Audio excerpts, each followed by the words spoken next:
Good morning. I'm not a happy camper right now. So, yesterday was long. Yesterday was long. So, when we got done streaming, I watched Biggin like I do every night at 6 o'clock. He starts at 6:10. So, it's from like 6-ish to 8-ish. I watch Biggin 2's channel. He reacts to body cam footage mostly. And I love his channel. And the chat is hilarious. The jokes that they make up about these people that are getting arrested, it's just so much fun. So I do that every evening, no matter what, usually. Occasionally I'll miss it, but usually that's daily for me. So I did that, and then I went and I played my video game. I'm playing Hogwarts Legacy right now. So I went and played my video game. I actually went to bed early because I was just so exhausted after streaming all day. So I got up early this morning. I got up at like 6 something to come and try to separate that um out the dog park trial portion of yesterday's live stream, which is why I started the live a couple minutes late because I was just downloading the last couple of minutes of that, and I didn't want that to interfere with StreamYard because I knew it would crash StreamYard. So this thing has been downloading for a couple hours now. And it downloaded, and then at the very end of the download, it tells me that it couldn't download it because there wasn't enough disk space. I was like, you have to wait till the end to tell me that after I've been waiting for hours since like 6 something. It's the first thing I did when I got up this morning. And it's 9 now. I have an external hard drive, but I don't know how. I'm going to have to mess with my editing program. I don't know how to tell my editing program to save it directly to my external hard drive. It's Clipchamp. So if anybody knows how to tell it to save my videos directly to my external hard drive, if anybody's familiar with Clipchamp and wants to tutor me on Clipchamp, or if there's a better editing program out there, I've tried other editing programs. I am not tech savvy. My husband thinks I'm this IT genius. I'm not. I'm so not. If anybody wants to help me out with an editing program that I can, that is like for computer beginners, that I can maneuver better at. Of course, Clipchamp is Microsoft, so it is not user friendly. I need a Mac, is what I need. I need a Mac because InShot is what I used when I started with my iPhone. I loved InShot. InShot was a dream to work with. Okay, so I will quit complaining. I will quit complaining about my miserable life. And we will get started on Gerald Radford's miserable life. So, Gerald Radford. I don't know how old this man is. Did they say? He's old. Older.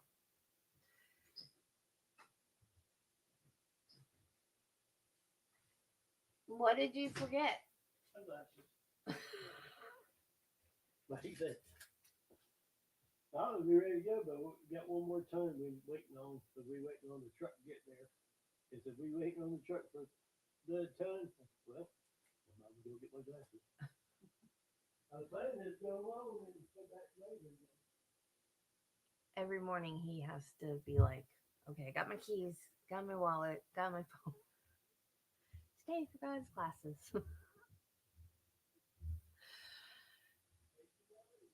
So, Gerald Radford, retired veteran. And bye, sweetie, love you. Every day he goes to the dog park And there's this group of people that go to the dog park with him, or not with him, but they meet up every morning. They're a group of friends. And one guy in the group, John Walter Lay or Walter John Lay, forgot his name. It's on the thumbnail. He goes by Walt. He goes to the dog park every morning and there's this group of friends, and he happens to be gay. And they were all friends. Everybody enjoyed everybody's company. And Walt one day decides to tell all of his friends that he's gay. And Gerald, who goes by Dex, his middle name is Declan, so he goes by Dex. He uh, tells the guy, "Oh, well, good for you. You should be able to live the life you want to live, be the person that you want to be, love the person you want to love. Good for you for coming out." And then the relationship turns sour and they're no longer friends. And then he starts using homophobic slurs, and their friendship then turns to dislike, then turns to hatred. And Walt starts to record him using homophobic slurs and being basically a butthole to him. And on February, I think it was February 2nd. Let me look at my notes. February 2nd, yeah. February 2nd, 2024. Um, he arrived at the dog park. Declan, hey Nancy. Dex came to the dog park, um, and Walt was already there. None of the other people were there yet. And Walt claims that Dex, no, I'm sorry, I got him mixed up. Dex claims that Walt was aggressive to him and jumped on top of him, and that he had to shoot Walt in self defense. And when he did that, he called 911. He unloaded his gun and put it on the picnic table, and he called 911 right away. And so they had a stand your ground hearing because he said it was self defense. The judge ruled that it was, um, he denied the stand, or she denied the stand your ground defense. So they're still saying it was self defense. And so this is the trial. And this is day 2. I am trying, we watched opening statements and the first witnesses yesterday. I'm trying to separate out that part because it was on the end of the Colin Griffith trial's closing statements. I'm trying to separate it out. I'm having difficulty with my editing program. Um, this is pre-recorded because I did not realize that this trial was going to be live streamed. So this is yesterday afternoon's testimony, and I'm hoping that we'll get caught up to live eventually. But Karen Reed's hearing is tomorrow. So I don't know. What do you guys want to do? Do you want to get caught up to the live of this, or do you want to do the Karen Reed live tomorrow and then keep this on the pre-recorded part? Let me know what you guys want to do. I'm up for whichever. We can do Karen Reed pre-recorded and do this live tomorrow if we get caught up, or however you guys want to do it. And we're also, Judy, help out with this. We are also on verdict watch for Colin Griffith, and hopefully they'll come back with a verdict today.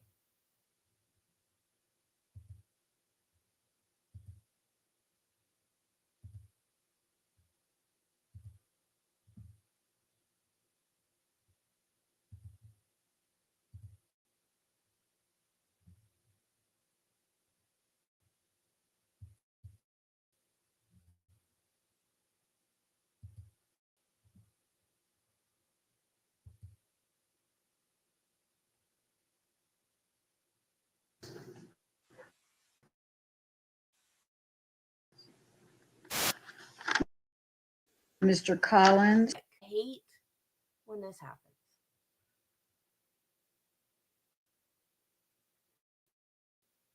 Which is a composite, and this is the first interview on that composite. Detective, before I hit play, can you explain to the jury where we are? There's a guy in a chair. There's a person standing in the doorway. Who are we looking at? Yes, sir. So in the doorway is Detective Megan Mullen, who was the assistant detective regarding this case. And then that is the defendant sitting there in the green sweater. We're located at our Hillsborough County Sheriff's Office District 3 office. For those of you familiar with like Citrus Park, it's pretty much right at that mall location. It's not actually in the mall, but it's very, very close to Citrus Park Mall. So that's where we're located.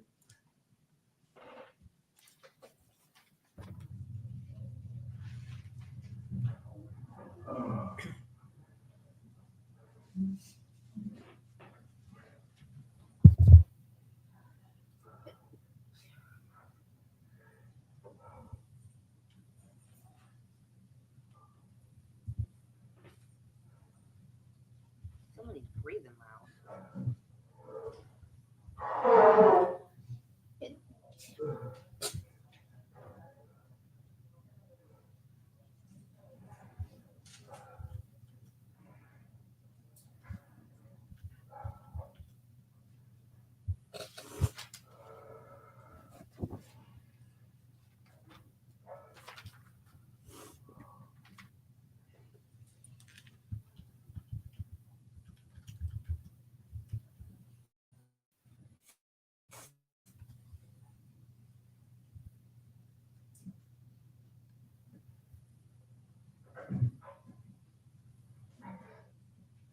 Take a deep breath.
You need ice pack for your eyes, for your face or anything? You need an ice pack for your face or anything? No? Okay. I'm starting to feel stuff is Okay. okay. No, but just because you don't see it doesn't mean it's not there, you know? I just fell from you, I guess. Your adrenaline's gonna start jumping, so you're gonna start feeling that. So you just let us know if you can get your ice pack, you know? So we can get you an ice pack out here, check you out if you want. Okay? They're not far. Okay.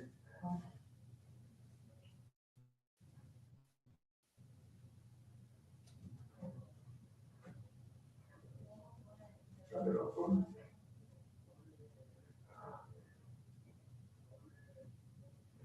Anybody know how to get yet? We haven't been to the hospital, we can show you the thing, okay? So, alright.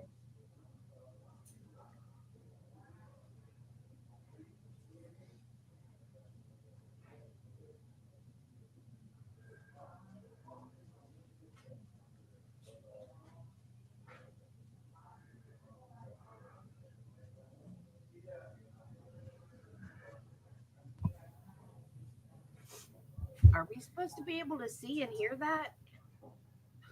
All right, you get some water? Yes. Oh, there we go. Okay. I'm just gonna shut this so we don't privacy. Take a deep breath for me. Calm down a bit.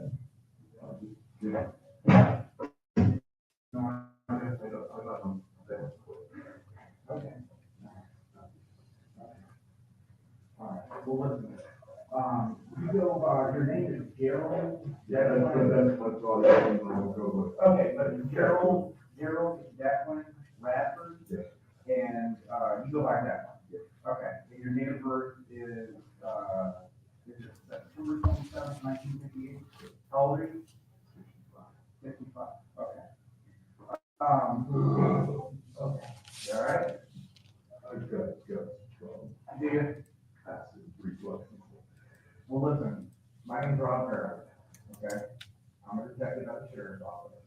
This is Detective Megan Moore. Okay, she's my partner. I know you've had a warning. I know that you probably had to talk about this, more than once, because I think you made a 911 call, correct?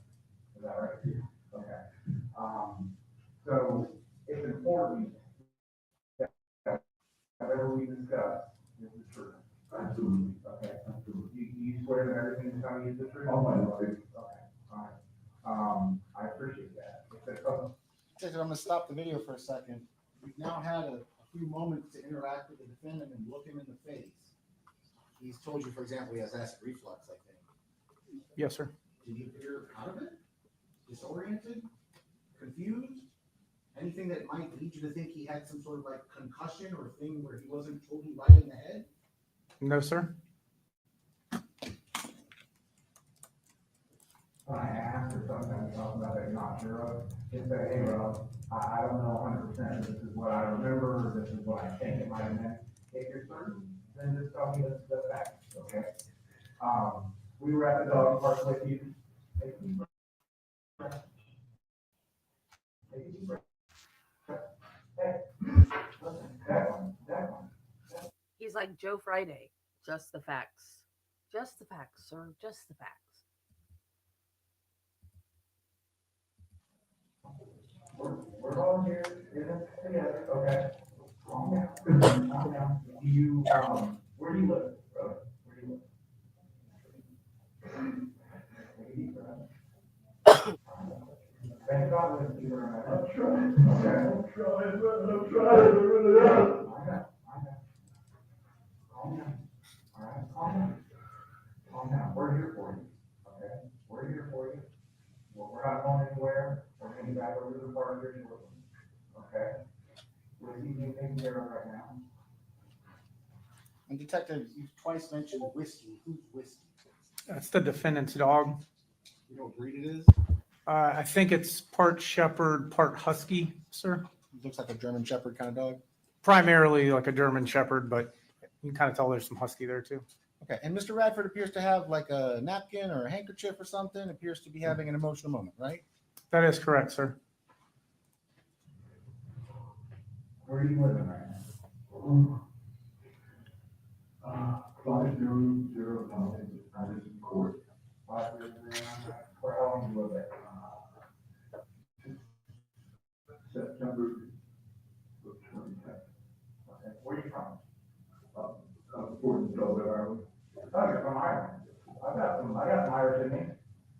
I do. I got the name. I bet. And, how long do you live there? And Anderson Court. No, in Ireland. I was kidnapped as a child Good. and taken to England by an English soldier. My father. Wow. And he took me to England when I was 6, and then my mother got me back and took me here in 1964. Okay. I went back in 1989. And then back here in 2000. Okay. Been here since 2000. 2000, that's, Okay. All right. that neighborhood. Okay. All right.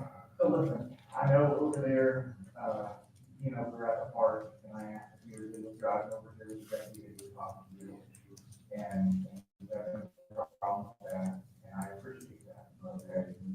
you're here voluntarily right now. Yes, sir. Right? You're not being detained. You're welcome to leave at any time. I understand that. I just, look, I just want you to know what's going on, okay? I appreciate your cooperation, okay? Look at me. I appreciate your cooperation. But I want you to know that if at any point in time, it's like, hey, I'm ready to go, whatever, we're here, that's fine. We're here with you and you can say, yeah, and that's why we're here. We're here, listen, hey, brother, we're here to sort things out and just figure out what happened, okay? That's all. That is our main objective. We are here to sort this out, and I appreciate your cooperation, okay? All right. So, are you current, I have to ask a couple questions that I have to ask every question, okay? Are you currently under the influence of any drugs or alcohol? No, I did a week before I left the house, but I didn't smoke anything at that point. Okay, I used to cough out all the time, like that's just stomach issues. okay. So, So are you, your normal faculties right now? oh, absolutely. Okay. Yeah, It's- well, no, I'm saying, I'm selling it already. you're not selling it or. I don't drink alcohol. Okay. I drink, I don't drink. Yeah, like a social. Yeah, what you're, Jameson or? Gold label. Yeah. Black label. Yeah. I just opened a bottle of black label. Yeah, Red Dot. I haven't had that. I had it when I was hired a couple years ago. Red Dot's very good. The James is like. Yeah, you're acceptable, but, any diagnosis with mental health stuff or anything like that? Nothing like that, okay, are you currently on any medication? No, sir, and I take drugs from, Toby, and every time I take a prescription, it doesn't. Oh, yeah, I'm not a big fan either. I'm not, You know, if I get sick, I'll deal with it. yeah, It's some, it's on the Constitution. yeah, I'm not ready for that. And I don't like to feel it. Yeah, Detective, you're asking him, are you on drugs, alcohol? Are you on any sort of mental health history? Are you on any medication? Are you gonna get to some part of this interview where Gerald Radford says, my head really hurts, I got a pounding, I can't see straight, can't think straight, I can't walk straight? Anything at all that would suggest you suffered some sort of head injury? No, sir. no, I mean, nor do I. What's your highest level of education? I'm a tech school graduate. I graduated high school, Okay, but I went to motorcycle. for working on this? Oh, wow, I'm Harley certified, BSO certified. that's a great trade. I used to work on those for. Oh, did you? Do you still, are you retired? I am retired, but I still play. Okay, I don't ride anymore because once you get that motorcycle blood in, it does come out. it's crazy. Oh, it's, People. yeah, it is a wild place to ride a bike. I promise I'm motivated. I ride it, if I work on something like I'll ride it Just to check it. for safety. Yeah, yeah, well, Florida's a rough place to ride a bike. Mm-hmm. How long you been retired? Oh, just recently. Oh, okay, well, congrats on your retirement. Right. That's good. Yeah, when we started. Yeah, so listen, if you're good with this, I know you are. You go ahead. Yeah, you're comfortable, I'm gonna give you the floor, I might have to ask you a couple I'll questions. tell you a story, man. I'll tell you the whole thing with this guy, because it's not my first encounter with this person. Okay, I'm here to listen to you, if I have a question, I might ask it in between, but I'm here to listen to you. I have to go to that dog park for. Gotta be, let's see, it's 13 years just gone on here, this is my 14th year, so it's gotta be 11 years to 12 years I've been at that dog park. I had a full dog before, now I got my 2 German shepherds that I got because both of them were babies. So they were my, I love that dog. I'm the dog man. Yeah, And he wasn't there when I first started going. He showed up maybe a year ago. I don't know, might be a bit more than that. I'm not sure. No, but he seemed like a decent dude, and, you know, we got along. That gazebo that's right inside the gate there is where we sit. You go to the gate, just up to the right. Fun dog walking stuff. Yeah, and the dogs all play, and we sit there and talk, and like, I walk a lot, so I take my dogs there. I'm there for that, I'm not there for the people. So, this guy Walter, the person that I shot was, showed up and started talking to everybody. There's a group of 5 or 6 people. So he shows up and a couple other people, new people, and we all get together. And it seems like every time I say something, he has something to say. Okay. So for like 6 fucking months, I show up and he comes in, hi there, how's it going? Oh my God, you know what I did? This, and that, and I say something, and he's like, gaslight. Detective, sometimes it can be hard to hear the audio, but you were there live in person. Did Mr. Radford say that the victim would gaslight him? Yes, sir, that's correct. That's the term used, gaslight. That's what I thought he said. 6 months. And I'm doing something wrong here. I'm really starting to think I'm. So it comes up a new how long ago was that? Months back, okay. I know, months, so. Yeah, yeah, Or, yeah, I'm not great with monitoring. well, we come up, I mean, well, This is why you get a lawyer. Don't ever say if you're claiming self-defense, you don't ever say things like that to the cop that's interviewing you. Don't ever say things like the victim gaslit me. Just get a lawyer.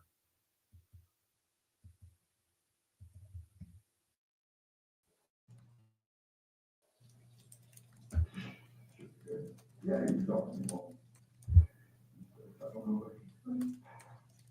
I don't know what to tell you, but, you know how we have a contentious relationship, and that was his exact word about.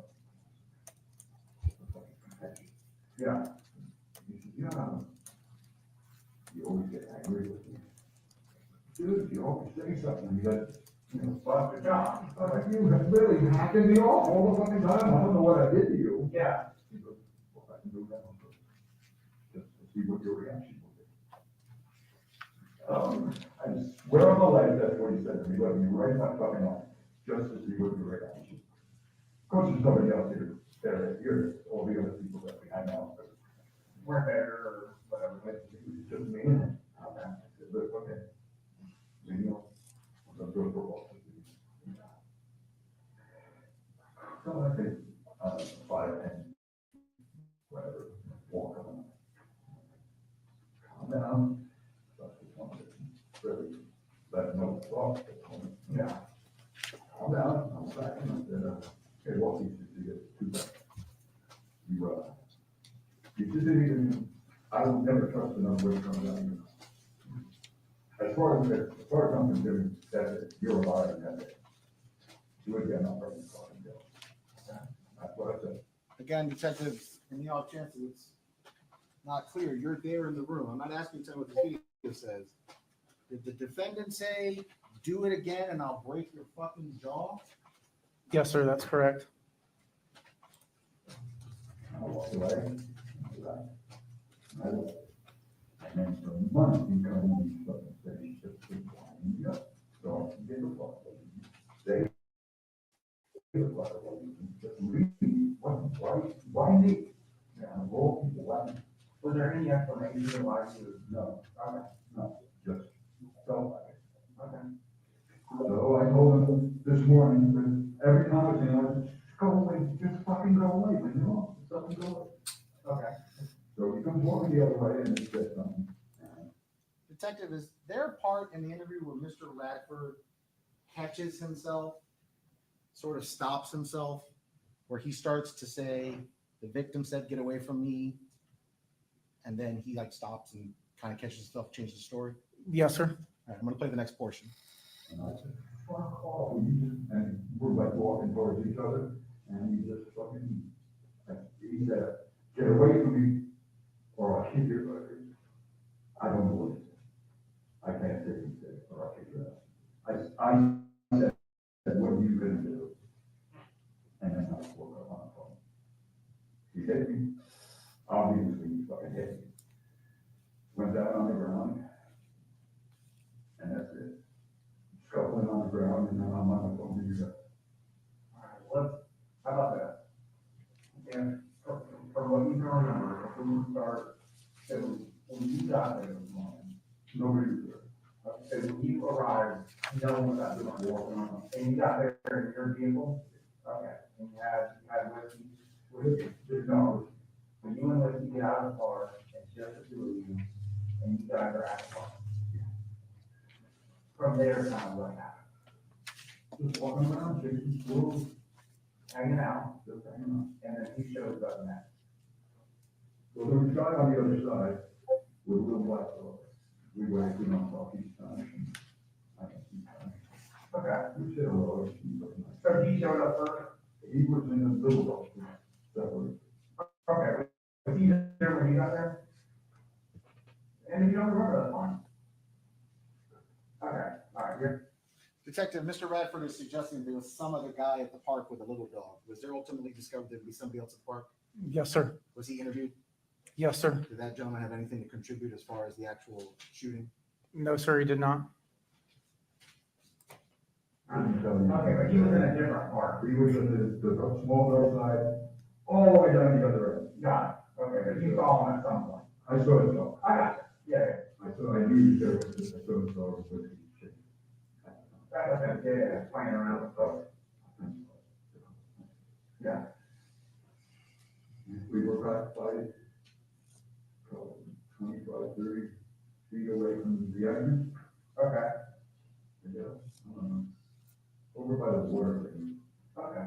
And we were just like yelling at each other. Like, you leave me alone, no, you leave me alone. So, well, hold on, 'cause, so you're at the park, you see the other dog, Whiskey and the other dog are kind of fighting, toying around. Yeah. Whiskey being very nice. He only does it for like a second because his brother's not there now. I got, They used to go run all the way down, all the way back. yeah, He just stopped, so I called him over and we started walking towards him. and then when you guys start walking back towards like, kind of where that pavilion is, towards the, is that what area you're? Yeah, Okay, where's the water truck? okay, Oh, shoot.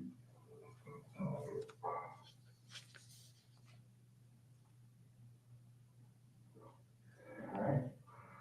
Except the water, maybe. That's some reflex. Oh, yeah, I've had that, like short bout of that, and I then, didn't eat that. okay, yeah, I think that happens to me. If I don't correct it sometimes, it'll happen. Yeah, worked out. So at what point did anybody show up before Walter? Or is there anybody else in the park with Not us? that. Okay, so Walter shows up with his dog. Yeah. Correct? With two, he had two. Yeah. He had somebody else that was looking out there, I guess. So Walter shows up with two dogs, and what's the first contact between you and him? How's that? Detective, before we get into you asking what's the first contact between you and him this morning, Mr. Radford on the video doesn't appear to be all emotional and crying or hysterical or anything, but you're there, you see him. Is he crying? No, sir. Does he seem pretty normal as he's recounting all these events and all this past history? Yes, sir. Oh, yeah. He said something, I didn't hear what it was. I'm a little hard of hearing too, so. I said, what the fuck are you talking about? Something to that effect. Well, and then I said, why don't you just fucking go to another park? I mean, I was here before you, why don't you just, I didn't do this shit, you did it. And then so he says something to you, you're not sure what he says, you respond back to him. I like, why didn't you just go to a different fucking park? Yeah, and then what happened? I guess, nobody likes you here, nobody. People think of me, I'm here for the fucking dog, not you. Yeah. And then we started scuffling at it. So how did that kind of begin? I don't know, dude. We're just looking at it. He hit me, that's all I fucking know, is he hit me in the fucking face with that, whatever you had in his hand. And I just went, ape shit. Detective, did the defendant say that after he got hit in the face, he went ape shit? Yes, sir, that's what he stated. APESHIT. That would be the spelling, sir. So I tried to grab hold of him. I guess I got a handful of shirt or something, because he got like around, I fell over and he went down on top of me.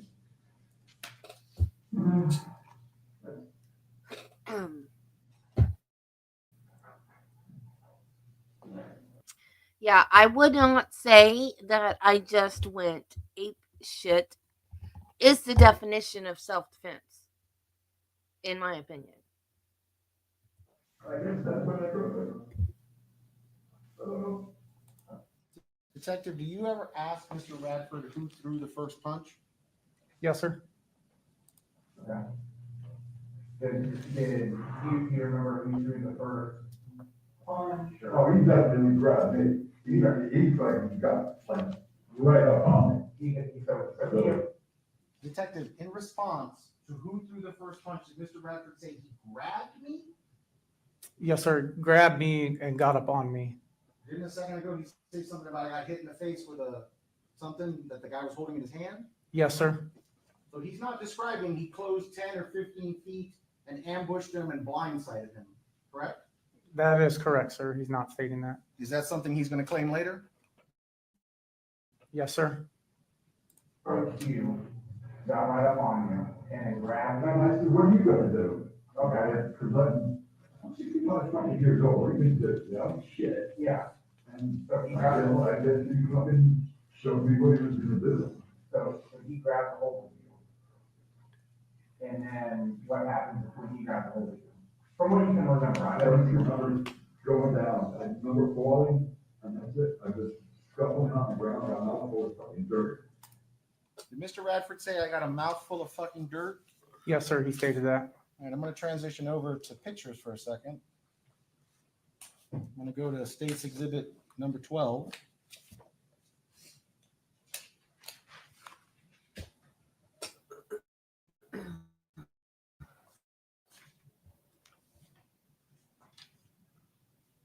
This is State's Exhibit 12A. Is this Gerald Radford on February 2nd, 2024? Yes, sir, it is. Now, we can see here he's wearing a blue shirt, and in the interview, he's wearing that green sweater. So this is after the interview, correct? Yes, sir. That is correct. But you were sitting there across from him, face to face, inches apart. Did his face look like this? I mean, he had the bandages on, but yes. Okay, let me be more specific. I don't see a speck of dirt on his face. When you're sitting in the interview with him, does he have dirt on his face? No, sir. Here's 12B, 12C. I don't see any dirt on the sides of his face. Did you see dirt on the sides of his face in the interview? No, sir, I did not. When you made contact with him before you took him back to the Citrus Park Station House to interview him, did you see a mouthful of fucking dirt or the remnants of that around his mouth on his face? No, sir, I did not.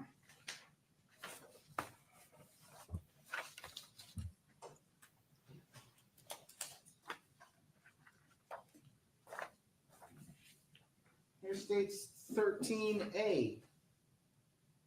Are these Mr. Radford's hands? Yes, sir. Here's B, C, D, E, and F. Did you see a speck of dirt anywhere on Gerald Radford's hands? No, sir, I did not. I mean, we haven't gotten there yet, but at some point he's going to describe a rolling fight on the ground, the scuffling that he's talking about. Is that correct? Yes, sir, that is correct.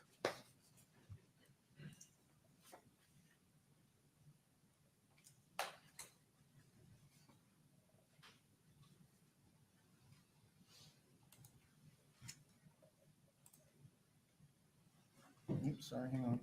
I don't have sound for some reason.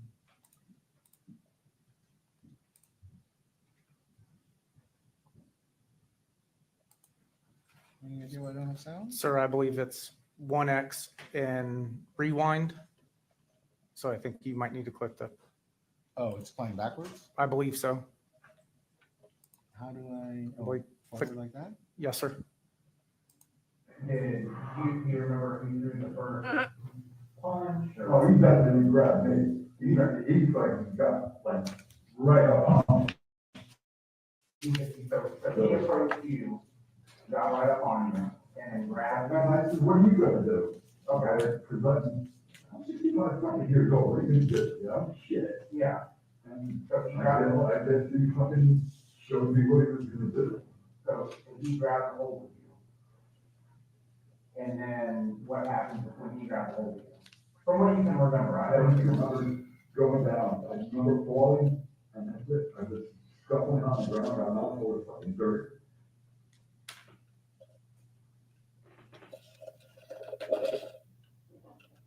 I really don't remember, oh my God. Okay. Okay. Where was your gun at? Detective, Mr. Radford says, I shot him. I really don't remember pulling my gun. He appears to be having an emotional moment. Is he crying again? Yes, sir, he is. So you keep it, okay. What was the whole thing? Okay, so it was sitting, got it. It was sitting, so it sits kind of on like the back of your right hip. Right, just behind my leg. Okay. That's on the back of your right hip.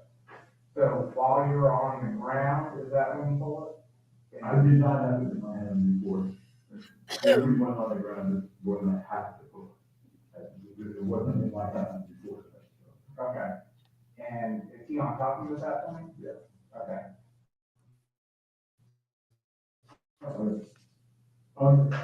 Under him, this side was on the ground, that's why I don't know how I fucking pulled it up, because Detective, did you understand him to be motioning to the right side of his body was in contact with the ground? Yes, sir, that's what he's describing. I'm going to transition again back for a second.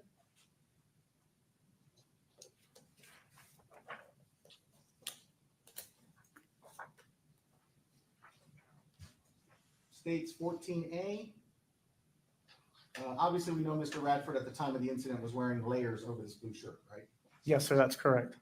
But I want to be clear. Did anybody ever give Gerald Radford the time to go home and change pants?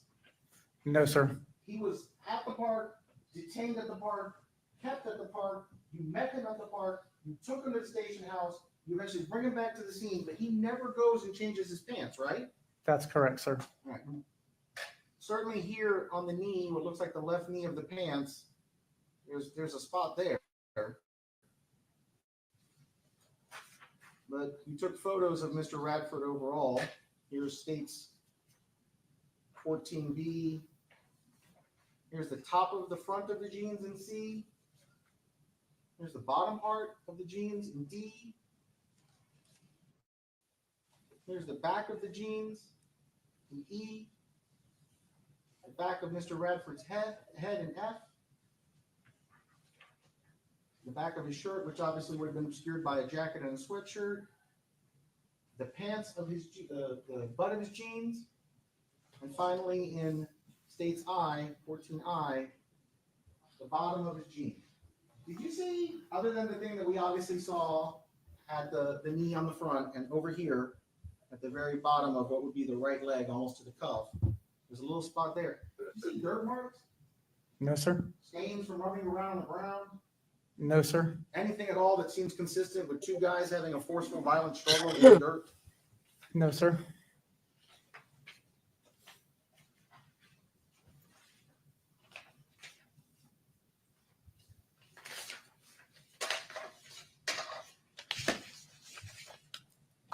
Detective, are you aware of the fact that sunglasses were recovered in this case that Mr. Radford later identified as his sunglasses? Yes, sir. I think the lenses change, like they're a prescription, and change if they're, I think, outside. But yes, sir. Well, I'm not sure how well this will show up on the overhead. But here's states number 11 that defense and I opened this morning.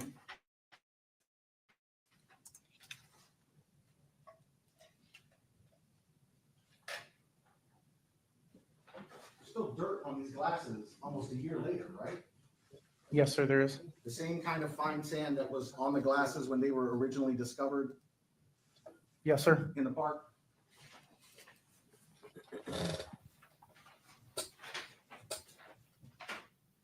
I'll pull up the pictures if you want to see them, but you looked at the photos. Mr. Radford had a phone, he had a speaker, he had a gun. None of those had dirt on them, did they? Not that I'm aware of, sir.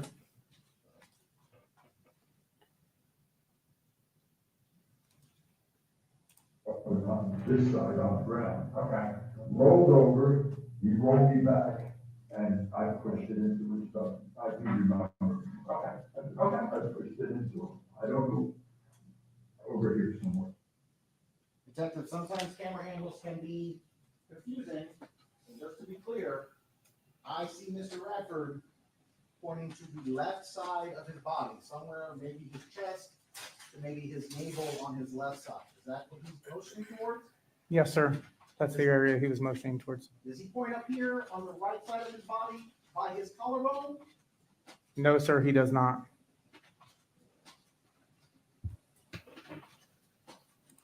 Okay, I think. Okay. And then he stopped and I don't know, stopped and I come up by my phone. I dialed 999 first. Okay. Because from England.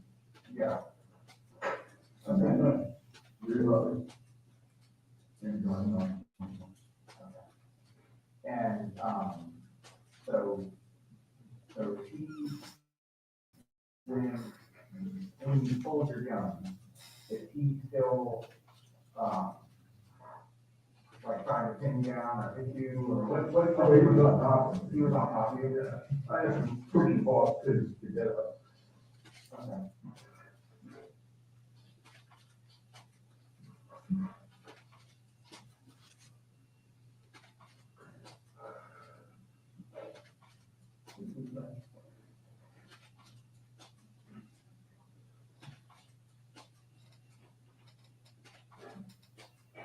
Oh, man, I'm doing it all.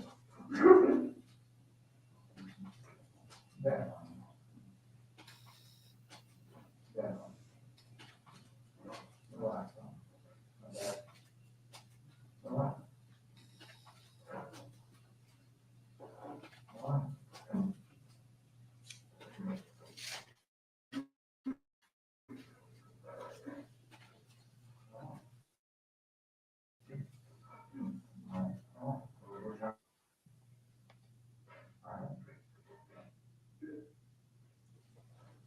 So, you remember pulling your gun, and, or you don't necessarily remember, but it wound up in your hand, 'cause it wasn't in your hand before you went to the ground. Right, it was not. Okay.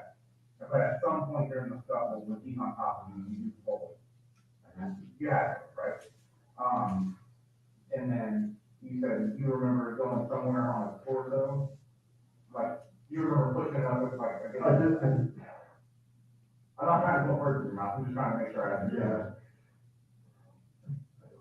yeah. Okay. Alright. And how many times did you fire? You're not certain? Okay. Wake up. Because, yeah. I had to, stove pipe. The show stove pipe. Okay, I know that. And one, that would be one. And then did you have to clear it? Well, when I stood up, I had to, clear the magazine. Okay. And after that, after the shot, what happened? Did he just roll over? Did he I couldn't roll it off.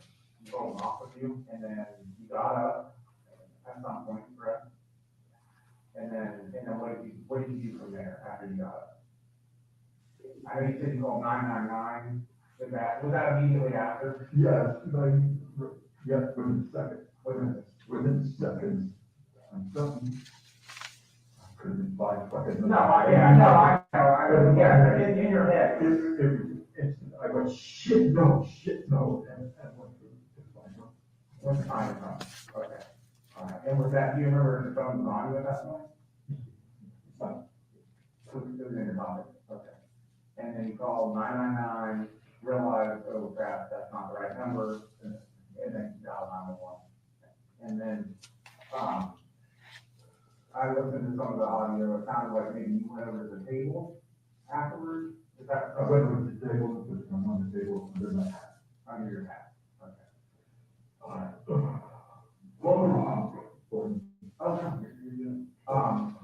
What What were you feeling during the struggle? Like what? Detective, why are you asking him what he's feeling during the struggle? Just to learn about, I guess, the state of mind during the incident itself. You know that this is a self-defense case. You're at least familiar with the idea of like a person has to be in fear of death or great bodily harm to fire a gun in self-defense. That is correct, sir. What was going through your mind for what you That's said? gonna fuck me up. Okay. Cause I'm stronger than he looks, that's sure, he's fucking knocking down. And he hit you with something? Do you remember what it was? You're not sure? Okay. Do you remember what type of material it was? Okay. I just, bright lights, Right. and, I'm on the ground. Yeah. Okay. Do you remember where he hit you with item? You're not there. Okay. It could. I feel something back here, but like you said, I didn't have anything else. Okay. It's just because it, he is cuts or it doesn't mean that there's It not. might have been just like a full or There's and feel a little sore now. Yeah.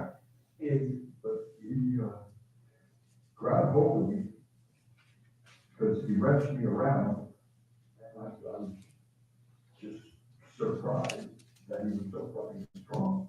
Yeah. So that's, I just got weak in my old age, you know, that I used to be a fucking tough, kid. Yeah.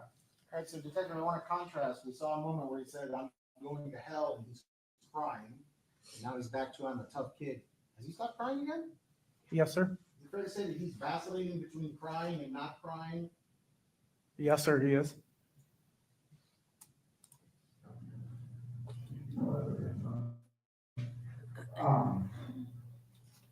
Would you be willing to? I don't know that the emotional ability that's going on. I don't know that I like this prosecutor. I think he makes good arguments. I think that the questions are good. But I don't think the emotional ability that the defendant is going through during this interrogation, I don't think it's working for him the way he thinks it's working for him. Cuz I don't think the guy is I don't think he's faking it. I'm I know you're not supposed to make up your mind this early in the trial, but I'm starting to think this was not a self-defense. This was, I'm pissed at you for the last time. I don't necessarily think he meant to kill him. I'm still not sure if it's a hate crime as far as I killed him because he was gay. I need to see more evidence on that. But the crying off and on, I think that's real. And I don't necessarily think it's because the guy's dead. I mean, yeah, it's because he's dead, but it's more because he's in trouble. I don't think he meant for the guy to die. I think it was maybe meant to teach him a lesson, like don't mess with me lesson. And he didn't mean for it to kill him. And now he's like, I'm in trouble. Kind of a crying off and on, I'm in trouble. Not, oh my God. More like, oh my God, I killed someone. Not sad because that guy's dead. So I don't think him mentioning he's crying off and on, I don't think that's helping the way he thinks it's helping. So I don't know why he keeps asking him that.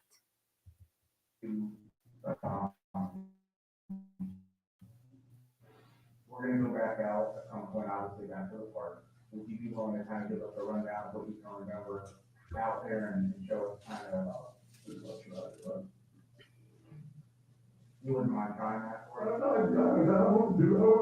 Yeah, no, Anyway, okay. yeah, I appreciate that. So, you know, I think if you're willing to do that, I think it would be helpful, right? Whatever you want.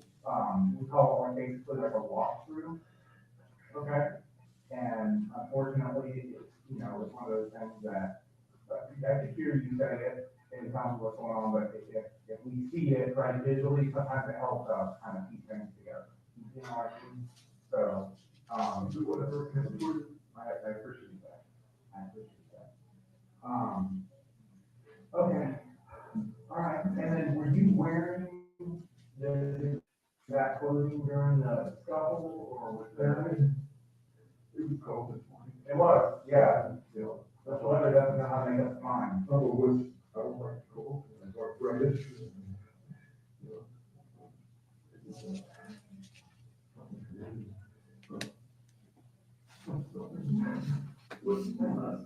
I was, okay.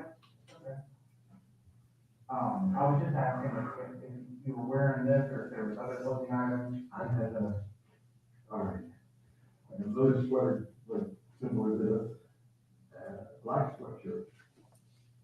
And, it's a light camo, like sweater jacket. Okay, and that was on? I had that on, that was open, and the sweatshirt, so walking around the plane, the sweatshirt. Okay, yeah.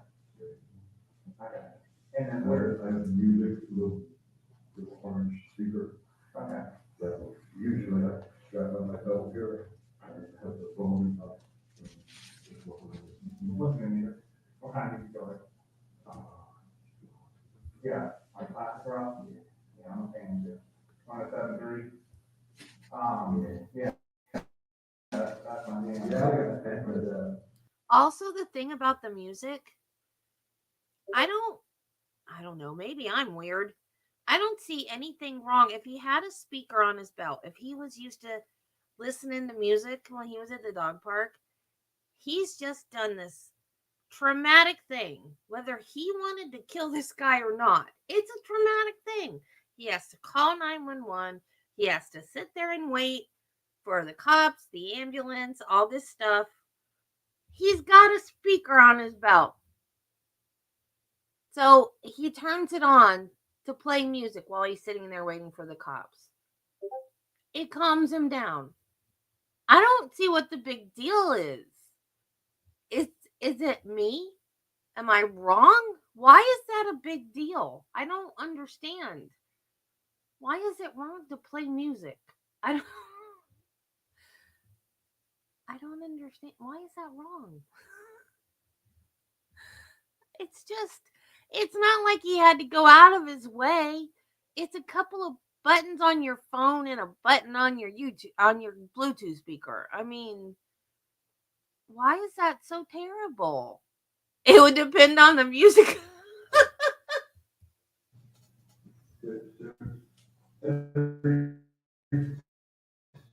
Serious accent. Oh, okay, so you can stream. Yeah. Classic, Yeah. live looking for, classic vinyl and classic remote. Oh, the station, yeah, I need to stream. Detective, Mr. Radford appeared to have again become emotional when you asked him to go back to the scene and tell you what happened there.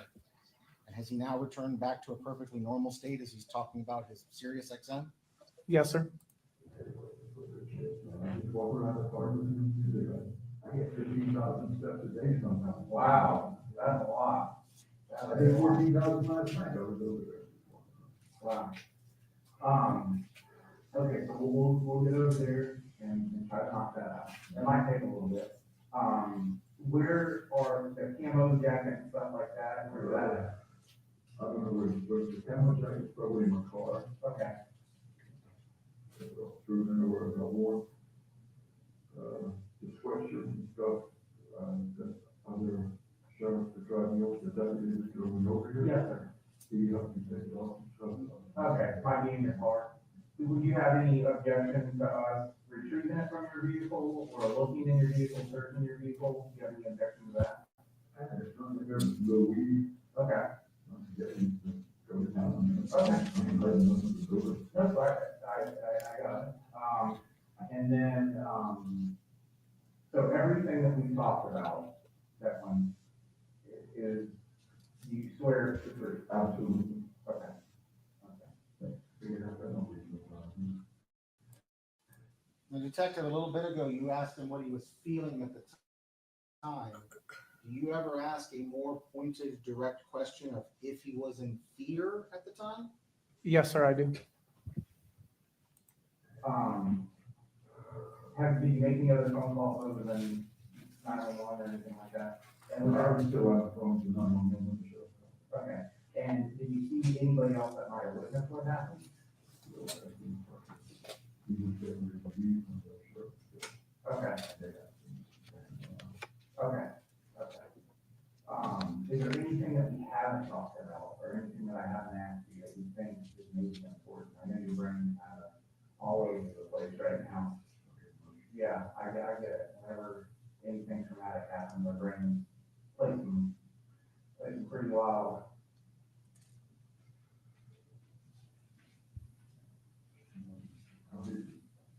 I have to find that out, okay?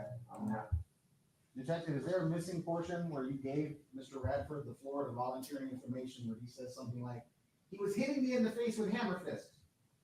That was not stated, sir. Is there a portion where he says, I pulled the gun and the victim put both hands on the gun and was wrestling with me over the gun?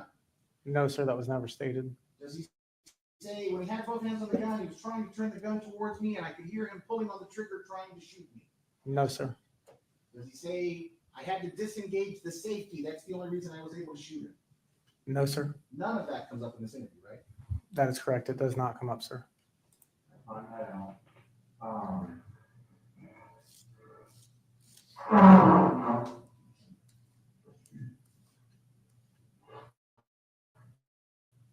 Were you, during this incident, were you in fear?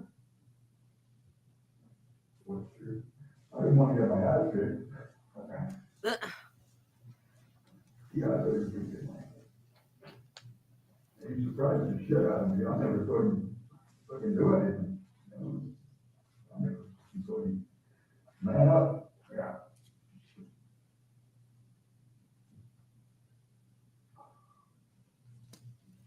I don't know why you think I'm gonna get him. So you can ask the people that like hang at the table, because before I get there, they talk with them, and after I leave, they talk with them, and they're all laughing about it. You know, Yeah. and not one of them took my side, because I guess, yeah, I'm not a nice guy. Okay. So, Detective, does there come a moment where Mr. Radford says something to the effect of, I never did anything to him, I never insulted him? Yes, sir, that is stated. but I never did anything to him, I never insulted him, I talked to him, treated him with respect, just like everybody else there. And he chose me, you know. Is this the first time you guys have ever had physical altercation? Yeah,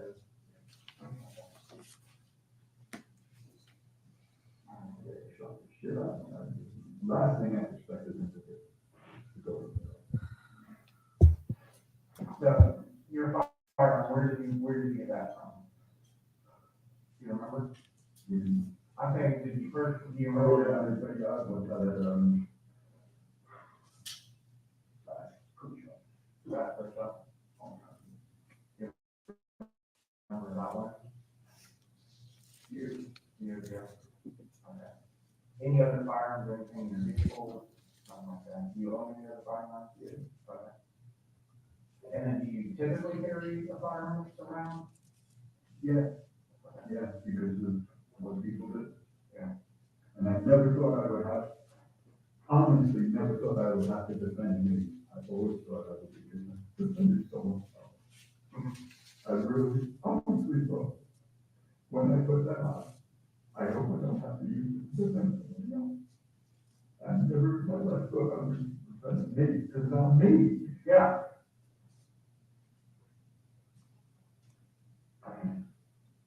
No. I'll never show you guys.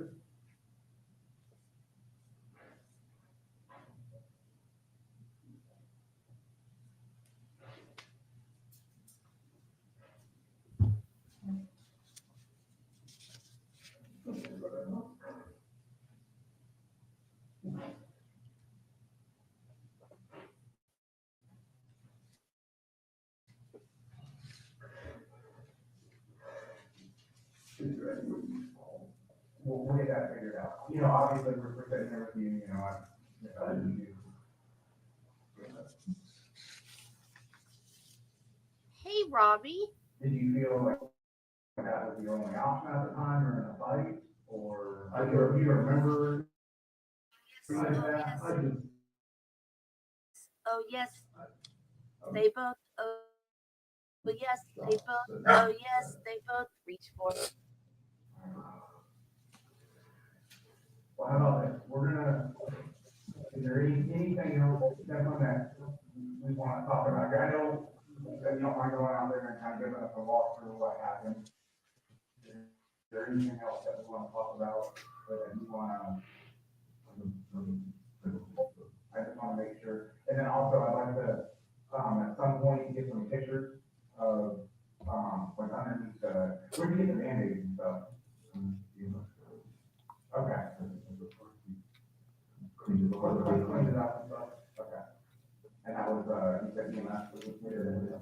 The guys that came for Walter did their thing left, and then they actually had somebody come back. And address some of your injuries. All right, give me a minute, I'm gonna find a deputy that brought you over here. Source, So, okay, just 1 minute, I'm gonna go find the deputy, we're gonna try to get back over to the park, okay? And we'll continue to work through it, all right? Do you have any local family or anything at all? I have no way, not one of those things. Okay.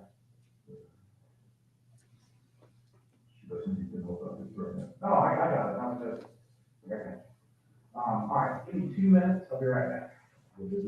Yes, sir, I appreciate it. I appreciate it.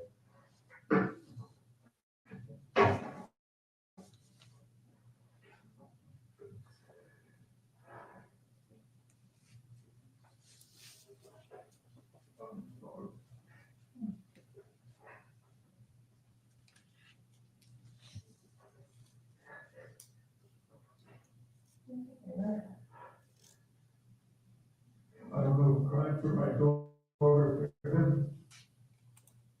Did Mr. Radford just say, I don't know if I'm crying for my dog or the victim? I believe he might have said or for him, Right, but he means the victim. correct, sir. He doesn't know if he's crying for his dog or the victim.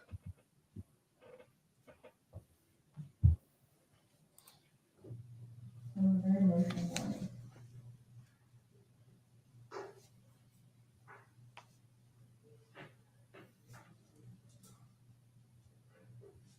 Okay, we're so pretty with that.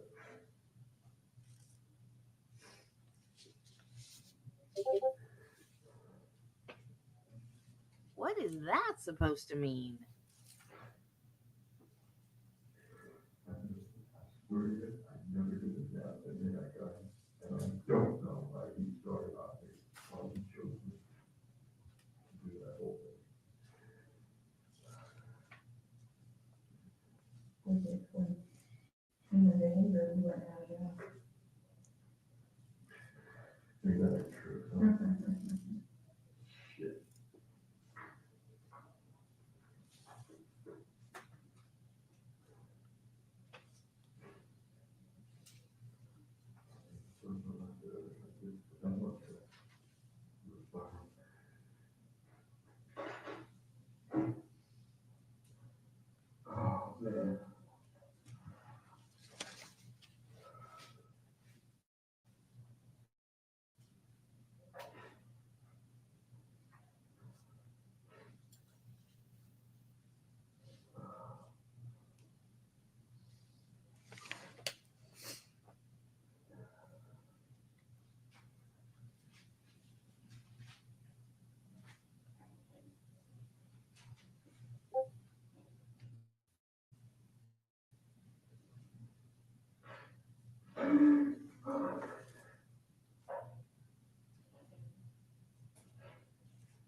Yeah, was he from a friend? How long have you known? That dog park.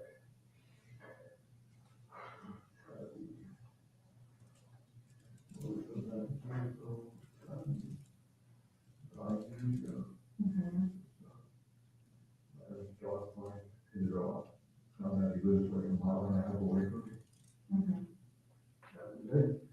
In that spring. He's a loser, two guys, strong man, about 63, 38, something. Come on. Just wait a second.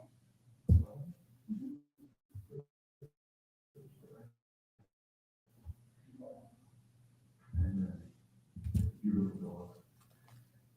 Called her mom. She's a 50-50 cookie shepherd. Mhm. Black and white boots, really. Oh, that's great. Beautiful. Mhm. I told him, you never get punched, you know.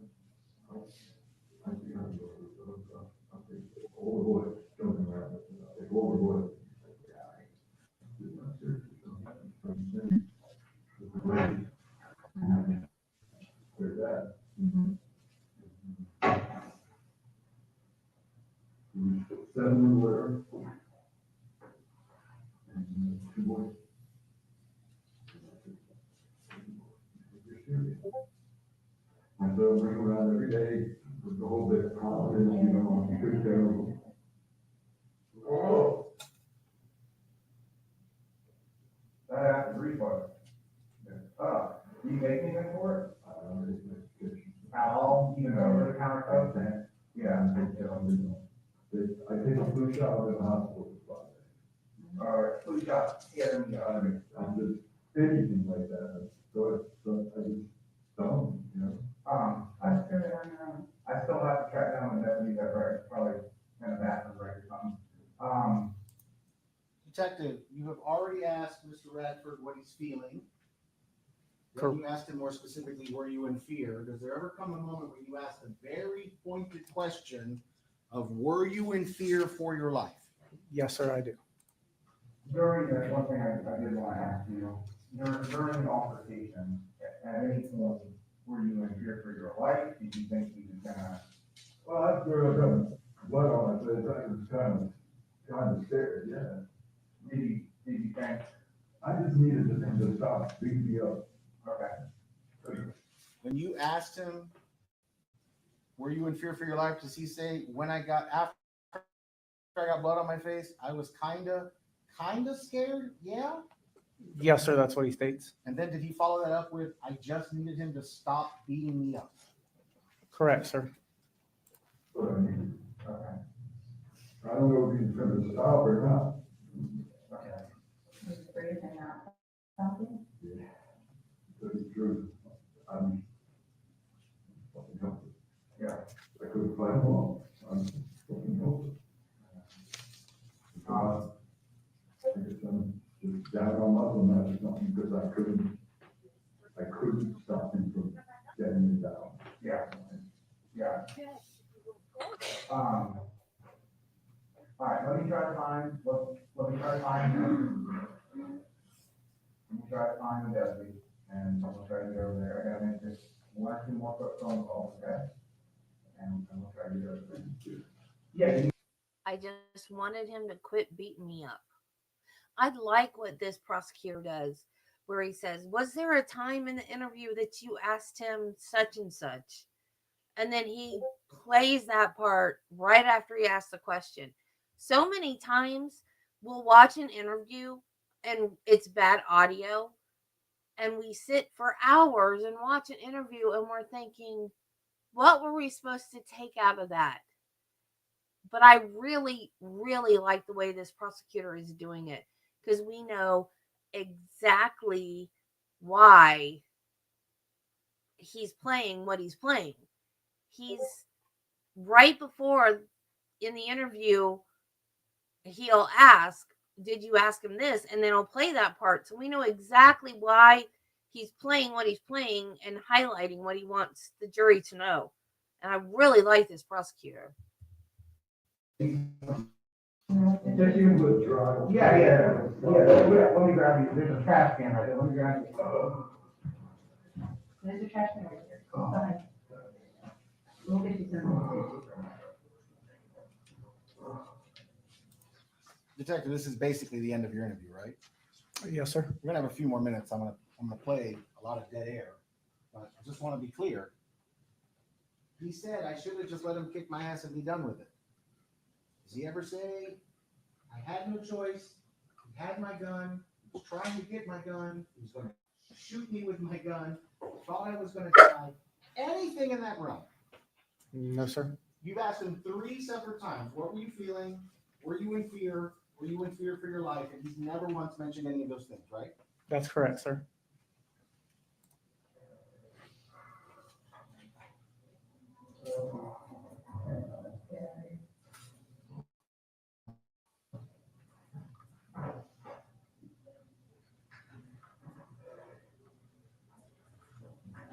That's embarrassing.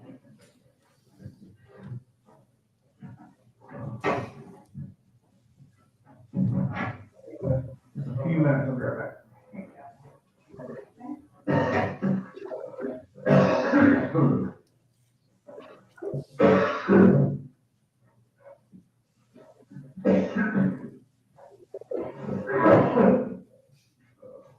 No, that was another check.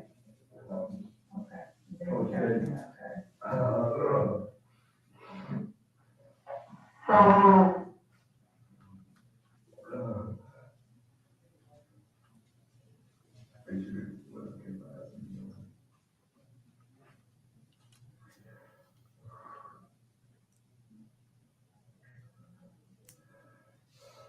Why do you want to get your ass so?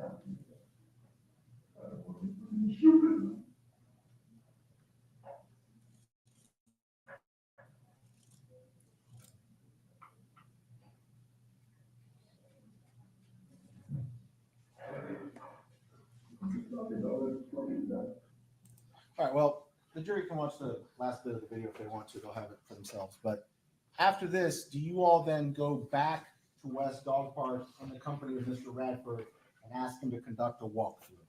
Yes, sir. And tell the jury what a walkthrough is, basically. In essence, typically crime scene will host it. They videotape it and we'll go through the crime scene, almost like a reenactment, but it's being videotaped to try to get clarity on, maybe just the interview itself. Are you effectively just asking the defendant to kind of walk you through the scene and explain what all the different places and events that happened? Correct. I'm going to now play the walkthrough video, which is still part of State's Exhibit number 16.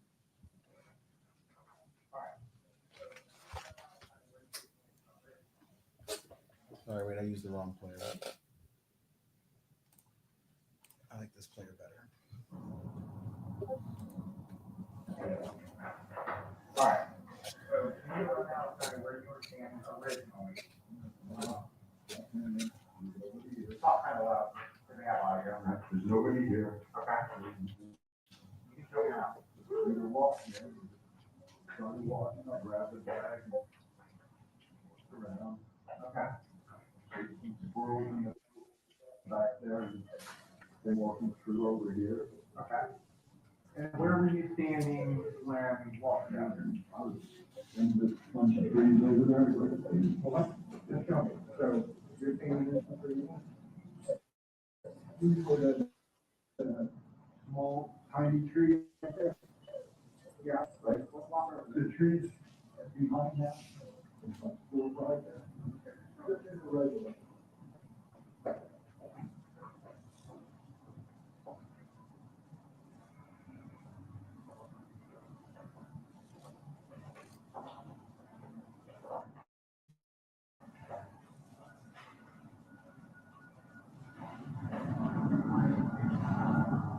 Walking through.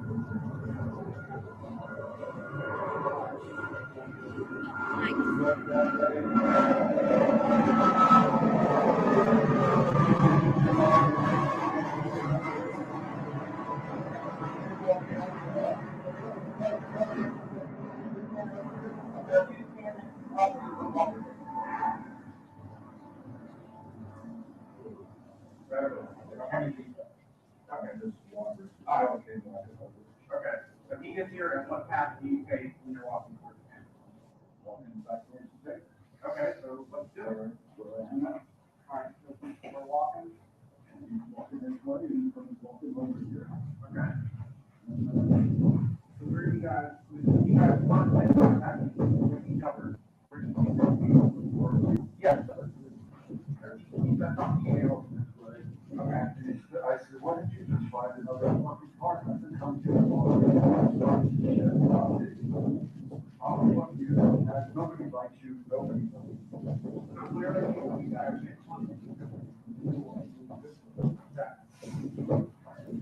Down here, somewhere, we started saying, You can say whatever.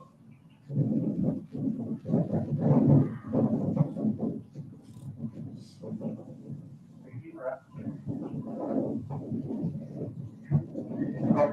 nobody likes you, everybody, make sure you're off with the mouth. Yeah. I'm walking over, look at, I just fed up with your shit, I didn't think you all, I didn't ask for your shit. And he started saying, now he's walking at me. And just say, you know, how nobody likes me. I'm here for you. I'm here for my dogs. Okay.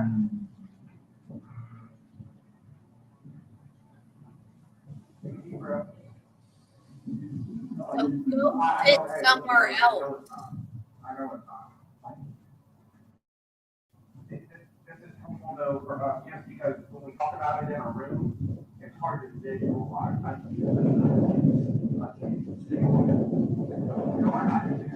And that's why being out here is like jogging memory a little bit. You know what I'm saying? So just take a deep breath. So where approximately are you when you guys get close enough to Here somewhere. right around here? Yeah. Okay. And I think it's all going to the water, so. You guys are right around here, right? Okay. And then you remember pretty much where you guys were at. You said initially there was grass moving. Yeah. You know kind of where you fell to the ground? It was over here somewhere. Okay. My glasses might be around. Okay. And are these yours? That's my cup, that's my cup, right there. That's your cup? Okay. Mr. Radford is pointing at marker number 5, right? Correct, sir. Not 7. That is correct, 5. And then what about these glasses over here? That's my glasses. Okay, but your glasses, nope, we're not touching anything right now. And then, Detective, it's a little hard to see, but in this leafy area, is there like stones in the leafy area? Yes, sir. Like to maybe create like gravel or something in case the ground gets wet, something like that? Yes, sir, there's rocks. There doesn't appear to be stones all over the ground everywhere, just kind of right there around that dog pad. That is correct, sir.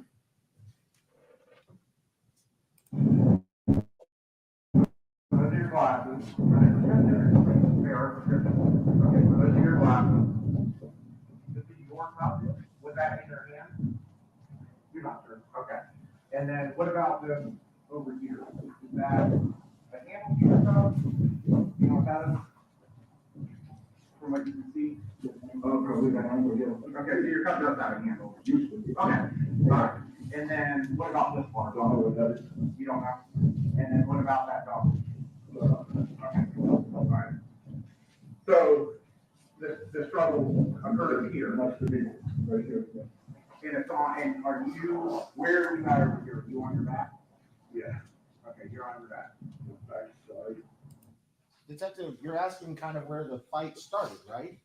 Correct. Does Mr. Radford ever look at this and say, no, this isn't where we were fighting. Somebody must have come along and kicked all these things and moved them around, or maybe the dogs picked them up and moved them around? Or is he suggesting the stuff is where the fight was? Where the stuff is where the fight took place. Okay, Yeah, I don't know that. you're on your back. And then at some point, you remember you were able to get to your Do not. you don't remember that one. Do not remember that.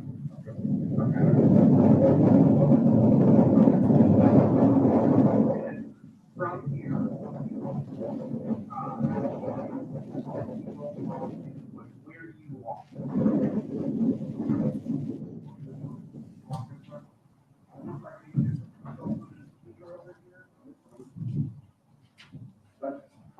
When I called, I was over there. Okay. I was borrowing one the table, put it, my hat on top of it, so in case.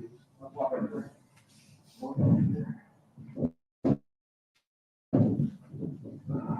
So afterwards, you walk pretty much straight to the table. You like to down the phone. Okay.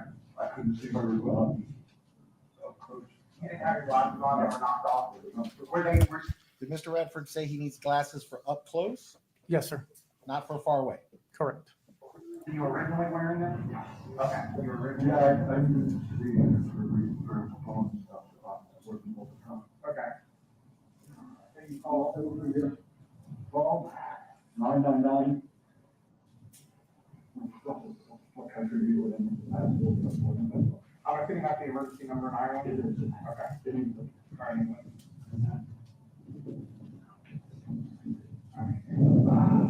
And then I. Then I walked over, I was walking on the shore. Okay. That's why I was. So you went from here, unloaded the gun. Do you remember, I know you said it was a stovepipe. Do you remember where you were when you picked that up?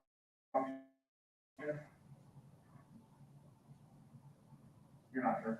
Okay. But you believe it's between, it was in between Yeah, there?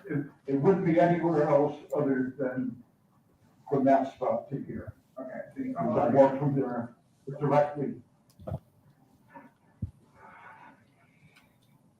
I walked from there directly to the door. got it. Okay. And then over to there, but the handgun was already cleared and everything over there. It was just like this. I put it just like, I don't know if anybody picked it, the hat was on top of it, Okay. so I don't know if anybody picked it up. Do you remember how many bullets you had in the magazine? The short mag, I think there's 7 in it. So was it max capacity? Yeah. Okay, and then was there one in the chamber? It was cotton. Okay, that's how you carry it. There's no point in carrying it otherwise. Okay, yeah, fair enough. And that's how you left that, and then you walk over, I sort of wandered. I really don't. while you're on the phone? Yeah. And then ultimately, The people were talking to me on the phone, telling me that the sheriff will be here in a minute, and I told them I'll see them now, and they said, okay, you put the phone down. So I just stood there, I didn't put the phone down, I just stood there like this, so they didn't feel threatened when they came in. okay, And he told me to put it down, so I put it down. okay. And is that your speaker? Yes, sir. Okay, and that is your hat? Yeah. Were you wearing that at the time? I might have got knocked off, Okay, but you didn't you hadn't set this here and then walk off, like it was, no, it was on my. it was on your head? Yeah. Okay. Understand. Anything that we haven't discussed that you think is important about where we're at?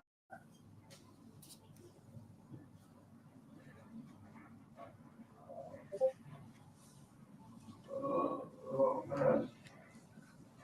That acid reflux is getting. Oh, I didn't eat. Yeah, you gotta eat. I'm usually home eating right now. Yeah.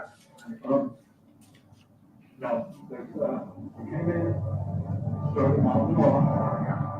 And that's-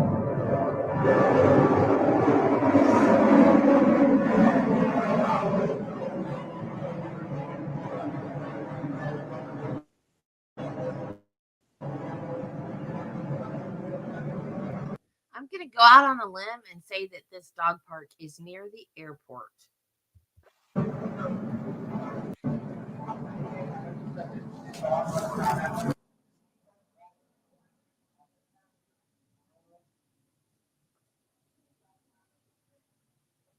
Where'd the sound go?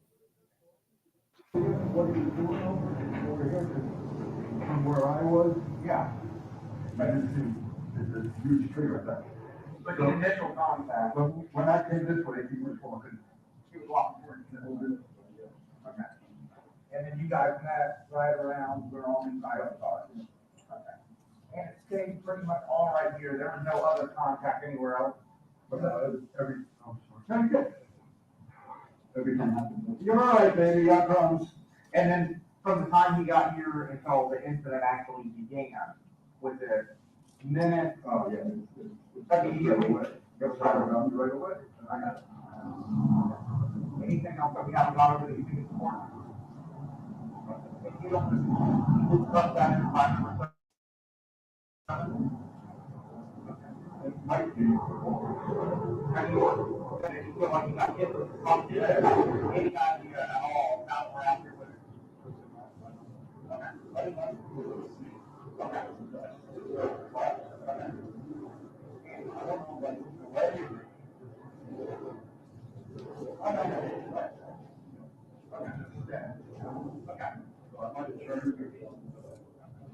And you swear and affirm that everything that you relate to me during this is the truth. Okay. All right. So we can end it there. All right, so that's the second interview. That's all still the same day as the incident, February 2nd, 2024, correct? Yes, sir, it is. Mr. Radford is not arrested that day. He's allowed to go home and resume life like normal, right? That is correct, sir. But the investigation continues. Yes, sir, it does. You're having other things going on, trying to collect other information, talking to other witnesses, whatever the case may be. That's correct. Somewhere along the way, did you start getting contact from people who lived in the same neighborhood and went to the dog park and would have known both the victim and the defendant? Yes, sir. And after the defendant had told you things like, I never insulted him, I never disrespected him, I treated him like everyone else, did you start thinking maybe you needed to look further into that? Yes, sir. So not quite a week later, February 8th, do you go back and conduct another interview with the defendant? Yes, sir, I do. And where is this interview conducted at?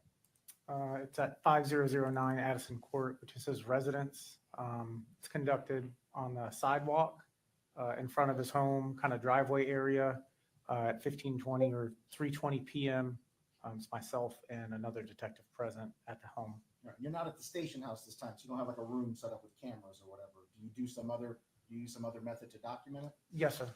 Recorded it on my agency cell phone, utilizing an application that we capture audio, videos, photographs, things of that nature on, but for audio purposes. So we only have audio for this. That is correct, sir. I'm gonna now play the second interview, which again is still from State's Exhibit 16. Is it labeled second interview? Yeah, on the disc, it says second. February 2024, in regard to ACSO case number 103973. Oh, Judge, Mr. Fletch pointed out that one of the jurors may have raised their hand. I just want to know, I'm sorry, I missed the date for this interview. Detective, what's the date of this interview? February 8th, 2024, I believe 3:20 or 15:20 hours, I believe. Yes, sir. Thank you.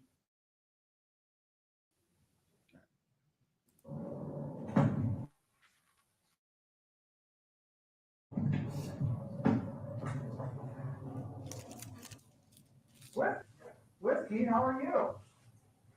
Yeah? Hanging in there? Yeah, I talked to your wife. I was trying to, I would have called, but I knew your iPad was messed up. I can't text out. Numbers I can text you. So here's the thing, my phone doesn't do iMessage, and I think that's probably what it is. Yeah, it's no big deal. I would have sent you a text, that's all it is. I talked to your wife, because I figured maybe you guys were together. I told her, I said, still, everything's fine, like, no, you get all worked up. I said, I was stopping by to follow up on the email.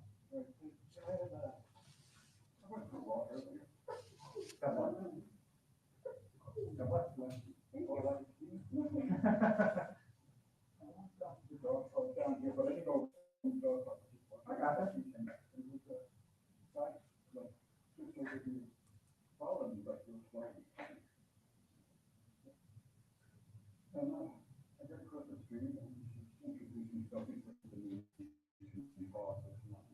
This was today? Oh, that was about the email that you said in regards to the news trying to talk? Yeah. Okay. Detective, Mr. Radford is talking about he's going for a walk and a guy from the news has contacted him. In the roughly 6 days between the shooting and this interview, did this case start to get media attention? Yes, sir. It did. Did it start to get media attention because some of the people in the neighborhood had come forward and suggested that there might have been another motive for the shooting other than self-defense? I think that's fair to say, sir. Right. Is Mr. Radford now going to talk about a conversation he had and about why people think he's a homophobe? Yes, sir. I want to be clear. We just listened to 59 minutes of an interview, give or take. I didn't hear Mr. Radford discuss Mr. Lay being gay or any sort of homophobic slurs or anything. Correct. He did not state that. We get through an hour of an interview, he never once mentions the victim is gay or any sort of homophobic slurs. Objection, Your Honor. Oh, sustained. Tells me that somebody at the dog park told them that I hated this guy because he was gay. Okay. Right? Which is absolutely ridiculous, because I was the first person when it came out at that dog park. I went, really? Congratulations, you shouldn't have to live in a dog like that. I'm glad you came out of that. It wasn't because he was gay, it was because he treated me like shit for so long. I got you. I didn't like him. So you think that's where that came from? From him telling you, or people over there, or? People over there Okay, said that to the news reporter, that I'm a homophobe. I got you. So, I don't understand what anybody does, and that's a guideline. As long as they don't have broadcast it to me, I don't want to know. I got it. Has any exchanges about his sexuality or anything like that ever been made between the two of you? Oh, yeah, after, you know, he was doing that gaslighting thing for 6-8 What months. you told me about? Right, you know, as he walked by, I thought, man, what the fuck is the matter with you? Shit like that, you know, I called him a faggot a couple of times. Detective, it's a little hard to hear. Did he say I called him a faggot a couple times? Yes, sir. This is the first time he ever mentions any sort of homophobic slur. Correct, sir. But more because I knew it would wind up Kim, because she turned her back on me as a friend. I knew her long before I knew him. I got you.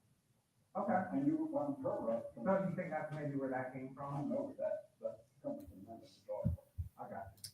And that is another one of those bullshit. I got you. No, I just wanted to follow up with you.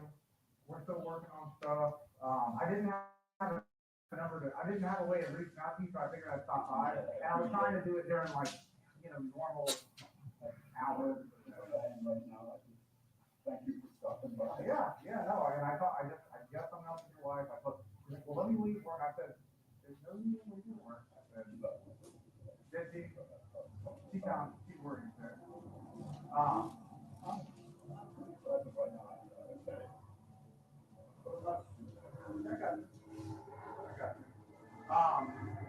Also, are you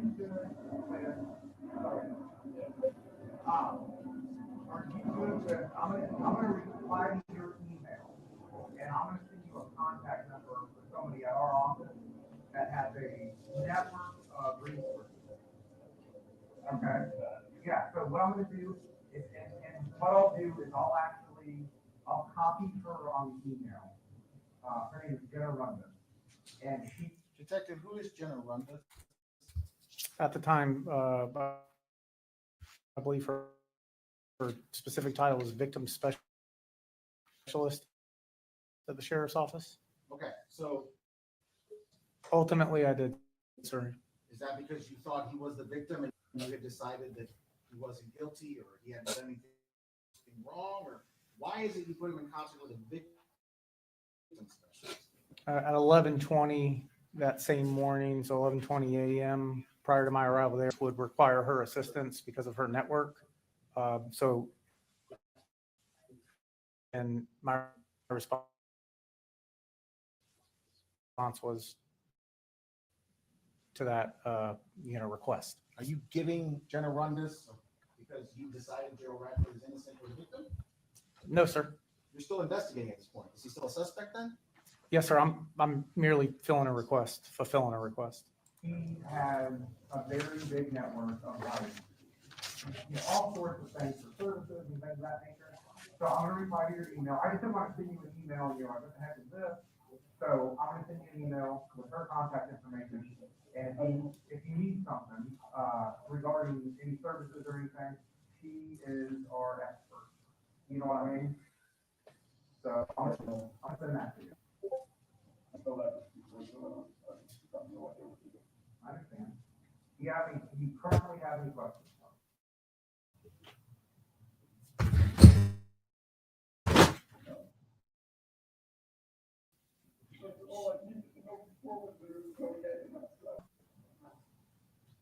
When you say you called evening and you had that conversation, what conversation was that? So that was February 2nd, the day of the incident. Later that evening, I contacted the defendant to advise that the decedent in this case had in fact died. So outside of the exchanges on trying to get him wound up, and you said you called him a faggot a few times, were there any other like instances where that escalated? Detective, why are you asking the defendant, beyond calling the victim a faggot a few times, were there any other moments that escalated? What is prompting you to ask him? I'm just trying to determine the scope of the relationship and how far back it went or the extent of it. Not that I can remember. Nothing really got out of hand any time. I was just trying to wind him up. He did it to me so and told me about it. Never apologized, which, you know, you would expect. Well, I'm really sorry, nothing like that. Yeah, because you said, He didn't come to the point where I started winding him up because, you know, me and you were gonna come to blows someday.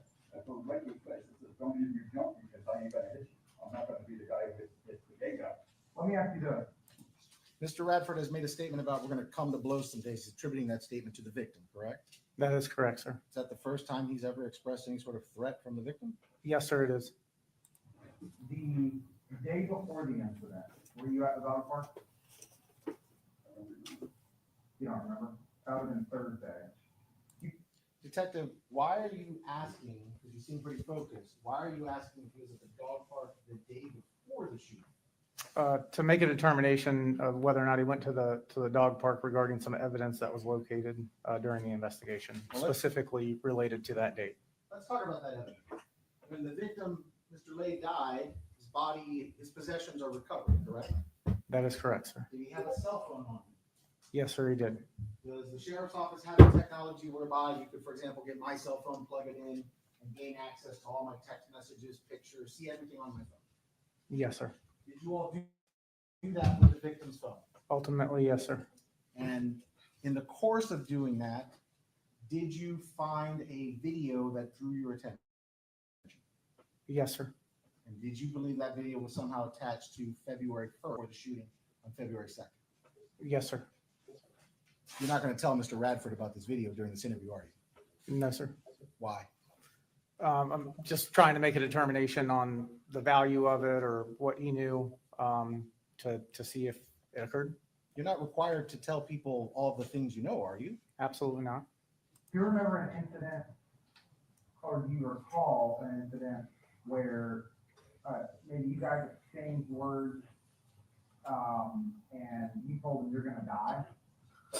Did you ever say that to him? I don't recall, honestly. Okay, fair enough, fair enough. I'm just trying to follow up with everything. No, I don't think I ever threatened him. He threatened me, he said, we're gonna come to blows someday. I might have said it then, I might have said, if you do, you're gonna die. I got you. You know, but no, I never threatened him, Okay. ever. Did Mr. Radford say, I never threatened him ever? Yes, sir. Swear and affirm that all, everything that we talked about today is the truth? Okay. And you're not currently under the influence of drugs or alcohol, are you? Okay. Smoking, so I go to sleep. Okay. But right now, are you high or anything? Okay. How's whiskey doing?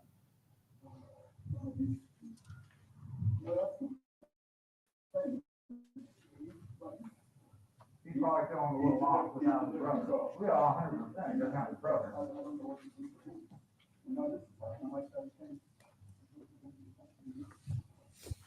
Well, now he's.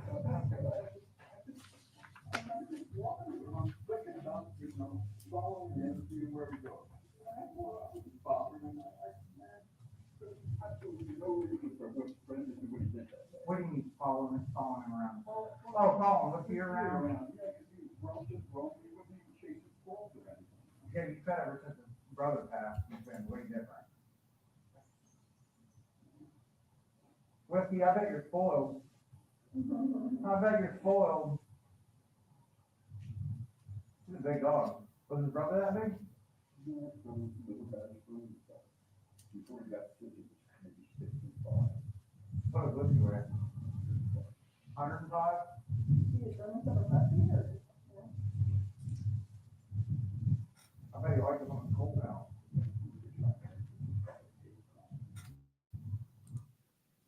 detective, you're talking with Mr. Radford about his dog, and his dog passed away and whatever. Did he, on his own, completely impromptu say, I can't believe they're turning this into a fucking hate crime? Yes, sir. Nobody mentioned hate crime, did they? No, sir. All right, so if the jury wants to listen to the rest of the interview, they can. That's interview 2. We're going to transition to the third interview, but before we do, there was this video that we talked about that you found on the victim's phone. When you look at a person's phone and you find something like a text message or a picture or a video, do phones create some sort of log or entry to tell you when that file is created in the phone? Yes, sir. Oftentimes. And what is the date associated with this particular video we're about to watch? The timestamp and the date on this video from the report is February 1st, 2024. The actual stamp itself, I believe, is 12/58/05, UTC +0. And what does UTC +0 mean? It's a universal time code.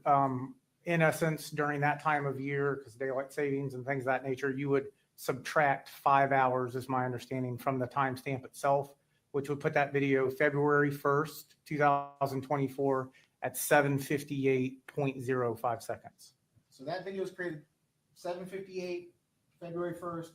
We have a shooting somewhere around 7:55, February 2nd. Is that correct? That is correct, sir. Basically 24 hours. I'm now going to play the video that's marked as a video at Dog Park. Hey, this is part of my video diary that I'm sending to you because the police told me to do this with that, which I'm trying to call the police, but the lady sheriff comes here. So this morning, while I'm walking, we're the only 2 there, and he comes up to me and screams at me, "You're gonna die, you're gonna die." And I asked him to just leave me alone. And so far he has, but again, that the sheriff said that me. Right, that video appears to cut off midway through. Is that the way we found it? Correct, sir.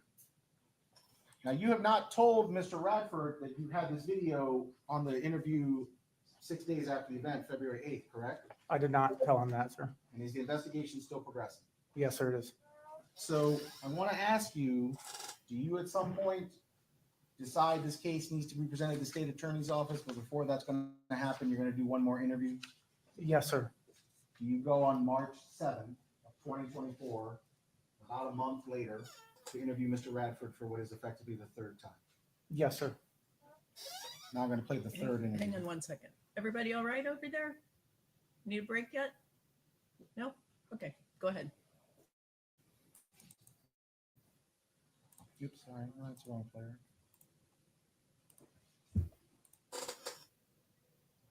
All right, today is Thursday, March 7th, 2024, approximately 08:16 hours. Detective therapy begin 228544.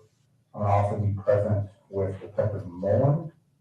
This is in regards to the case number 24-103973.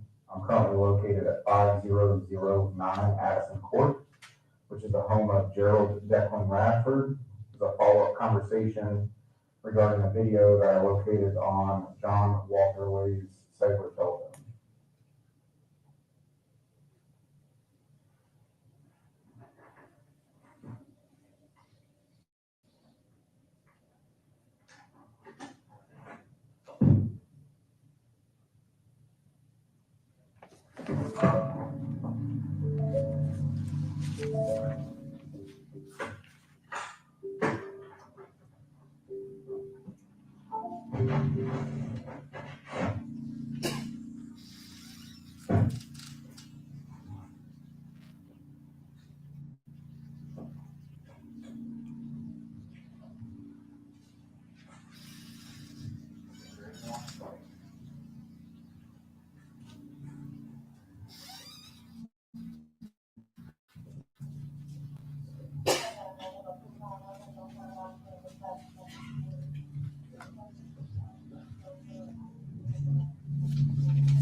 Morning. Hi, Westy. Hi, Westy. How are you? I got your email. I got all of them up. Yeah, I got, MRI.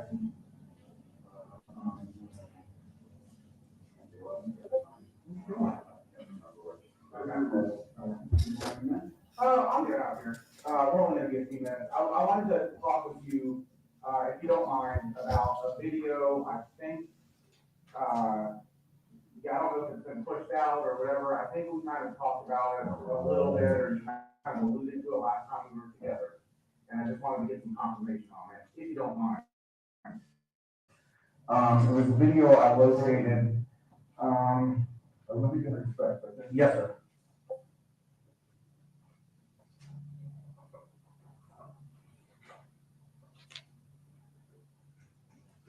Whiskey, what are you doing? How's that skin thing? Getting any better? We're going on this stuff called colostrum. Okay, And it's like, okay. It's Is it helping? slow going, you know? Yeah. But it seems to be going a little bit. You think it's like food allergy type stuff? Hard Hard to say. His mom's got one too, that's on, she keeps looking back here. Yeah, It's like hot spots on. some kind of allergy. I got you. All right, I'm gonna show you this video.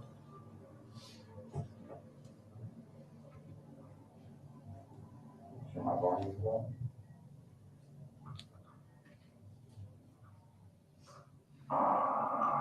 Hey, this is part of my video diary that I'm sending to you because the police told me to do this with that, which I'm trying to call the police, the late sheriff comes here. So this morning, while I'm walking with the only two here, and he comes up to me and screams at me, you're gonna die. And I asked him to just leave me alone. And so far he has, but again, that the sheriff said that I don't know who Sharon You do not know who Sharon is? Did Mr. Radford say, I don't know who Sharon is? Correct, sir. Okay. So, do you remember an instance where that occurred? is. The only time I ever said anything like that is when he threatened to do physical harm. Okay. And that is the God I'm sure. Okay. Now, it appears that that video was filmed the day prior to this incident. So Thursday on February 1st. Do you remember the day prior having any altercation with him? Now, honestly, I don't. The week before, it was like 8 days before his brother passed, and I was just a mess. Yeah, no, I can understand. I really don't remember it. And the few times that did happen, that I said something to him like that, was in response to him going, you and you're gonna come to vote someday. And there's witnesses that saw him saying shit like that. Do you know who would have witnessed that? This kid, that guy named Jeff, who works for one of the hospitals here, and he's a sailor. Okay. Is Mr. Radford telling you to follow up with some guy named Jeff who works at a hospital and is a sailor? Yes, sir. Do you have his contact information?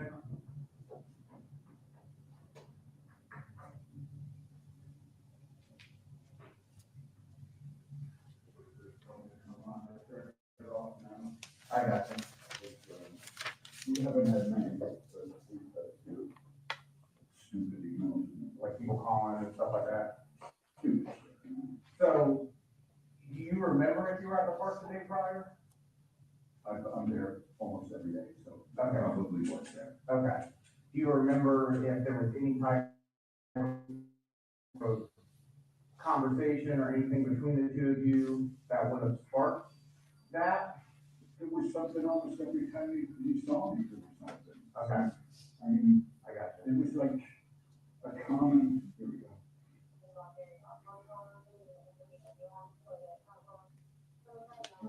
What are you looking for now? Yeah, you said, you're pretty certain that Jeff has witnessed that type of interaction? Okay. Let's see what's something on this here.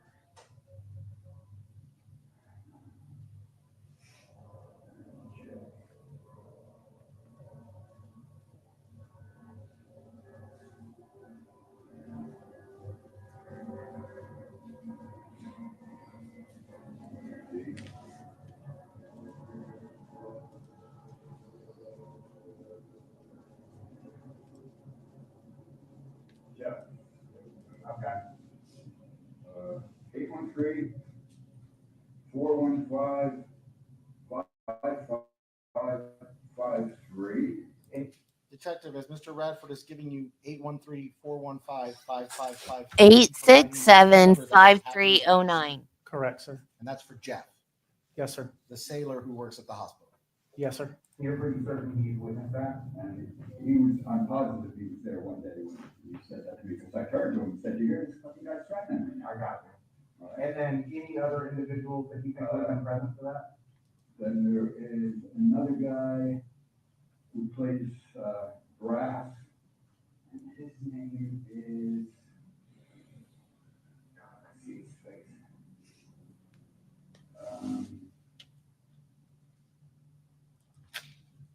Oh, it'll come to me. I don't know if I have his date or the, Okay. but it will come. His name is. Do the alphabet. Yeah. If you can't think of it right this second, will you do me a favor and text me? I absolutely. And let me know who it is and what their phone number is. If you can find it, that would be helpful. Jeff definitely heard it. Okay. The guy who's been on the news, his landlord, Okay. Albert, Yeah. he heard me say, I mean, he was on the news saying, "Oh, I heard him say 100 times he wants to punch him in the face."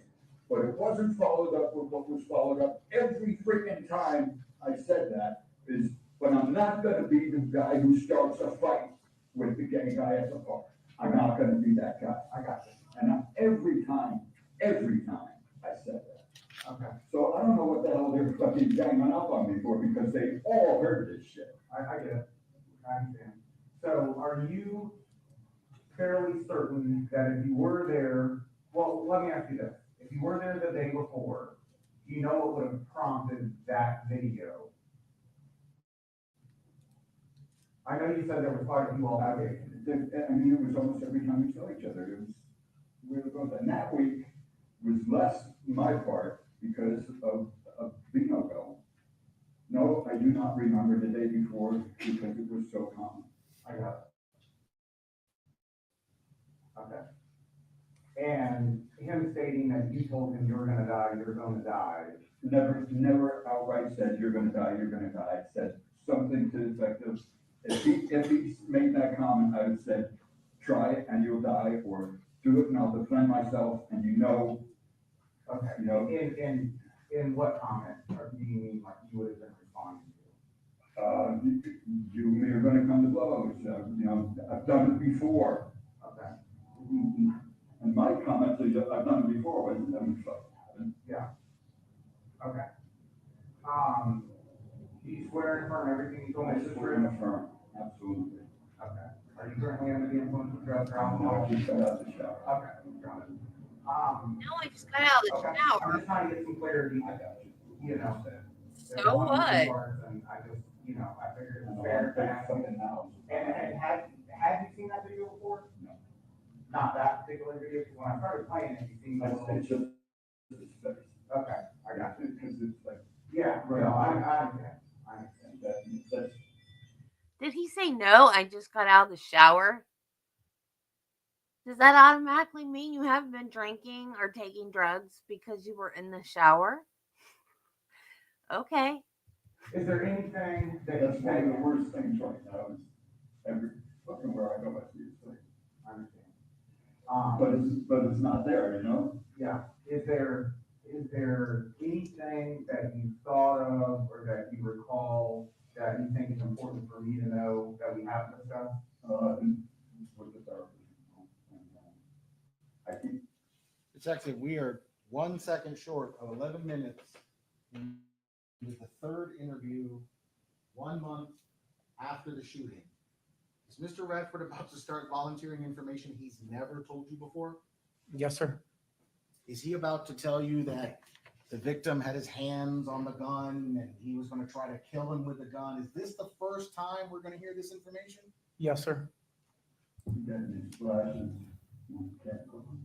other hand, of his hand holding my hand, like right here. So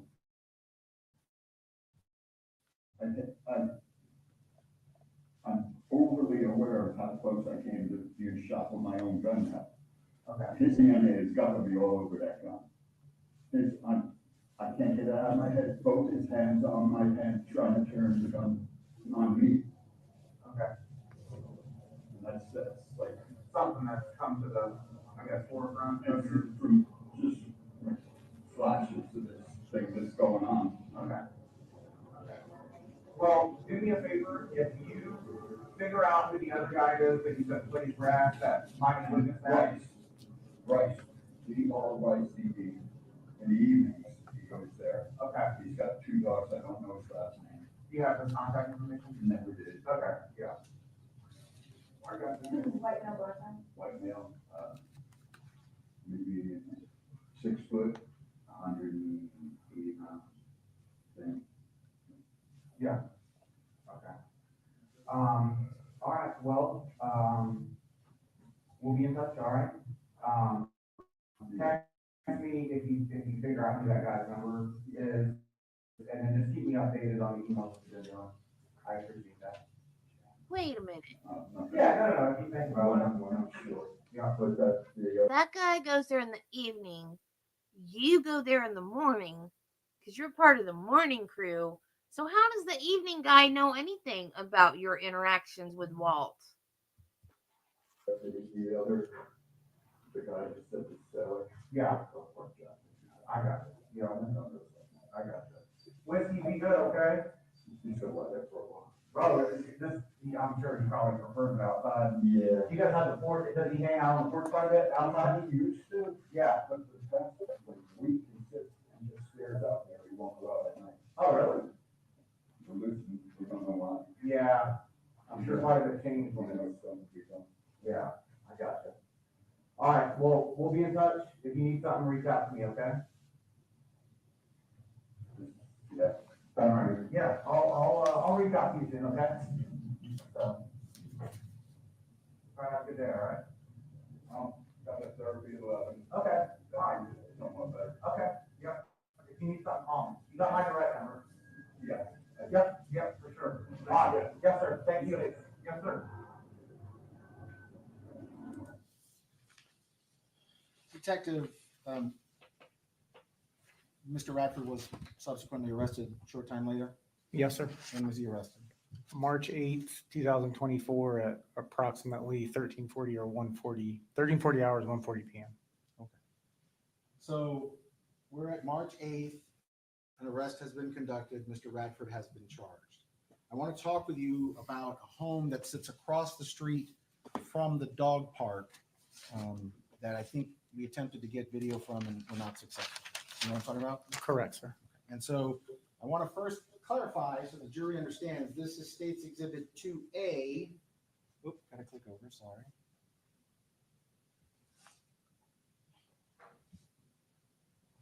It's a little hard to see, but there is a posted sign at the dog park here, as we see in 2A on the left-hand side of the photo, that the area is under video surveillance. Correct. Did the sheriff's office attempt to collect video surveillance from the dog park that might have, captured this incident, the shooting? Yes, sir. And what became of that? It was inoperable, What was inoperable? the video surveillance. How do you know it was inoperable? Other detectives met with staff management from Hillsborough County Parks and confirmed that the cameras were inoperable. I believe there's even wires cut and some photographs were taken. Okay, so you tried, just couldn't control it. Correct, sir. Okay. But there's a home across the street. What's the address of the home that we're gonna be talking about? 4546, I believe it's West Jean Street. And that's basically across the street from the dog park. Yes, sir. Located, I believe that would just be east of the dog park. Now, to back up, we talked about you're the lead, Detective Nix is the same, and other detectives sometimes get tasked with other duties. Was somebody tasked with trying to collect surveillance footage from neighbor? Yes, sir. And who was that? Ultimately, for that particular address, it was Detective Andrew Van Galder. And is he one of the homicide detectives? Yes, sir. I think he has a different assignment now, but at the time he was a homicide detective. Do you need a spelling? Long story short, did we ever get video from that home? We did eventually get video. We did not get video of the incident. Okay, and explain to us what you mean when you say we got video, we get video of the date. What do you mean? So on March 5th, multiple follow-ups were attempted in an effort to determine whether or not the cameras at that location were operable, or whether or not they were cloud-based and things of that nature. And what do you mean by cloud-based for anybody who's not like super savvy with technology?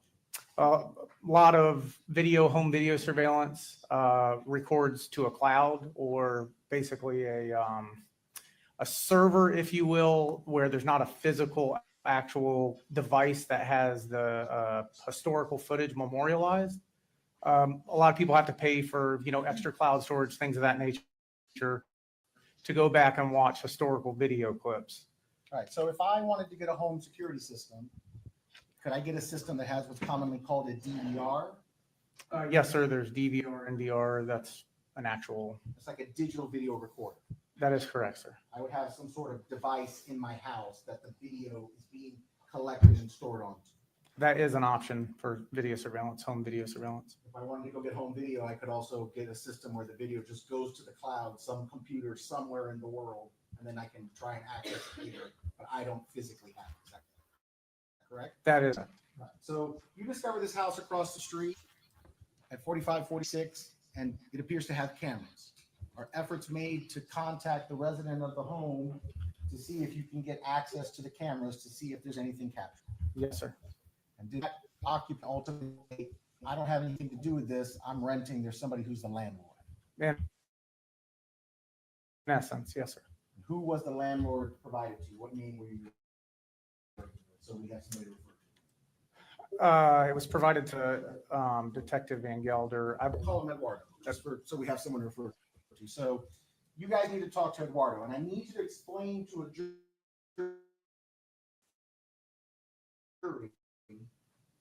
you're a sheriff, a murder. Does that mean you can just barge into somebody's home and start searching their home to see if they have video inside the home?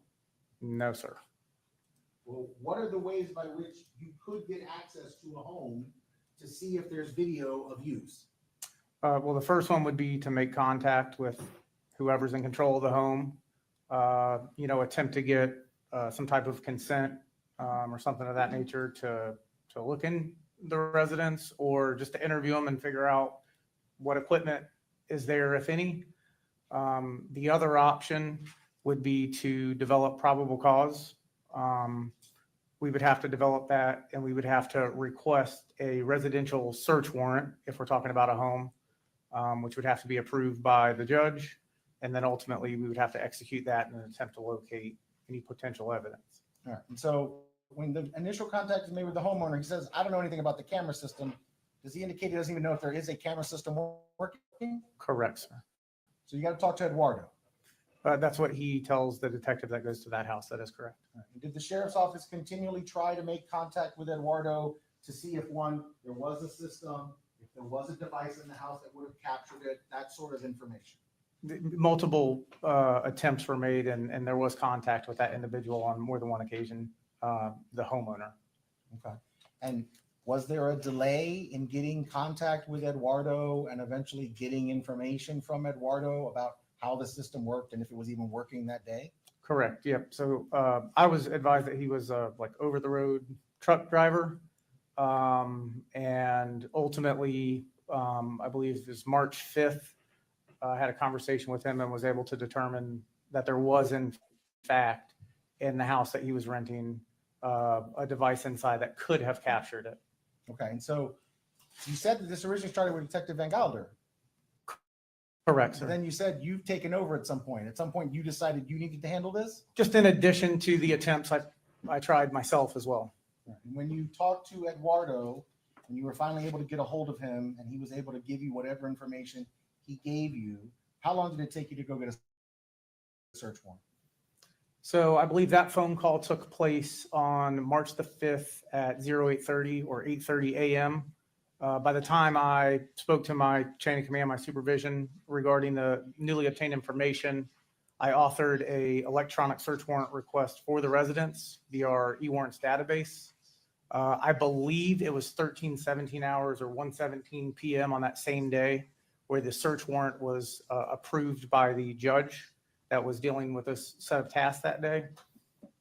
Immediately following that, after the search warrant was approved, myself and other members of the sheriff's office responded to that residence, ultimately executing that residential search warrant after approval. And what time do you think it was roughly when you went to execute the search I would say maybe sub 14:30, like 2:30 p.m. roughly. It was within pretty short amount of time after it was approved by the judge. Okay, a couple hours, you're at the residence after Eduardo's told you that there's a DVR in the house. After it's approved, yeah, it's rather lengthy to author the search warrants and go through the system of getting them approved. But yeah, I mean, it was, again, that started about 8:30 in the morning, but that takes some time to get a search warrant approved. And if you had talked to Eduardo and Eduardo had said, no, there isn't a DVR, all the video goes to the cloud instead, we would not have tried for a search warrant because we have no reason to think that there's anything in the house to get, right? I wouldn't have been able to establish probable cause to even request it. So long story short, you go to Eduardo, you go to the house, you find the DVR. By the time you find it, the video from the date of the shooting is gone. Well, it was examined when we find, I think it was an NVR, but basically a DVR, find that 2 cameras. I do additional search warrants on those items.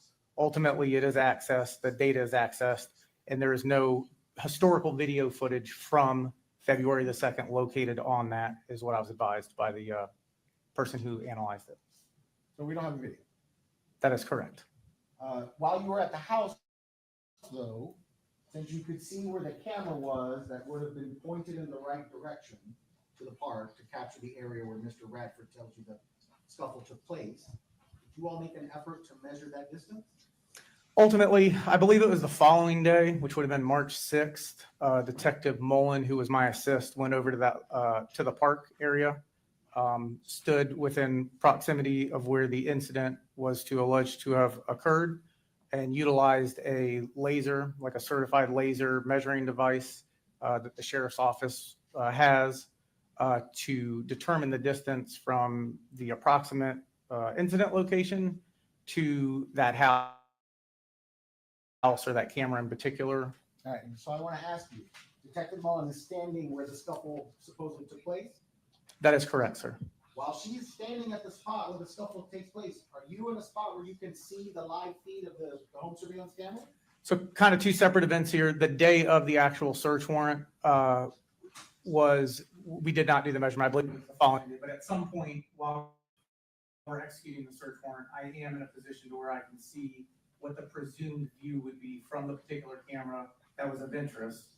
I was able to see that live on a screen that was actually mounted, I believe, in the the closet area.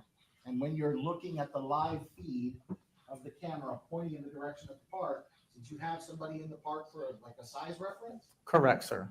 And seeing the person in the park at the spot where the fight took place, and if you had to ballpark it, how far do you think the distance was from the house to the spot in the park? Well, I ultimately found out what the distance was, but I was thinking maybe, so the multiple measurements were taken. In essence, around 235 feet was the distance, which is roughly 78.33 yards. I was kind of assuming it was around 100 yards, but it was, I guess, closer to 80, really. And when you're looking at the live feed and you're seeing this person in the park, 80, 200 feet away, whatever it is, 80 yards, 200 feet away, what do they look like on the camera? Are they a little ant? Are they a giant person? What can you see? The view itself wasn't great. You couldn't see much from that distance on the live view that I was looking at. Still, it would have been nice to have the video, right? Absolutely. All right, let's also talk about while the investigation, has been moving forward, you have access to the phone. Eventually, you give the state attorney's office the copy of the phone, and as you know, I have to provide that to the defense, correct? That is correct, sir. And credit to them, they did actually find something else on the victim's phone. Is that correct? Text messages. Yes, sir. Now, I'll show you number 18. Yes, sir. Now, once the defense brought it to our attention, I had you go back and confirm this is text messages on the victim's phone, correct? Yes, sir, you did. And according to what it says 1/31/2024, 3:19:55 a.m. UTC, and then later it says 2/1/24, So is this already converted to Tampa time from UTC, or is this not converted? No, sir, it's not converted. The UTC +0, like I described earlier, in essence, given that time frame, it would have to go back. You would have to subtract 5 hours from the actual timestamp that's on that report. So that first one, for example, is 3:19 a.m. You'd have to go back to 2:19, 1:19, 12:19, 11:19, 10:19, right? That's That would be correct. And then today because I crossed midnight. that is correct, sir. Okay, but this one here, this one is at 6:11:26 p.m. We would subtract 5 hours. We get back to 1:11:26 p.m. Tampa time. Is that correct? That would be correct, sir. And the date doesn't change. You would still expect it to be February 1st. Given the 5 hour difference not going either side of midnight, it would stay the same. Okay. And so this is the text message we found, and I'm not going to ask you to interpret it because jurors can read for themselves. But this is what was found on Mr. Lay's phone by the defense, eventually passed on to us and confirmed by you to be on Mr. Lay's phone. That is correct. It was on the forensic report. Can you all read it? No. I can, do you need me to zoom in or anything? Either he can read it or You want me to read it? I'll read it. The first one that starts in blue says, "Hey, Walt, I have not been able to find any paperwork from my court case. I do remember that his first name is Declan. I have given this some serious thought. I do hope you will file a police report because what he is doing to you constitutes a hate crime and he needs to be stopped. Have Tammy or one of the guys ask him what his last name is. Let me know what is going on. Love you." That's from Sue Jones, which also says /Callie. Then there are two text messages in green, and we would understand these to be text messages sent by the victim, correct? Yes, sir. Sent by the victim to Miss Sue Jones. Okay. And the first one says, "Hello, I'm at work. Our computers are down. I was able to get all his info from the morning crew. He's crazy. He doesn't have anywhere else to go. He doesn't really intimidate me. I'll keep you posted.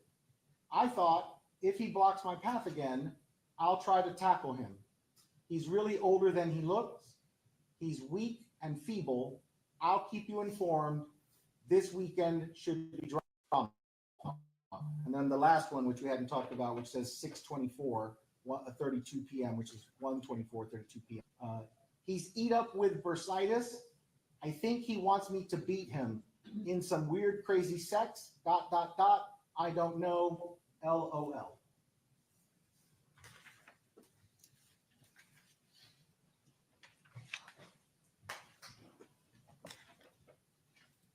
What? So Mr. Radford has been arrested now. He's in a period of time. Yes, sir. And when a person is in jail, are they allowed to make phone calls to the outside world? Yes, sir. And when a person makes outside phone calls, are there signs in the jail? This phone call is being recorded and people can listen to what you're saying. I can't speak to the signs, but I know on all the recordings, that is the prompt, I believe at the onset of the call or right before you actually start to correspond with the other party. Okay. And so did you and I begin listening to jail phone calls made by Mr. Radford? Yes, sir. We did listen to some of them. And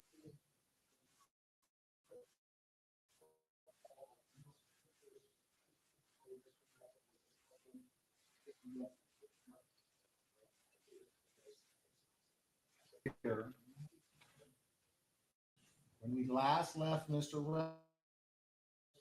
Radford, I have never heard him say he had to disengage the safety.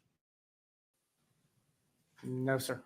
I've never heard the victim's finger was on the trigger or that he was clicking the trigger. I never heard that either, sir. So nowhere allegation of the victim's finger on the trigger, clicking the trigger, and nothing was working. He did not disclose that to me, sir. So I'm going to play that call, and it's like a 15-minute call, but I'm going to jump ahead in the call. This is the phone call that ends in 12_196_637.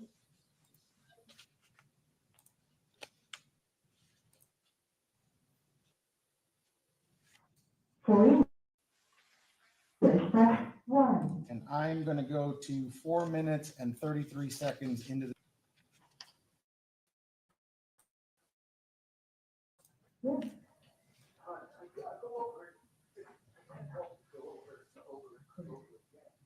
Yes. Yeah.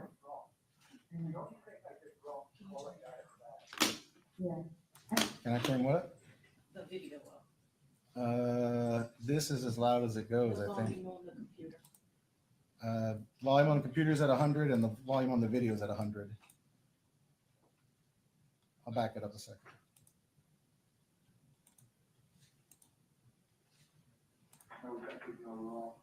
Good.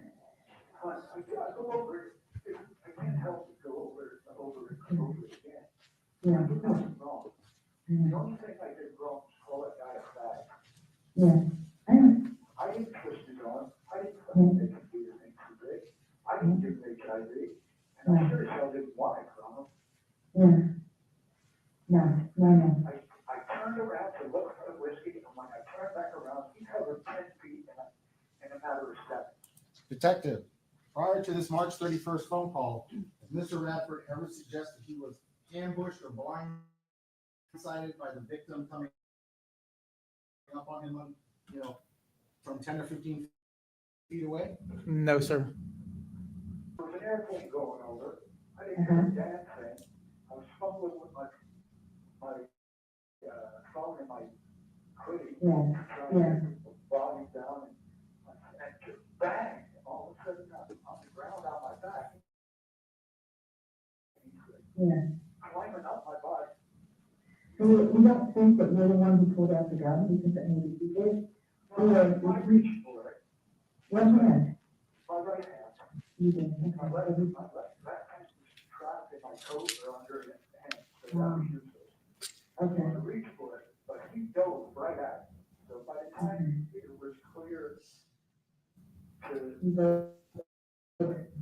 little bit, my hands were on it, and he was trying to turn it on me. I pushed up. Yeah.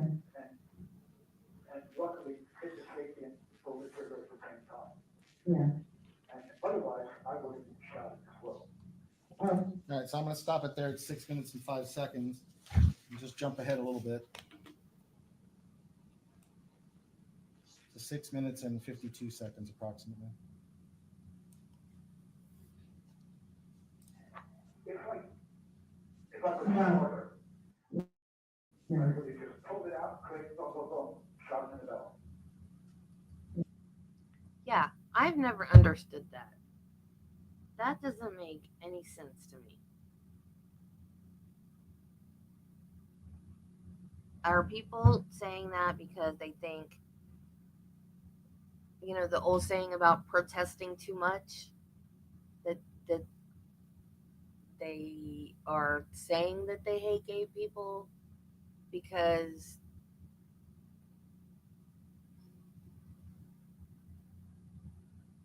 oh, my phone updated, so now it's doing something weird that it's never done before. Squirrel, ADHD, sorry. Yeah, that's just weird to me. Like, I don't know. I hate bigots. It's not productive. Let people live their lives. It's stupid. Yeah. But I did. He had it. I couldn't get the trigger. Yeah.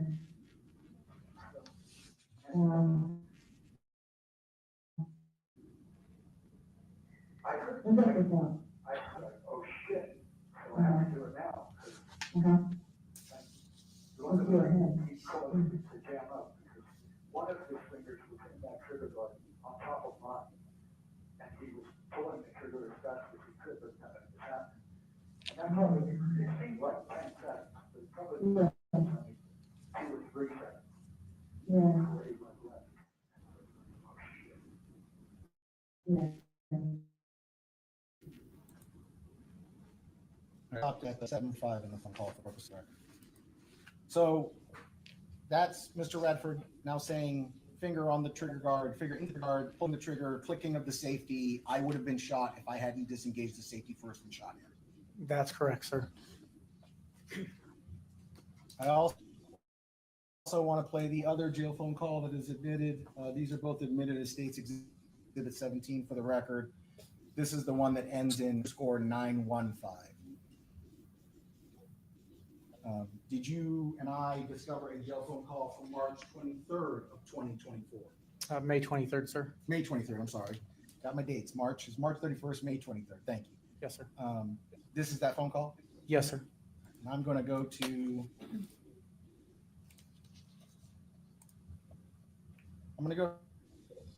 to 7 minutes and 11 seconds roughly. But I want to be clear.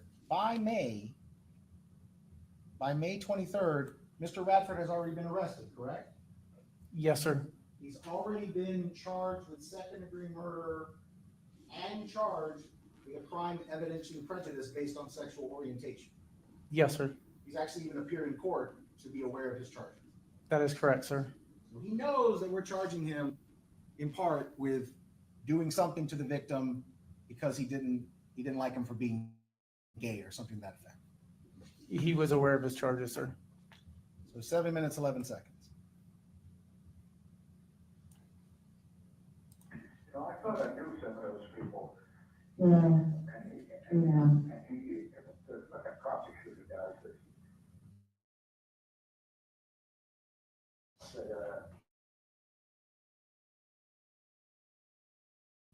that he called him that name after he only met him at a go up on. I know him for 40 years.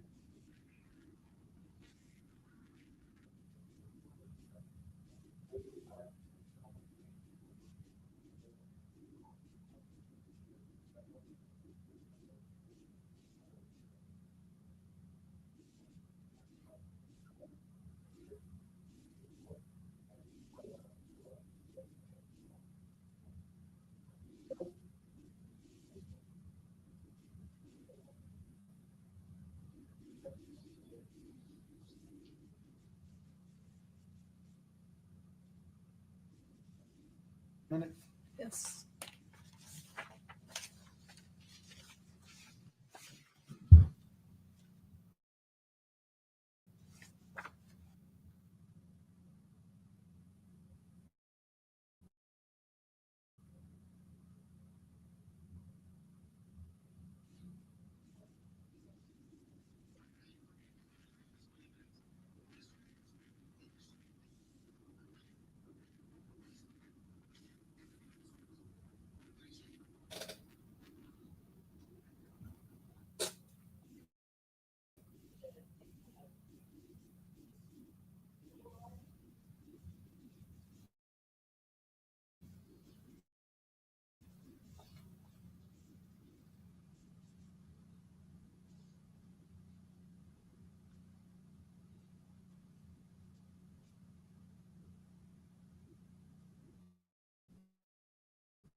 Yeah.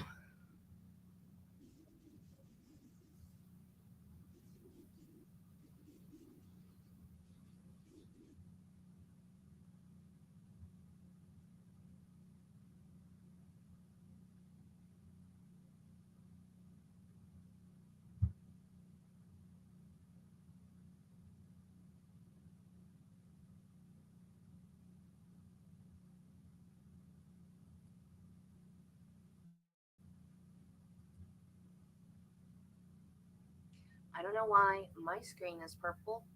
Everything looks like it's working correctly.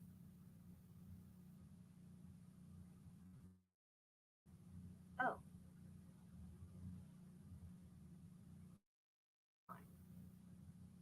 If you guys heard a giant crash a while ago, that was just me falling down. I missed my chair. It actually slid out from underneath me. I was sitting on the edge. Spike came to check on me, make sure I was okay. He's such a sweet buffer. All right. Be seated. Cross-examination.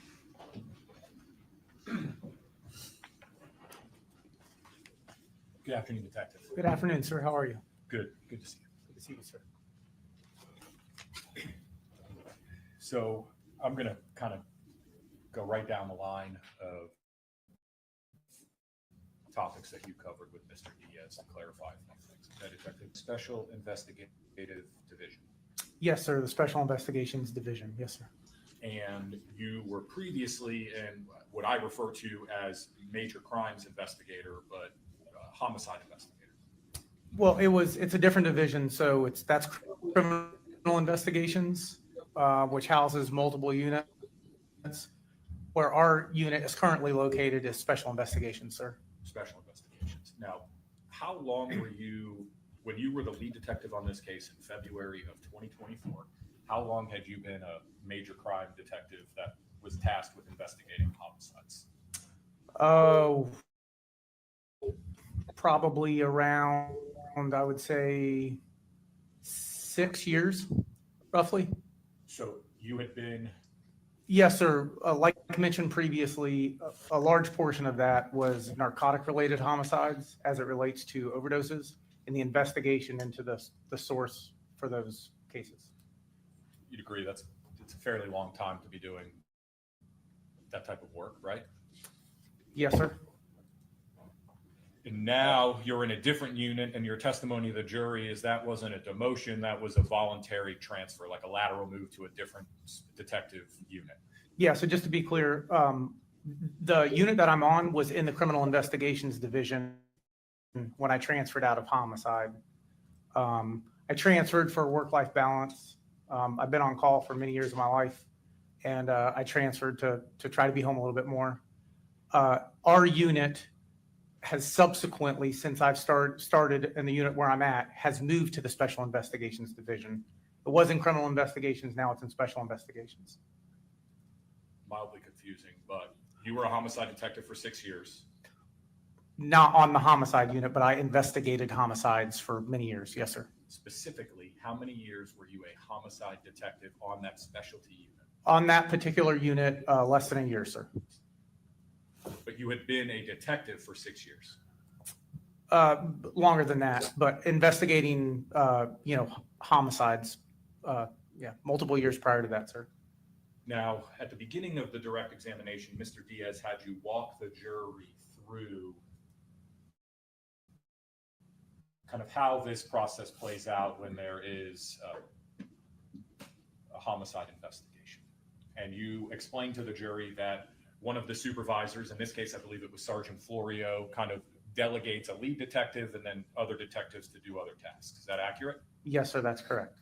Now, you were assigned by the sergeant as the lead detective in this case, right? That is correct, sir. You are in charge of the investigation. I'm not in charge of it, but I'm the lead detective of it.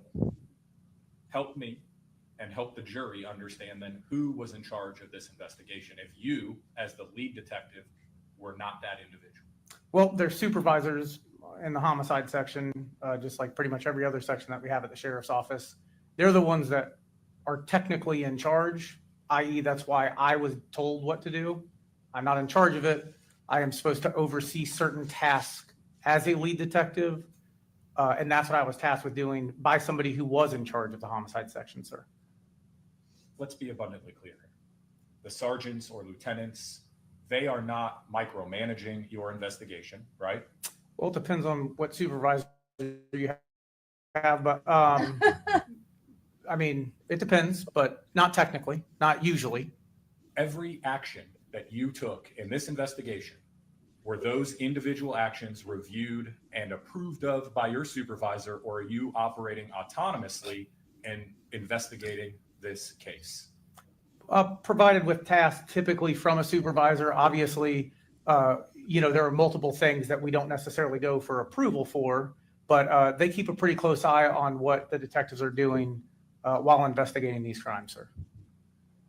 When you complete your investigation or reach a stage where you want to send the case to the state attorney's office, and that's a topic we're going to touch on momentarily, You are responsible for putting together all of the evidence, compiling all the police reports, and getting that information to Mr. Diaz or his office, correct? That is correct, sir. That's typically the lead detective's role. It's not Sergeant Florio's responsibility, right? Not in this case, sir. It was It's not. not crime scene detective Nick's responsibility, right? No, sir. I mean, each person might, provide a certain, set of evidence or reports or what have you. But typically it's between myself and the attorney's office, if you're the lead detective, on ensuring that all that is fulfilled, sir. And for argument's sake, if the state attorney's office wants you to seek additional information, they may say, hey, go look into this or go get this to you, right? That could be a scenario, sir. Yes, sir. And that wouldn't be to your sergeant. No, sir. Typically they'll call, the detective working on the case. The point I'm trying to make, detective, is it became clear to me during your direct examination that, I don't know why, but in an effort to kind of maybe explain away why certain things were and were not done at certain times, to kind of fragment the structure of the detectives on this investigation. And I want to make it abundantly clear. Words matter, right? Yes, sir, they do. Lead means lead, right? Yes, sir. Lead detective. That was your role. That was my role, sir. Ultimately, you have the responsibility and ability to direct other law enforcement officers, deputy sheriffs, other detectives to assist you with your investigation, correct? I was assigned as the lead detective, sir. And to answer my question, you have the ability to delegate tasks to other deputies and detectives or ask for help, right? On certain things, yes, sir. On certain things. And there's certain things in a case like this that are more important than others, right? Potentially, yes, sir. And just as an example, forensic evidence like DNA and fingerprints might be more important than, as you investigate a case, some random item found at the crime scene, right? Yes, sir. Okay. So we've established that you are the lead detective. You have supervisors, but you are in charge of this case. Yes, sir. I was the lead detective, sir. And so while Detective Nix was tasked with, the initial documenting with one of the crime scene techs the scene, you were tasked as the lead detective and kind of took on roles like interviewing Mr. Radford, right? I did interview him, sir. Following up on other leads, correct? Yes, sir. Ultimately, in March, some 30 plus days after this event, authoring and executing a search warrant on the home I believe it's 4546 West Jean Street. Yes, sir. March 5th. Now, that's not something your sergeant did for you, right? No, I was the one that authored the search warrant, sir.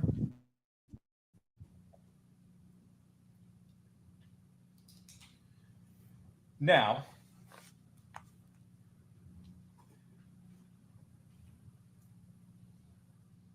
there was discussion about the interplay between your agency and this investigation and the state attorney's office, specifically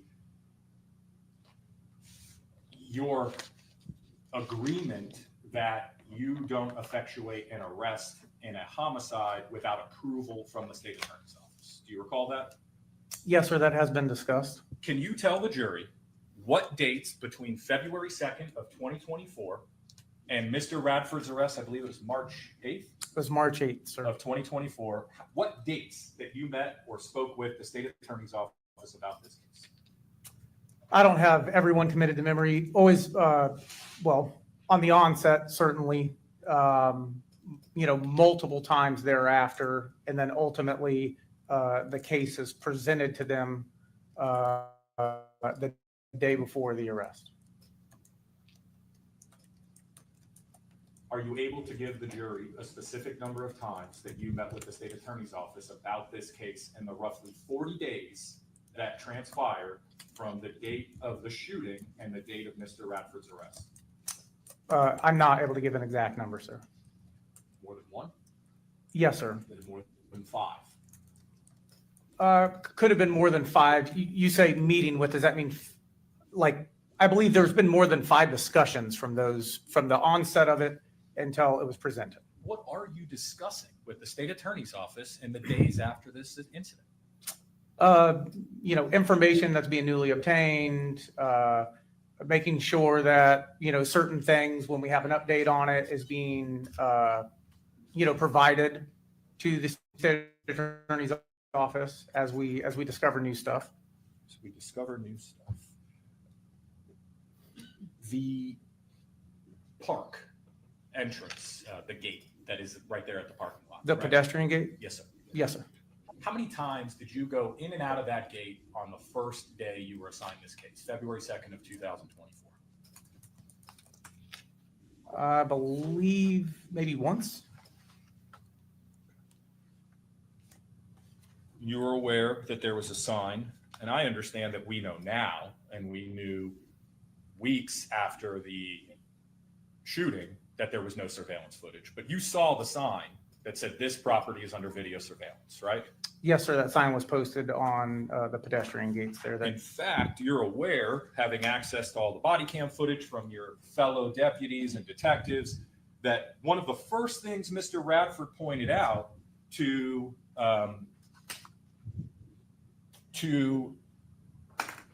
the responding officer.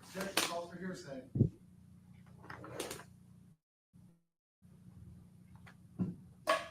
Sustained.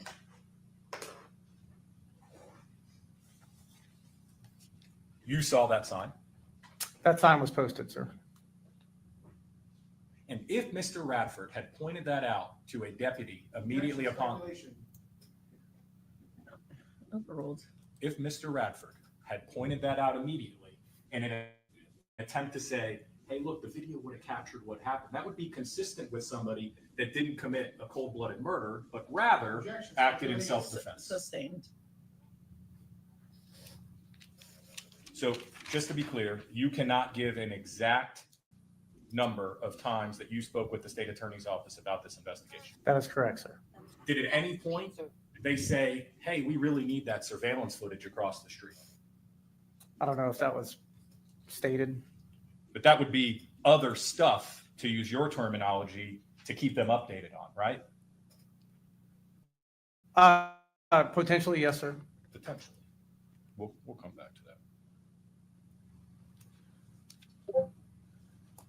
Now, to be clear for the jury, the state attorney's office and the sheriff's office are independent, autonomous entities, right? We are two separate offices, sir. Different responsibilities, yes? Yes, sir. State attorney's office is tasked by the state of Florida with prosecuting crimes, right? Yes, sir. Law enforcement is tasked with a variety of functions, but predominantly investigating and effectuating arrests against individuals that you believe have committed a crime. That is a facet of law enforcement, sir. Florida statute gives your agency direct authority to effectuate an arrest without approval from the state attorney's office, yes? We do have the approval to arrest somebody, sir. So while there may be some backroom gentleman's agreement that this is how these types of cases play out, in any other criminal case, it would be accurate for me to tell this jury that you, as a law enforcement officer, can effectuate an arrest without approval from the state attorney's office if you believe you have probable cause a crime has been committed. We do have the ability to effectuate arrests, sir. And not just the ability, you actually do it. Well, we do, sir, but not regarding homicide investigations.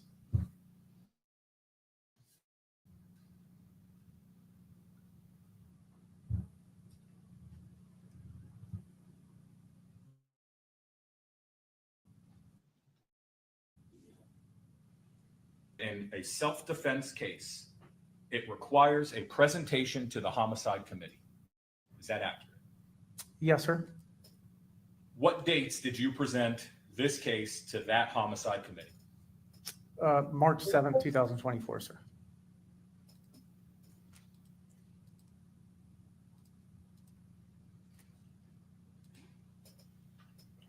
It was a leap year last year, 29 days in February, if I'm not mistaken. I've lost track, but you're probably right. And then 7 days into March. So 27, 34 days, give or take, after the shooting, That sounds about right. roughly. Yes, sir. Please enlighten the jury as to what new evidence you and your fellow detectives obtained, let's say from a week after the shooting up through the date you presented the case to the state attorney's office? I don't know the list of everything that was obtained or discovered in that period of time, sir. You are the lead detective, yes? Yes, sir, I am. You lived and breathed this case for over 30 days. Yes, sir, I was in. Tell them one substantive item of evidence, new evidence that you obtained beyond a week after the shooting. Multiple interviews with the defendant.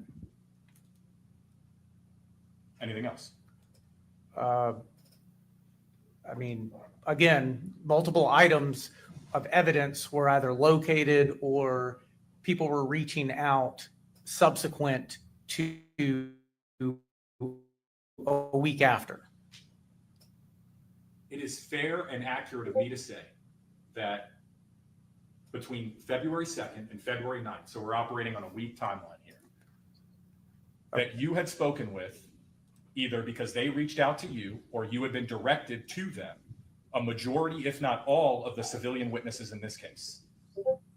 I don't know the dates. I don't think that's accurate. I don't know all the dates that the civilian witnesses reached out, but the time span is definitely greater than that, sir. Please articulate beyond the additional interviews exactly what new evidence you obtained beyond a week after the shooting as the lead detective. I understand that. Multiple items. I don't know the entirety of those items, but again, you know, of note are 2 interviews with the defendant. And one of those interviews was on February 8th, right? That interview was February 8th, sir. Yes, sir, at 15:20 hours, so 3:20 p.m. Okay, so you say multiple interviews. Just to be clear, unless I'm haven't followed along properly, the only interview that occurred after February 9th was the interview on March 7th, right? Oh, my apologies. I thought we were talking about the 8th. So yes, there was another one that occurred on March 7th, sir, in the morning at 08:16. So, just to be clear for the jury, from February 9th, so a week after the shooting, from February 9th to the date of Mr. Radford's arrest, you have told them that there were some items that you cannot articulate, and in one additional interview with Mr. Radford, that, mind you, took place the same day or the day before your presentation to the state attorney's office.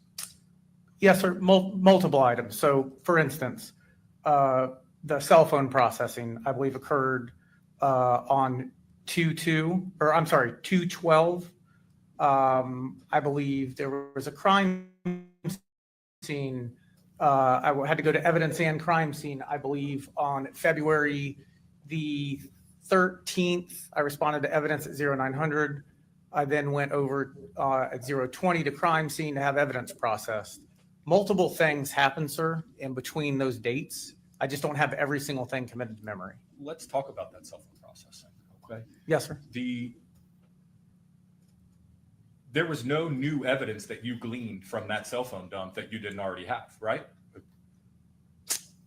I mean, I guess confirmation on a few things, but. Well, the video that they played of Mr. Lay, that he purportedly was threatened the day before, that selfie video, you had that in your possession within a day of the shooting. I don't believe that's correct, sir. When did you get it?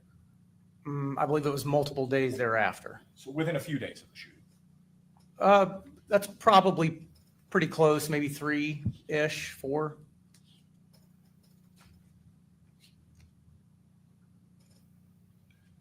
In fact, and we'll touch on more later, this particular text message, you did no actual, let me back up, just so that we can clarify some things for the jury. The software that you used is called Celebrate, right? That is what the sheriff's office, that's one of the programs the sheriff's office uses. There's another program called Axiom, if I'm not mistaken. That is correct. But your agency uses Celebrate. Well, we use multiple, sir. In this case, you use Celebrate. Yes, sir. And when I say you, I'm referring to the digital forensic analyst. I appreciate that. Yes, sir. And Celebrate, you're familiar with it? I am, sir.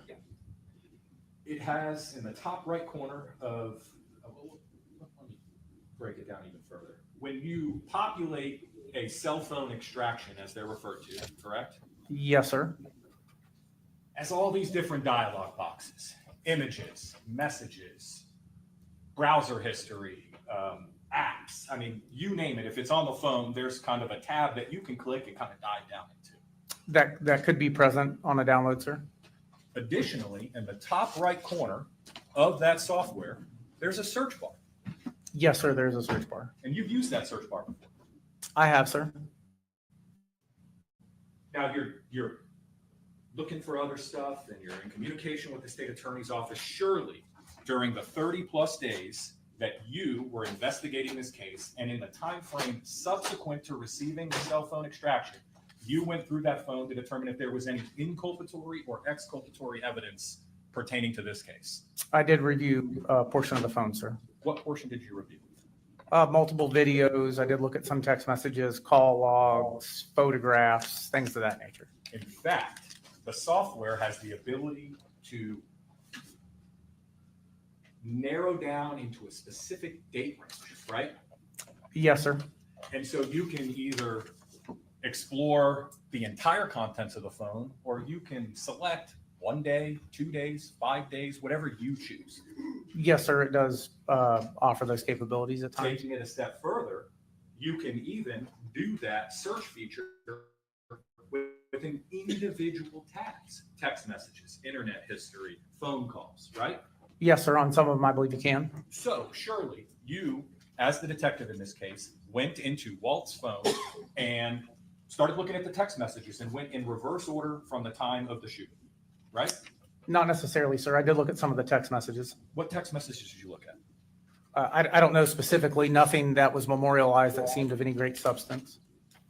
Nothing that seemed of any great substance. Well, had you gone through the text messages in reverse order from newest item on the phone to oldest, because admittedly you would agree that once the shooting took place, there's no more text messages being sent from the phone. That would be correct, sir. We had the phone. And so it would be fairly easy, now that we've explained this software to the jury, for you to go through that phone in chronological order to look at these messages. That would be an option, sir. And it wasn't until I located a text message that I sent to the state attorney's office that you became aware of the message that you've discussed with the state on direct examination. Correct. ASA Diaz informed me of that text message, and then I confirmed it on the Celebrate. Now, there has been significant discussion on direct examination between you and Mr. Diaz, implications being that Mr. Radford may have added new details or changed his story. And those are the types of things you take into account in your investigation as it evolves, right? Words are important. The investigation's organic, so to speak. I mean, yes, that has been discussed. There is no telling what you're going to glean as you investigate a case, what you're going to learn, what you're going to find as you get these results back. Yeah, I mean, that's part of the process And while investigating. surely this message, had you looked for it and had you found it, would have affected your investigation, at least in the light that you viewed it in as the lead detective, right? I would have documented it. Are you saying it doesn't change your perception of the case one way or the other? I'm saying that if I located it on the Celebrate, I would have documented it. Speaking of documentation, you keep, you're tasked as an detective and deputy sheriff of the Hillsborough County Sheriff's Office with writing reports on and the importance of those reports. Yes. Yes, sir. You've been trained in how to write them. Yes. Yes, sir. And you're taught throughout your training and years of experience in interacting with supervisors, sergeants, lieutenants, that it is important to document facts in that report that have a bearing on the case, right? Yes, sir. Okay, so, hey, I stopped at Starbucks on the way to 4546 West Jean Street is not something that has to be in there, right? I wouldn't assume that it does, sir. But you'd agree with me that in a report, something important, substantive, that actually impacts the investigation, observations you made about evidence per se, would be something that you would want to include. Yes, sir. Now, why then did you not include in your report that on March personally were viewing the camera while this laser measurement was being conducted. Well, that's inaccurate, sir. Those are two different things, and they happen on two separate days. Did you document in your report that you personally viewed the view from that surveillance camera and memorialize what you believed it would have captured? I don't believe that I put that in my report, sir. In fact, today is the first time that we're hearing about this, right? I suppose. We've had conversations before, right? We have, sir. Prior court hearings, we've had conversations, yes? Yes, sir, we have. Never once, when we were talking about the surveillance footage, did you mention that you personally laid eyes on the view of what those cameras show? Yes, sir, that was never discussed. Well, we discussed the importance of that type of surveillance footage, right? Yes, sir. We're going to circle back to that. Dude, coming in a little hot. He's Body doing cameras. his job. Your agency has body cameras? Yes, sir, they do. And I understand that detectives don't wear them, but if you went to your sergeant or lieutenant and said, hey, I'd really like a body camera, they'd give you one, right? We are assigned body cameras, sir. Did you have body camera active in this case? I don't know if I had one assigned to me at that time. I'm not exactly sure when those went out to the detectives. I don't remember when I got my body camera, sir.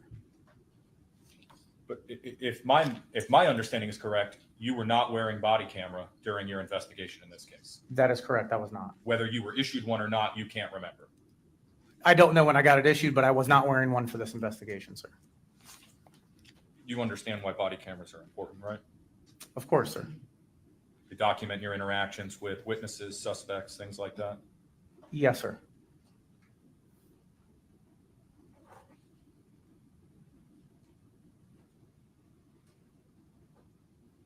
You and Mr. Diaz discussed the clothing and appearance of Mr. Radford,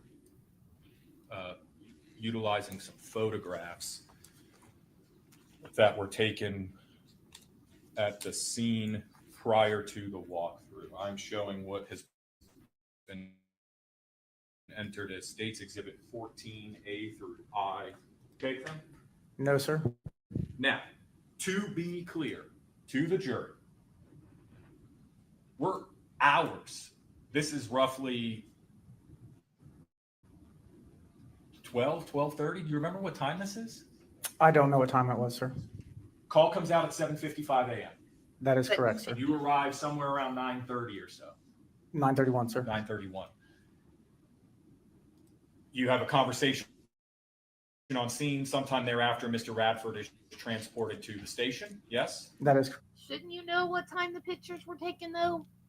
Shouldn't it be marked somewhere what time the pictures were taken? I would think that would be important. correct. A lengthy interview is conducted by you and Detective Mullins of Mr. Radford. Correct, sir. In that time, Mr. handcuffs, right? I wasn't there for that, sir. Did you become aware of that?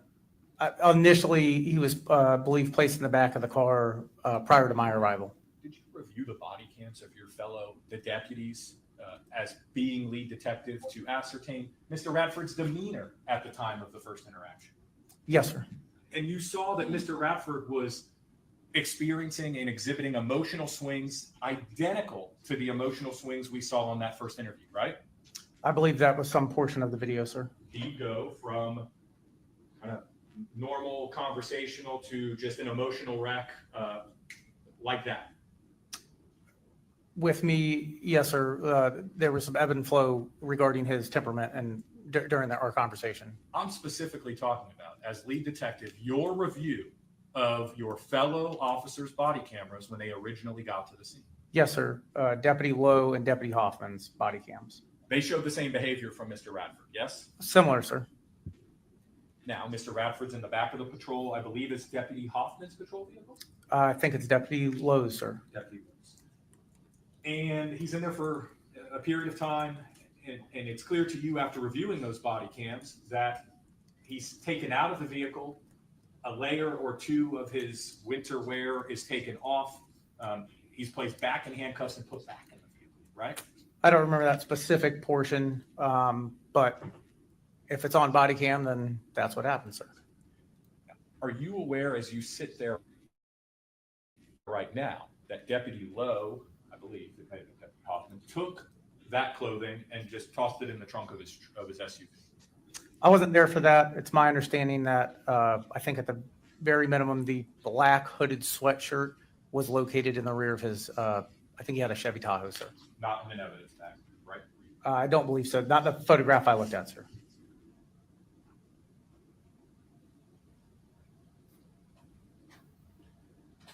So subsequent to these events, how long after you arrived on scene would you estimate you took Mr. Radford or asked Mr. Radford to go to the station? I would say it was within approximately maybe 40 minutes. I don't know the exact time. Could have been more, could have been less.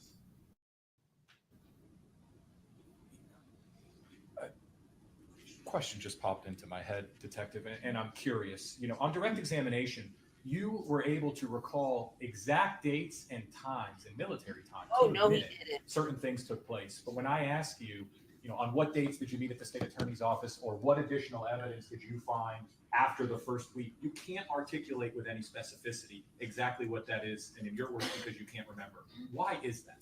Well, because I don't That think is it's that called cross-examnesia. That's why he can't remember. He has cross-examnesia.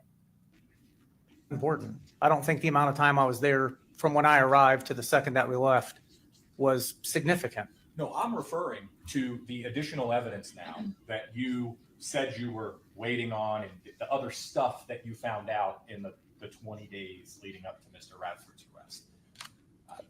Why can you not articulate to the jury with specificity those items, but you can recall with exact specificity the date and time to the minute you executed a search warrant in March?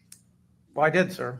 I believe the cell phone download email that came from Stephanie Sewell was sent on February 12th at 15:56 hours. I think on the 13th, I reviewed the cell phone. Subsequently at 0900, I responded to evidence. At 0925, I went over to the crime scene section to process one of the items for blood in the presence of crime scene. I have been very specific off memory, sir, of what occurred after the time frame that you've asked. Detective Herrick, what was the first date you went to follow up on the surveillance footage located at the park? I did not. I did not do that, sir. That was Detective Van Gilder. Surely, though, at some point you followed up or tasked somebody with getting that surveillance footage. I believe a supervisor did, but I did not go over there and do that personally, sir.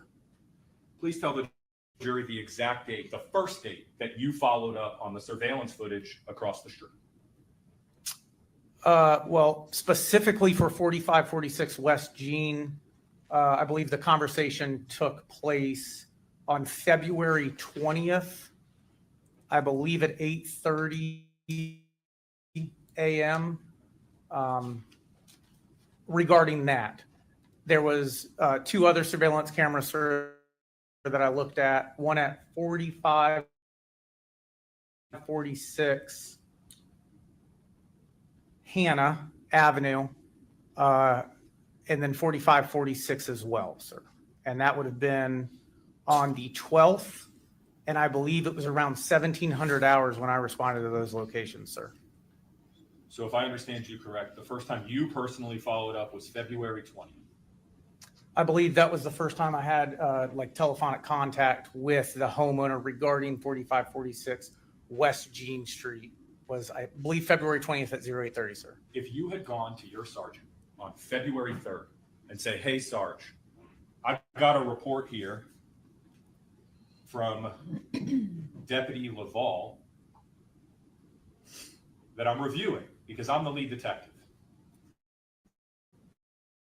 And Deputy Laval on February 2nd, while I was interviewing Mr. Radford, notated in his report that at 4546 West Jean Street, I observed a surveillance camera attached to the residence, which pointed toward the crime scene. If you had gone to your sergeant and said, Sergeant, I got Mr. Radford telling me this was self-defense. He's got injuries to his face, significant injuries, I would submit, but the jury can decide that. I've got tragic loss of life. Mr. Lay is deceased as a result of this shooting. We need all hands on deck to get that surveillance. What would your sergeant have told you? Would he have said no? We don't have the resources? I don't imagine you would have said that, sir. In fact, I imagine, and I think you'd agree, that if you had done that, if you, as the lead detective, had read Speculation. Sustained. detective on February 3rd, well, let me rephrase. You compile all of the reports and supplements submitted to you by the other deputies on scene. Yes? I don't compile those. Do they get sent to you? Not necessarily. Help me and the jury understand that what a lead detective actually does. How do we, as a society, trust law enforcement to do the job of investigating a crime or to do the job of... How does impugning the detective help your case? I don't understand your line of questioning. Because he doesn't remember every single little thing he did. I don't know where you're going with this, dude. Of lawfully and justly exonerating an innocent man. If we don't have the faith and ability to trust that they're going to actually follow up on these things, how do we do that? Please explain that to the jury. Well, you guys have heard an extensive amount of follow-up was conducted on this case, which is why the decision wasn't made overnight. So I think that's been made pretty clear, sir. Well, let's talk about that extensive follow-up. On February 2nd, Deputy Sheriff Laval writes in a report that there was... Sustained.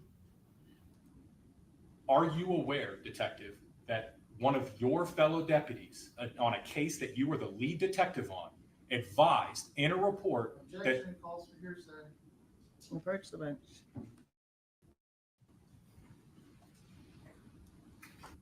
Gonna have to wait to get that person on the stand and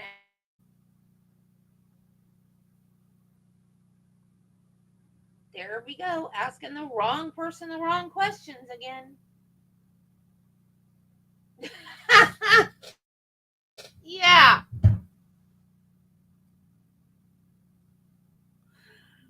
There you go.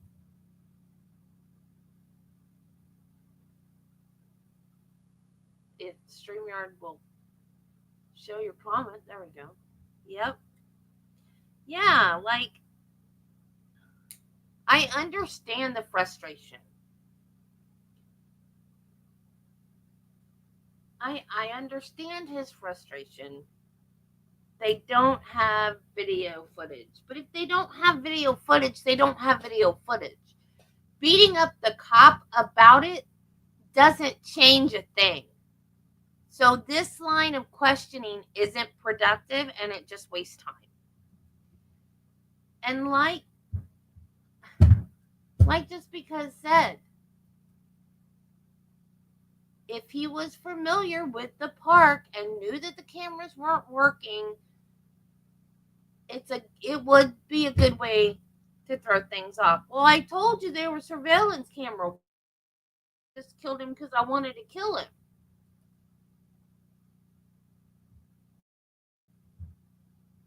Yeah, I don't. Why do we not have sound? Turn the sound back on. Sidebar's over.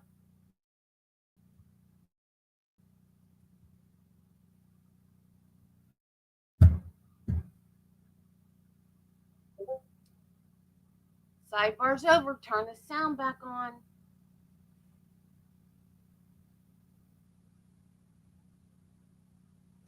Hello. Sound.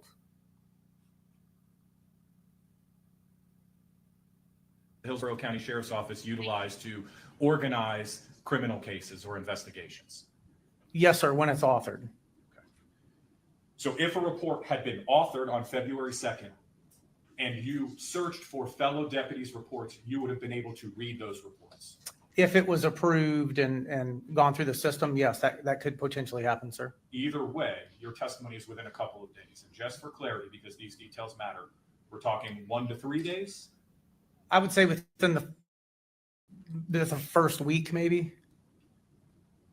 So on February 3rd, did you task anybody to go across the street to make contact with the resident of that home? I did not personally task anybody with that.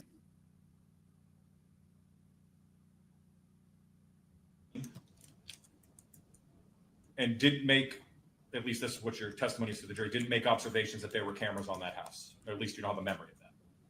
That would be correct. You departed the scene of the shooting and went with Mr. Radford to the station, right? Correct, sir. And at that point, you didn't, is that something that you typically do in your cases? You know, look around for surveillance footage on your own as the lead detective? Yes, sir. But you didn't do that here. Well, not regarding this particular home. I responded to the dog park and then ultimately went to the District 3 office. I'm not even certain if I passed the home, sir. On February 4th, did you go to 4546 West Jean to try to make contact with the homeowner? No, sir. Can you advise to the jury if anybody within your agency did it? I don't know that, sir. On February 5th, did you or anyone in your agency go to 4546 West Jean to obtain surveillance footage? I did not, sir. You, having the benefit of hindsight after the search warrant was executed, became aware that the surveillance had overwritten back to February 19th, correct? I was advised that historical video surveillance from the 2nd was not located on it. I don't know anything other than it wasn't on that NVR. Did you ask the individual within your agency tasked why? The individual that accessed that data just stated that it was not captured. There was no video from February 2nd, sir. Forgive me, Detective Harrop. You are investigating a shooting that ultimately resulted in the arrest and charges against Gerald Declan Radford for second-degree murder. And you did not inquire or follow up with the forensic witness as to why in any capacity. You just accepted that there was no video. There wasn't video. If I told you that the surveillance footage only went back to the 19th because the data had been overwritten, would you agree or disagree with that? I don't know, why it started on the 19th. It was overriding, inoperable. I don't have that information, sir. Detective, you've been doing this for a really long time. You know that at 7-Elevens and DVRs and NVRs have the ability to store a finite amount of data, yes? What do you mean by finite, sir? Well, it's limited by the capacity of the locally stored hard drive, if it's not cloud-based. Finite Yes? mean? Yes, sir. In fact, I can say with almost certainty, correct me if I'm wrong, that you have investigated cases where there has been surveillance, and that surveillance, be it from a 7-Eleven or a Walgreens or any kind of store.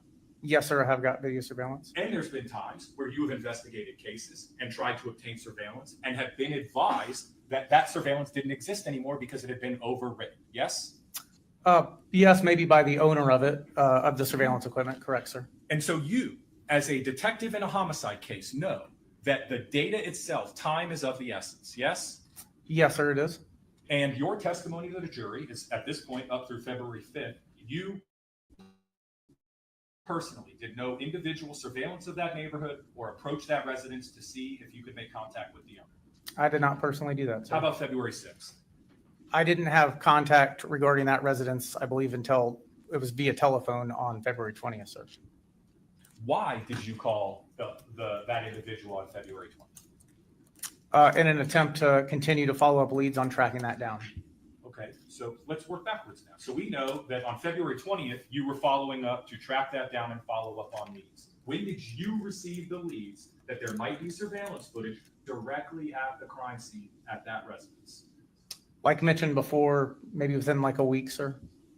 So on the day you learned of it, surely you went to your sergeant and said, Sarge, we've got to put somebody outside of this house to make contact with that homeowner. Yes? Another detective was assigned to do follow-up on both, I believe, the park surveillance at the park to include the residents on Jean Street, sir. Detective Harrod, what better evidence could you obtain to incriminate or exonerate an individual in a shooting than video surveillance pointed directly at the scene? The truth? Would the video show the truth if it captured the incident? Potentially. Potentially. And so you learned that there was potential surveillance, your words, 7 days after the shooting, yes? Roughly, sir. And it wasn't until 11 days after that that you personally tried to make contact with that homeowner. Personally, yes, sir. Do you understand how that could be troubling to not just myself, but to the citizens of Hillsborough County? I mean, there's other detectives involved with trying to track that down. Me in particular, yeah, that's when I attempted to make contact with that person. There were other attempts, sir. There were other attempts. Were they lead detectives? There's one lead detective on this case, sir. And that was you? It is me. Okay. Now, please tell the jury the first time you followed up on the video surveillance signs at the park. Sir, I've already told you that the video surveillance was followed up by somebody else regarding the park and Jean Street. Detective, I'm asking you a direct question. Yes, sir. Tell the jury the first time you followed up with the video surveillance that you just told them a short time ago you saw the sign for the day you did the walkthrough. Please tell the jury the first time you followed up on that video surveillance. Outside of being provided with an update from the individuals that were following up with it, I did not personally follow up with that video surveillance. Why? Because it wasn't my task, sir. You were the lead detective, and there was potential video. And we know now that those cameras at the park weren't working. We do know also that the cameras at the home were working. But explain to the jury, as the lead detective, how it is not your responsibility to acquire and preserve that evidence. So I believe initially, day of, we were advised, because Hillsborough County did send, I believe, park staff out. I was advised that the video cameras were inoperable. There was a follow-up to that I was not involved with. I was subsequently advised yet again that those video cameras were inoperable. So yes, it's important, and yes, it was followed up with.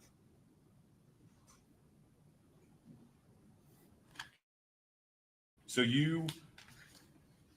the first time you attempt to make contact with the homeowner, now how did you learn of who the homeowner That was following up with it, sir. And when did Detective Van Gilder tell you that information? Specifically the phone number. When did Detective Van Gilder say to you, hey, I got an update on the surveillance across the street? I suppose the day that he did it. I don't know exactly when he informed me of it, but I wasn't there for that. If I told you that was February 14th, would you agree or disagree? I don't know the exact date, so. Surely the day he told you, hey, I made contact, here's the information, you followed up on it immediately? He was following up with the information, sir. He was tasked with that. Who was he tasked with that by? He was the one completing the task. I don't know who told him to do it. It wasn't me.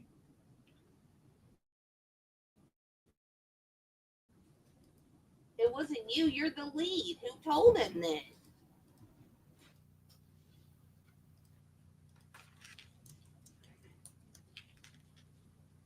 I'm confused, dude. Why were you the lead detective?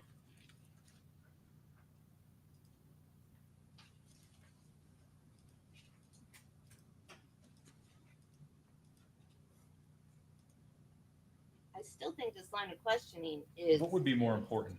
Surveillance footage pointed directly at the crime scene or the forensic cell phone dump?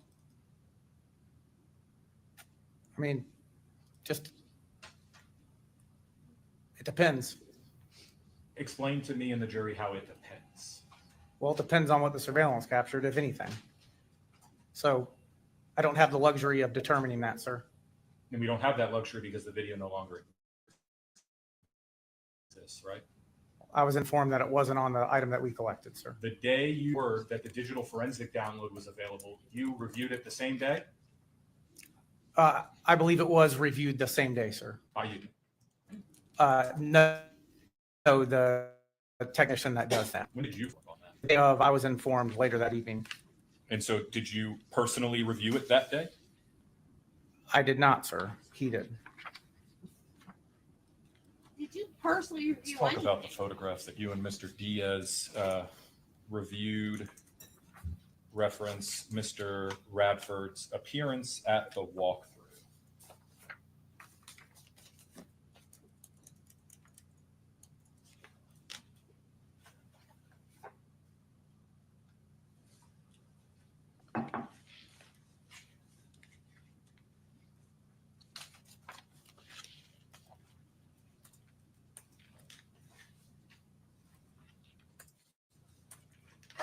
We kind of jumped around a little bit, but we were discussing that these photographs were taken several hours, 3, maybe 4 hours after the incident occurred, right? I believe so. Yes, sir. Mr. Radford had been given the opportunity to go to the bathroom, yes? I don't know. I wasn't present for that. Okay, had been given water at the station, yes? I did give him a bottle of water when we got to District 3, sir. You don't know if he was given water or opportunities to use the restroom prior to your arrival? I do not know that. No, sir. You could know if you had reviewed the body cam footage, right? Well, in its entirety, possibly, if that did happen, sir. As lead detective, do you think that's important? That he used the restroom? No, that you review the body cam footage of the responding officers to see what they observed immediately preceding a shooting where somebody perished or died. Yes, sir. I did review that. You reviewed every minute of the body cam footage. I reviewed a portion of it. I reviewed the every minute that they got there right after somebody got shot and killed, sir. As part of your investigation, it would be important to review Mr. Radford's interactions with these and statements that he would make, right? Yes, sir. So did you review those portions of the body cam, detective? I reviewed portions of the body cam on both Deputy Hoffman and Deputy Lowe's body cam, sir. And you, I'm sure, noted that Mr. Radford,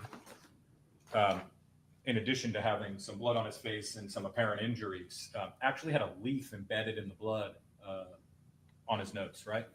I did see a photograph. There's a portion of a leaf on his face, sir, I think near the bridge of his nose. For the record, I'm showing you what's been marked as Defense Exhibit 1.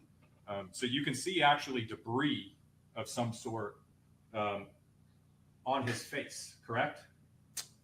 Yes, sir. There's appears to be a leaf underneath his eye, sir, by the bridge of his nose. And of course, we'd be speculating as exactly how it got there, but that leaf is consistent with the type of debris that was located on the ground, yes? There were oak leaves and dead leaves in the park. Now, you and Mr. Diaz discussed the photographs of Mr. Radford's jeans, and you said that there was no dirt except for the speck on the front. So I'm going to ask you to look at this photograph here, detective. Does this appear to be dirt or some type of stain of some kind? These marks on the bottom end of his jeans? That could be, sir. Okay, the back of his boots look like they could be covered in that gray sandy type substance? Yes? No, sir.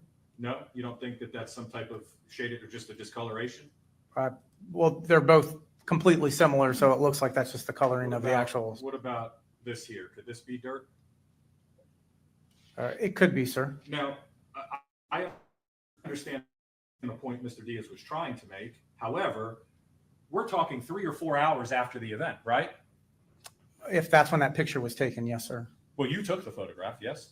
No, sir. Like mentioned before, I did not take it. You were present when they were taken. I was probably at the park, but I was not the one that took those photographs, sir. This is after Mr. Radford's interview with you that we watched, yes? I believe so, yes, sir. When you arrived on scene at 9:30, surely you, as lead detective, directed somebody or yourself took photographs of the same material. The jeans, the clothes, the hands, the face. I did not take any photographs, sir, Why not? because that wasn't my task. I'm hearing a lot of from the lead detective, that was not my task. So and I know we've touched on this earlier, but this all funnels up to you as the lead detective. This investigation you are in charge of, yes? Yes, sir. And so, as the lead detective, a homicide detective for a year, but a detective investigating homicides for 6, you know the importance of evidence retention, yes? Yes, sir. And so now, a year later, we're looking at photographs taken 4 hours after a shooting when evidence could have been preserved much closer in time, right? Evidence was preserved closer in time. Well, and the inference being made by the questions to you on direct examination is that surely Mr. Radford didn't get attacked and roll around in the sand because these pictures taken 4 hours later don't show dirt. But you, as the lead detective at 9:30, could say, hey, I know it's been an hour and a half. I just got here. Let's get a picture of his clothes. Let's get him off. Let's get him changed. Let's put him in an evidence bag. Yes? I did not say that specifically, sir. That wasn't part of my task, sir. Wasn't part of your task as lead detective. Sir, with all due respect, you could have said to any of the deputies on scene, hey, this is what I need you to do. Go ask Mr. Radford for consent to get his clothes right now. You could have done that, yes? Yes, sir. You did not. I did not, sir. You could have directed somebody or yourself said, hey, I need to take all the photographs I can of Mr. Radford right now because I know this type of evidence is easily destroyed. Yes? I could have, sir. And you did not. No, sir. Crime scene was responding, and they're the ones that deal with that. Is crime scene the lead detective on a homicide case, sir? They're responsible for preserving the crime scene, Is sir. crime scene the lead detective on a homicide case, sir? Yes or no? No, sir, they are not.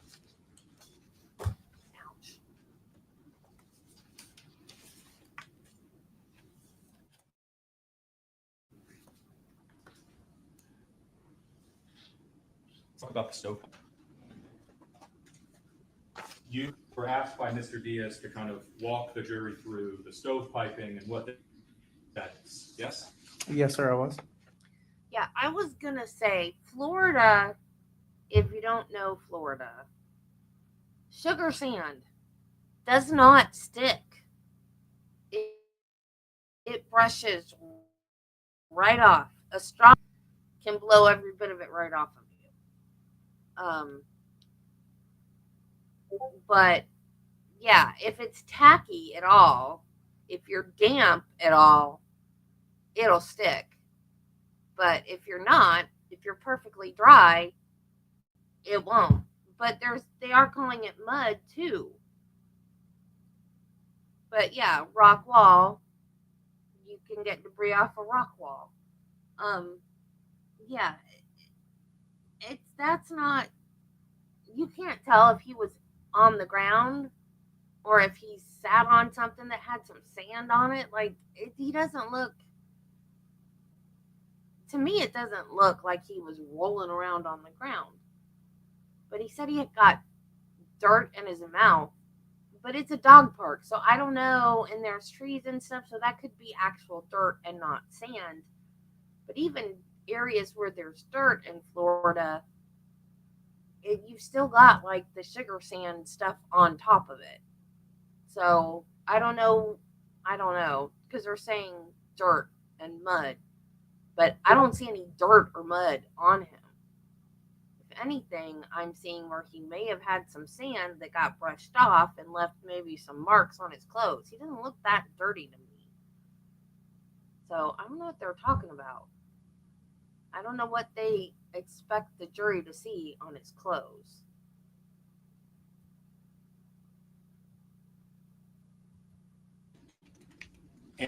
And as part of that discussion and explanation to the jury, you explained that when you cleared the stovepipe, the next round would be chambered. Yes?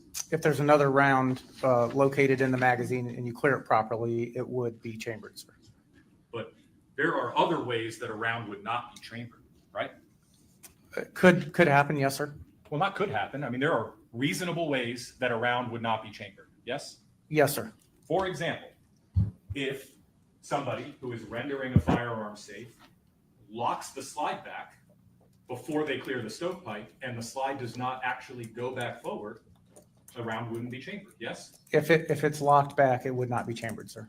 So now, when Mr. Diaz was asking you those in questions, implying that Mr. Radford cleared it, it would have rechambered, into the firearm, and then he would have had to take that bullet out and put it back in the magazine. The reality is that had Mr. Radford, a former Marine who just had to do one of the most traumatic things he had to do in his life, take a life to save his own, is rendering a firearm safe, and locks the slide back to clear the stovepipe, a new round would not be chambered. If the slide is locked back, a new round would not be chambered, sir. Or if Mr. Radford took the magazine out before he cleared the stovepipe, a new round would not be chambered. That is correct, sir. And there is no way for anybody to know which of those happened, right? I do not know, sir. So there are reasonable explanations for why the magazine would still have full 6 rounds in the magazine.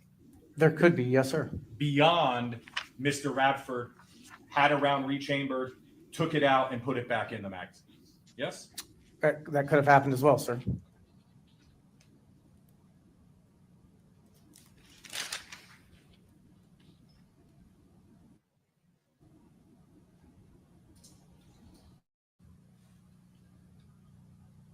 How long did y'all look for the spent shell casing?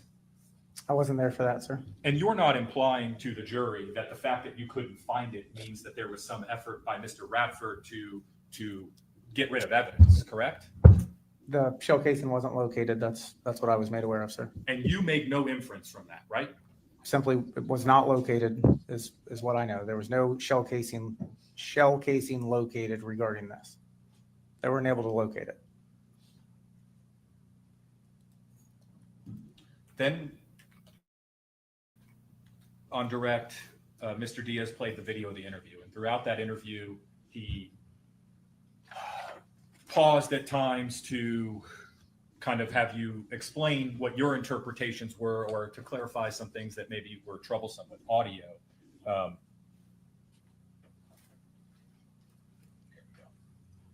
we go. What was being said in the interview, correct? We discussed the interview, sir.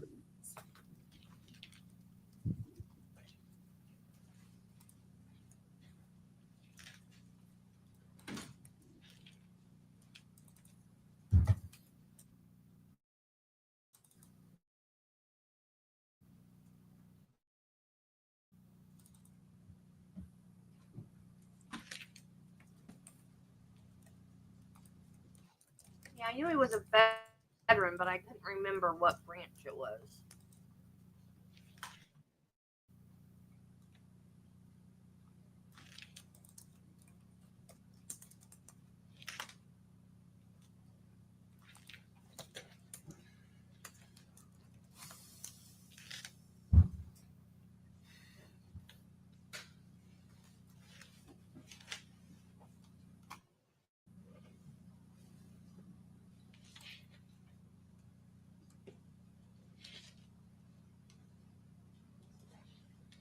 Now, one of the first questions Mr. Diaz asked you was, did he appear out of it? Do you recall that? I don't know if out of it was the term, but I mean, we discussed his emotional state on multiple occasions when I was watching the video. And I put it in quotes because it was important for me to ask you. I wrote that Mr. Diaz said, did he appear out of it? But do you recall Mr. Diaz asking you something along those lines? Yeah. We talked about the emotional state of the defendant. And then he said, multiple occasions. then he asked you, did he ever say his head really hurts? And your response to the jury was, no, sir. About an hour. Do you guys still have sound?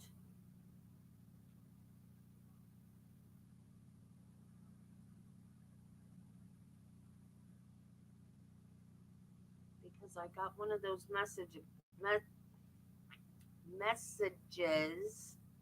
again where it didn't say it disconnected from my audio. It just said it was having trouble connecting.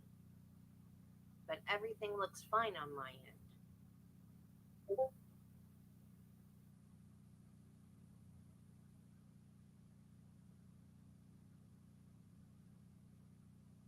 Okay. Let me know if you can't hear it. hour and a half ago, and I wrote this down in quotes because it was very important for me to flesh this out with the jury. Yes, Mr. sir. Diaz said, question, did he ever say his head really hurts? And your answer was no, sir. I don't know if it was specifically my head really hurts. I know he stated there was something maybe on the back of his head, and then said later that he thinks maybe he pulled a muscle or something. I'm not talking about the walkthrough. I'm talking about this interview, sir. So your testimony now to the jury is that he did in fact indicate his head hurts. I think when he asked me the question was, does his head really hurt, or however it was worded, I don't believe that's what he said. I know that he states something to Detective Mullen regarding his head because she looks at it, and it's talked again during this interview about him maybe pulling a muscle. But that specifically, no, I do. When he asked that question, I do not believe that was what he stated. To be clear, prior to you entering the room, Mr. Radford indicated to Detective Mullen that his head hurts. It was starting to hurt. I don't know the exact words, sir, but he did indicate that there was something that he wanted her or she volunteered to look at for him, sir. I wasn't there.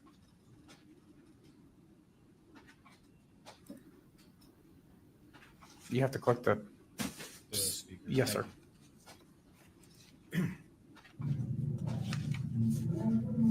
And for the record, Your Honor, I'm playing what is labeled as interview 1, and the timestamp is 10:22:09 a.m. on the video.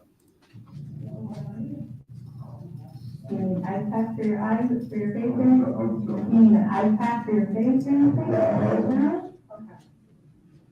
You want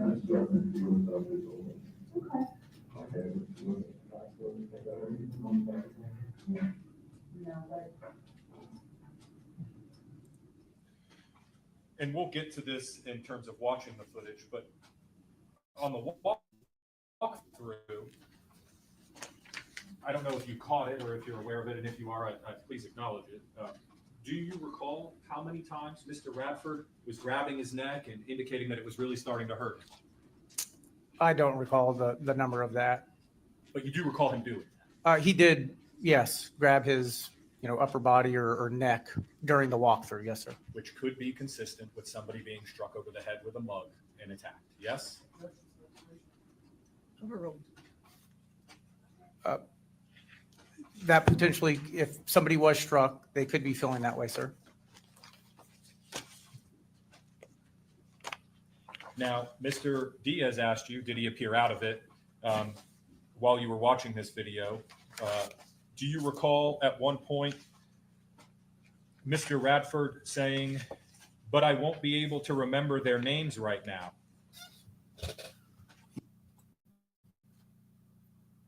Oops, what'd I do? I'm sorry. That was me. Hang on. Yes, sir. Yes, sir. I do remember that. And that too would be consistent with somebody that suffered a head injury. No? Overruled.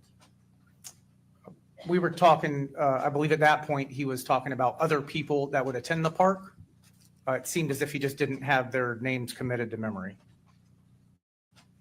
You, as a detective, have interacted with what I'm assuming to be a large number of potential victims or suspects throughout your career, yes? Yes, sir. Specifically, you've interacted with individuals that have been subject to some form of significant trauma, yes? Yes, sir. And would it be fair of me to say that there is not one way that that human beings all react to trauma in the same way, right? I believe that's true. I believe we're different in how we react. In fact, to some extent, there's a sliding scale here, but for all intents and purposes, kind of like DNA and fingerprints, everybody reacts to traumas differently, yes? I think that's fair to state. And so we know from your review of snippets of Deputy Lowe and Deputy Hoffman's body cams that Mr. Radford exhibited wild swings and emotions immediately preceding or immediately following the shooting, yes? He did have, again, kind of like an ebb and flow of how, he was emoting, if you will. We heard the 911 call where he had fluctuations in emotions, crying and not crying. Yes? We did hear that, sir. And we saw in this interview, Mr. Radford throughout the entire interview have ups and downs that would be consistent with somebody that just went through a significant trauma? Yes? He did have ups and downs in his emotions, sir. That traumatic reaction, so to speak, continued through the walkthrough. Yes? There was portions of the walkthrough where that also was present, sir. In your experience as a detective, that is normal behavior for somebody that went through a trauma. Yes?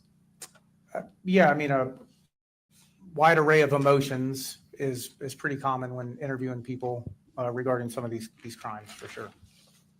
And admittedly, you are not a doctor, right?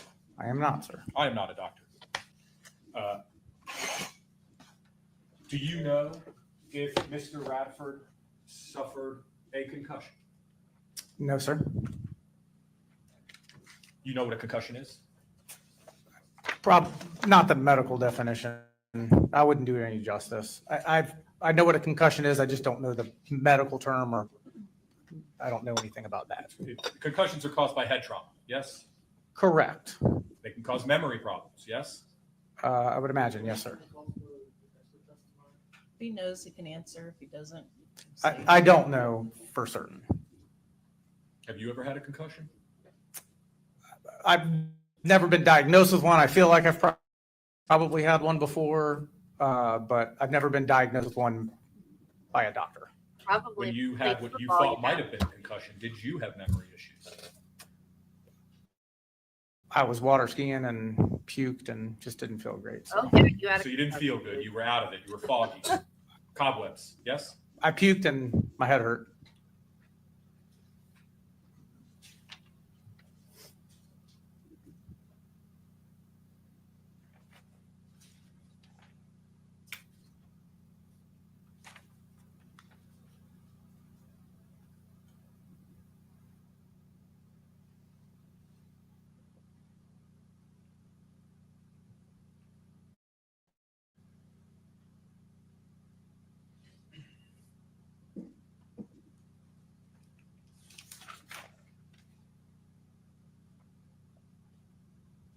There was some back and forth between Mr. Diaz and direct examination discussing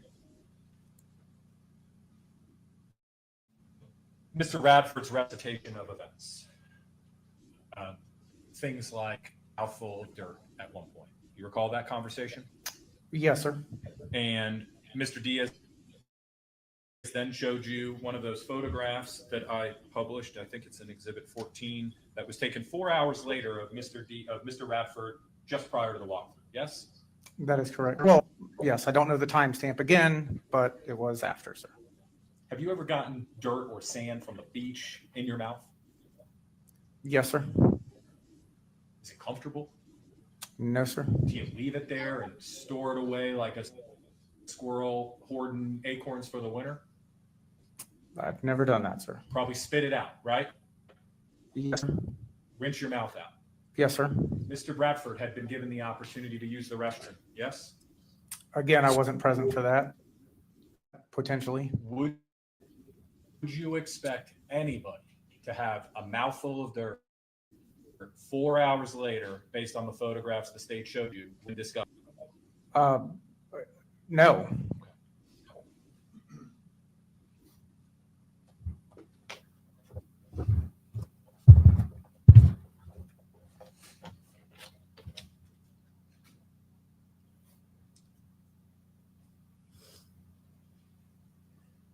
You asked Mr. Radford during. Yeah, EMT showed up after the two first cops showed up.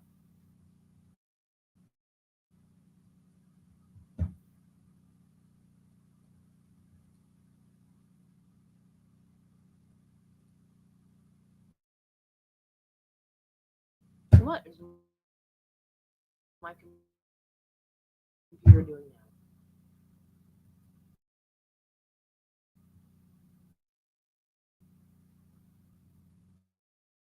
Yes, sir. We discussed this firearm. And Mr. Radford's response was, I had to, right?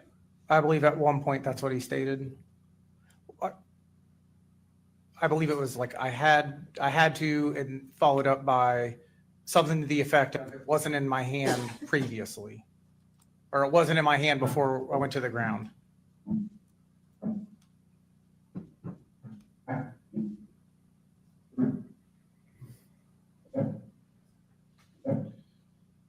Mr. Diaz asked you on direct examination,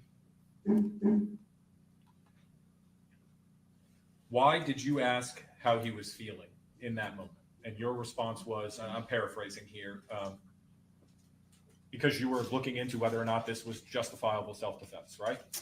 I mean, yeah, it's an array of things, just trying to figure out what's going on, right? The full scope of how the person was feeling, you know, that type of thing. Do you remember what Mr. Radford's response was?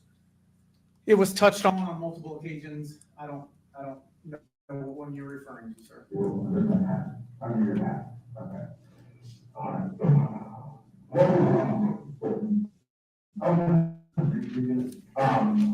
What were you feeling during the struggle?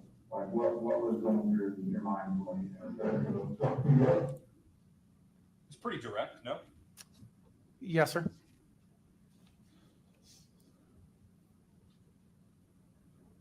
You were asked by Mr. Diaz, did he ever tell you at this point that he hammer-fisted him or had the safety on his firearm, things like that? Things, essentially asking you negative questions, but did he do these things to you? Do you recall that question from Mr. Diaz? Yes, sir. Okay. We have touched on the fact that Mr. Radford may or may not have had some type of head trauma. In your experience, are you familiar with trauma therapy in any way? No, sir. Okay. Are you familiar with the medical concept that individuals after a significant head injury or trauma can actually have memories come back down the road? I'm not familiar with the science behind that, sir. You would agree, though, that if somebody does have a significant head injury, that their memory may suffer in that moment. Potentially, sir. Now, I can't remember exactly how many times, but Mr. Radford, on multiple occasions in this interview, some while breaking down crying and others just before or just after, asked you how Walt was doing, right? Not the exact words, but yes, that was asked in some version of that at least once to me, I think, during this interview, sir. I think the exact way he framed it was any way you could find out how he is. Possibly, I don't have the direct quote, but in essence, that was yes, he did ask that. I just don't know the verbatim account of that. Did you understand what he meant when he asked you that? I did, sir. That he was concerned for how Walt was. He wanted an update.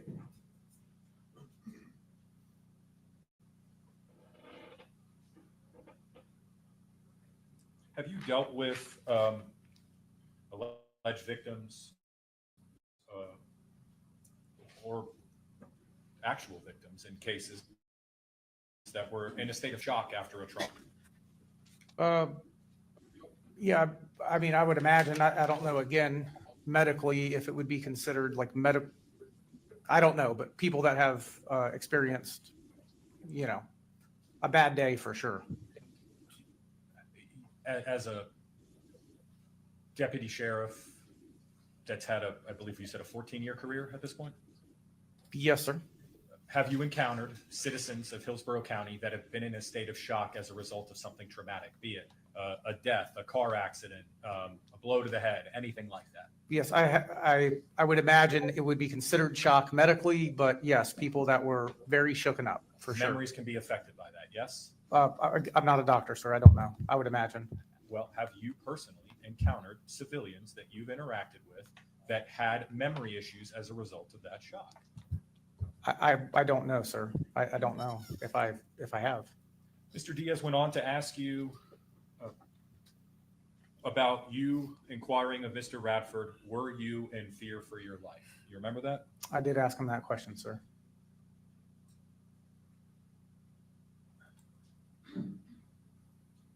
And Mr. Diaz then followed up with, did he ever say to you that he was in fear for his life? And your response was no. You recall that? Yes, sir. Then he asked you, did he ever say he had no choice? And your response was no. Do you recall that? I believe, sir. He then asked you, did he ever say that he thought he was going to die? And when I say he, we're referring to Mr. Radford, and your answer was no. You recall that? Yes, sir.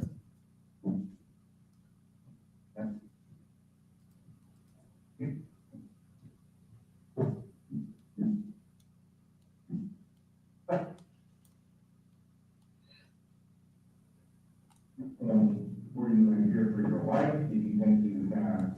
Well, I kind of scared, yeah. Did he think? I just needed him to stop beating you up. Okay. That's what I needed. Okay. I don't know if he's gonna stop or not. Okay. Were you afraid of him not stopping? So he was, I mean, yeah, I couldn't find him.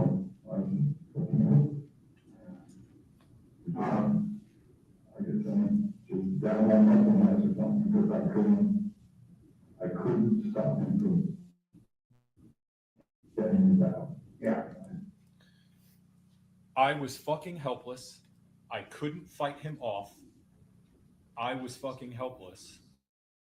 A little bit more discourse about losing muscle mass. I couldn't stop him. You, as the lead, you take that to me. I mean, I'm taking things at face value when I'm having the conversation with him regarding what his emotions or how he was feeling. Mr. Diaz asked you, did he tell you that he was in fear for his life? Your response is no, correct? Correct, sir. What do you take, I was fucking helpless to me? I don't know. I mean, at face value, he felt helpless at that moment. I don't think one has anything to do with the other necessarily. He had told you previous to this statement that he was overpowered by a much stronger, younger, taller individual, right? No, sir. Did he tell you how much stronger he was than him? He did state he was strong. Again, we're kind of mentioning like what was said, but he did state he was surprised how strong he was, something to that effect during that interview, sir. Did you learn during your investigation Mr. Lay's age? Yes, sir. How old was he? 52 years old, sir. How old was Mr. Radford? 65, sir. In your reports, did you at any point designate height and weight for Mr. Radford? I'm not certain if I typed it in or not, sir. At any point, did you review whether it be driver's license records or medical examiner's reports to learn that Mr. Lay weighed upwards of 40 pounds more than Mr. Radford? I don't know his exact weight, sir. 13 years his junior, yes? Yes, sir. Taller? I believe by an inch, maybe. And throughout the investigation, you learned and saw photographs, I assume, of Mr. Lay's knees after the autopsy, yes? I did see photographs of his body, sir. You see the abrasions and cuts, deep cuts in his knee subsequent to the autopsy. Yes, sir. I've reviewed those photographs, sir.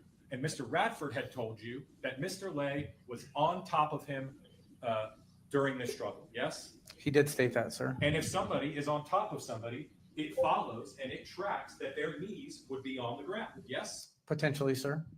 You and Mr. Diaz discussed in fair detail that there were pebbles and rocks mixed in with the sand and the leaves and the stick. And if Mr. Radford is attacked and hit over the head with a steel Bubba mug, knocked to the ground, and Mr. Lay gets on top of him with his knees on the ground, that evidence would be consistent with what Mr. Radford told you in this interview room and in subsequent interviews, yes? The photographs I observed, there were injuries to his knees, sir.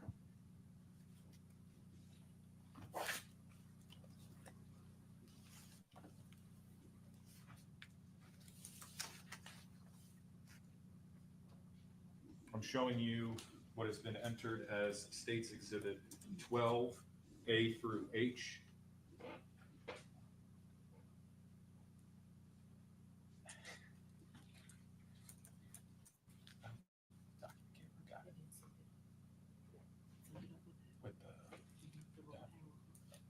Sorry, I got it. I don't know. I don't know if Walt was former military.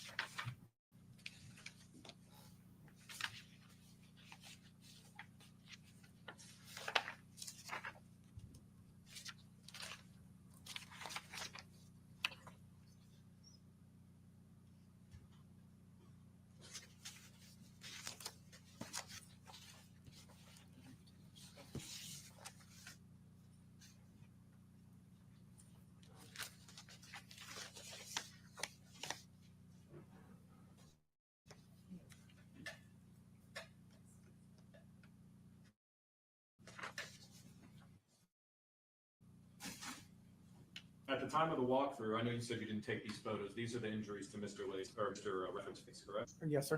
I'm showing you what would be, I guess, B of States Exhibit 12. Would be a side profile view. We can kind of see some of the injury to his nose. Yes. Yes, sir. This would be C. We see some type of injury under his eye. Yes. Yes, sir. This would be D. We see measurements of that injury. Yes. Yes, sir. E.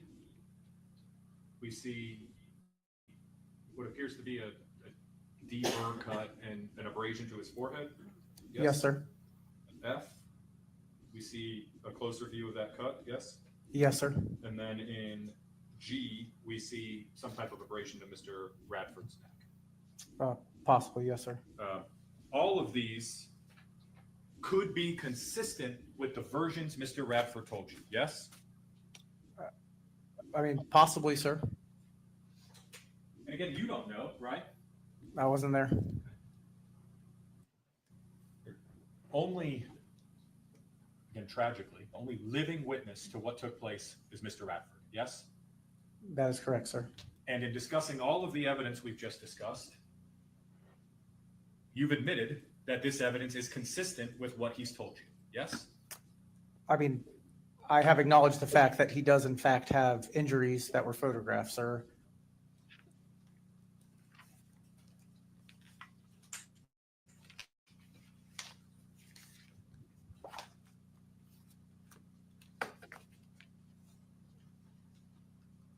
If somebody says to you, I was helpless,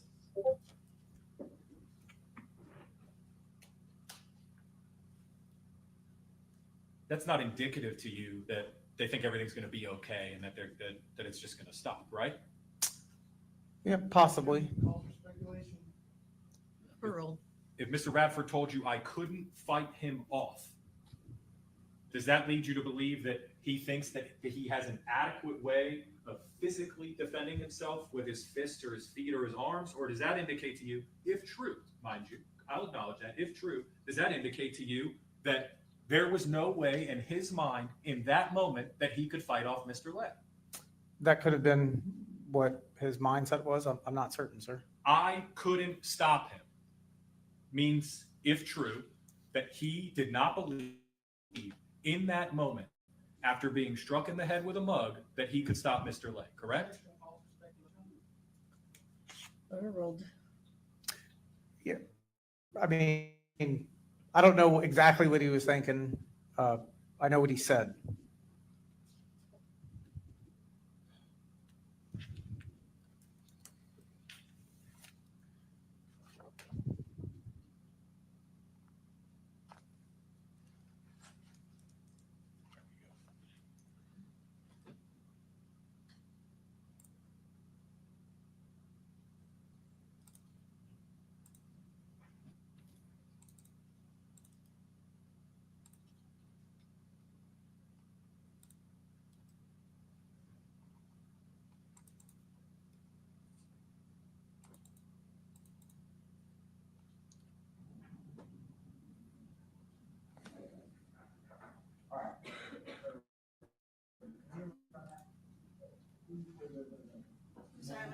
I apologize. This is, for the record, I'm playing the walkthrough in States Exhibit 16. And it's the file labeled walkthrough.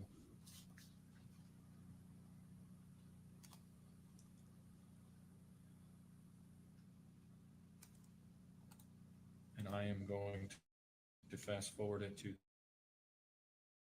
the 3 minute and 45-second mark.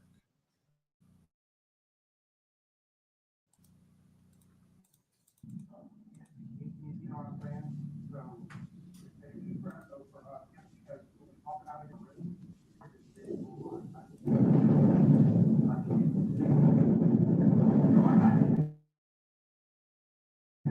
and that's why if I being out here, my job memory a little bit. You know what I'm saying? So,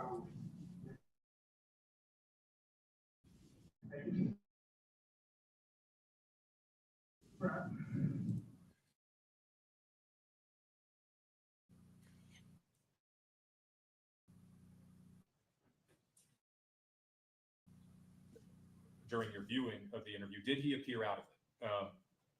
What was your answer? We were looking through. In fact, at one point, you're trying to ascertain where exactly the struggle occurs. And you say, as opposed to allowing the information to come out organically, the struggle occurs here. And Mr. Radford's response is, it must be. Do you remember that? I think that was subsequent to him asking where his glasses were as a point of his reference, sir. approximately are you guys get close enough to here somewhere?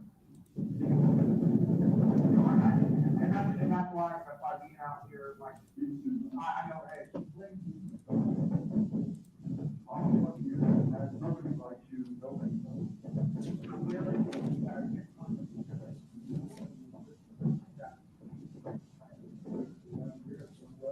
we start saying, you can say whatever.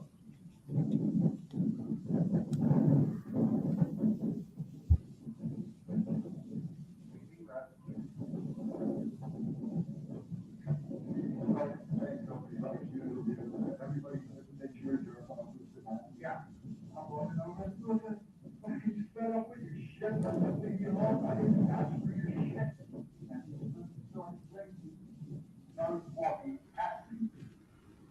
And say, you're no, nobody likes you. I hear from you. I hear from my dog. Okay.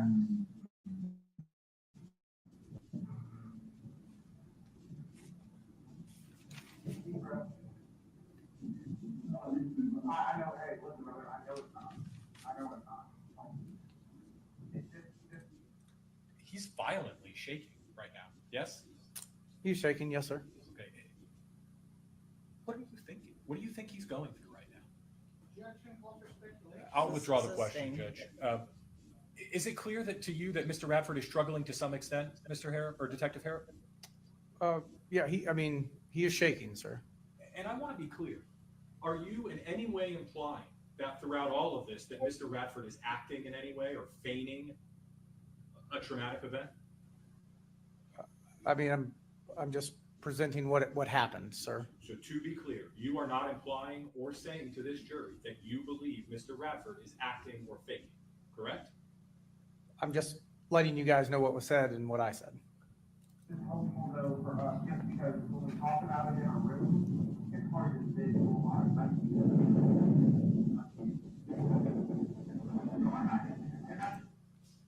Do you remember what he said to you there when he's grabbing his head and looking confused? What is he saying?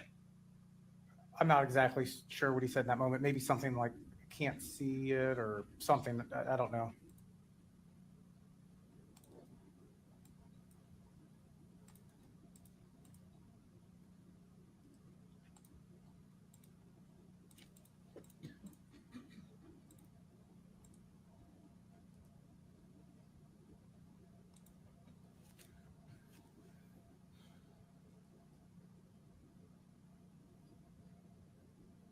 On February 8th, you conducted a second interview, yes, of Mr. Radford? Yes, sir. And at that point, in some capacity, he says to you that he's troubled by the portrayal of this case in the media, yes? He advised what was, I guess, told to him by potential, like someone from news media. during that conversation. Were you aware of the media coverage that this case was getting in the week following the shooting? I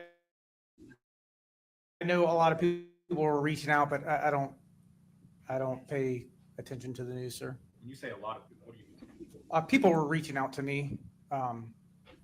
Like several people were reaching out to me, and I believe some of them had stated that, they were wanting something done.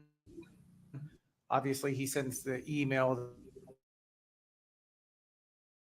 that the news media had contact with them at 11. So, but personally, Weeks subsequent to the shooting, that a petition was created that could be edited, that was sent to the sheriff's office and the state attorney's office from members of the LGBTQ community, outraged over their perception of this case and how law enforcement was handling it. I have never seen that document, sir. How many people from the community reached out to you? Multiple, sir. More than 10? Yes, sir. More than 20? Possibly. More than 30? I don't know. I think 20-ish maybe is a fair number going off of what I can remember, maybe more, sir. And did you receive emails and phone calls from individuals that weren't actual witnesses to this crime? That is correct. Urging or asking, what are you going to do with this case? Are you going to file charges? Or are you going to make an arrest? I mean, there was quite a bit of substance to the one amount of people that reached out, to include quite a few interactions, personal experiences, things of that nature. Now, Mr. Diaz asked you, why didn't you tell Mr. Radford about the snippet that you had obtained purporting to be Mr. Lay recounting a threat? Do you recall that? I do remember that. And I think your response was something along the lines of, obviously with an active investigation, you kind of decide strategically what to share and what not to share. But you made the strategic choice to not share that information at that point in time. I did not show him the video at that point. And I think one of your responses, because I put it in quotes to Mr. Diaz, was, we were still working on stuff, right? We were, sir. On February 8th, just to clarify, some of the stuff that you were not working on actively was the surveillance footage we previously discussed, yes? I did not have any involvement with that on February 8th at all, sir. All right, Now- approach the bench for a minute, please.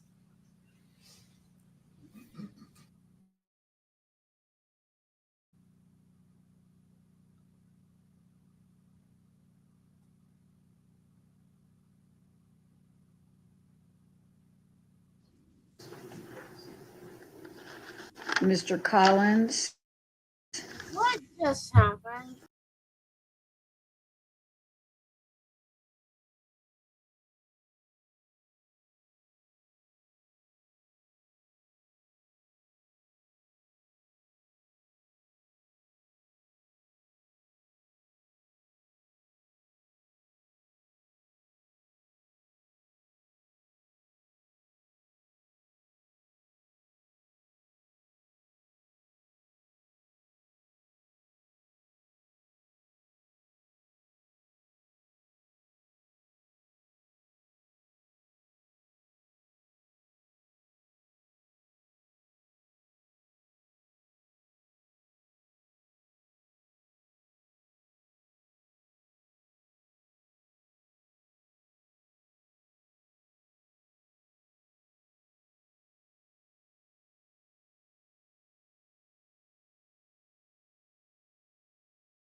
video itself,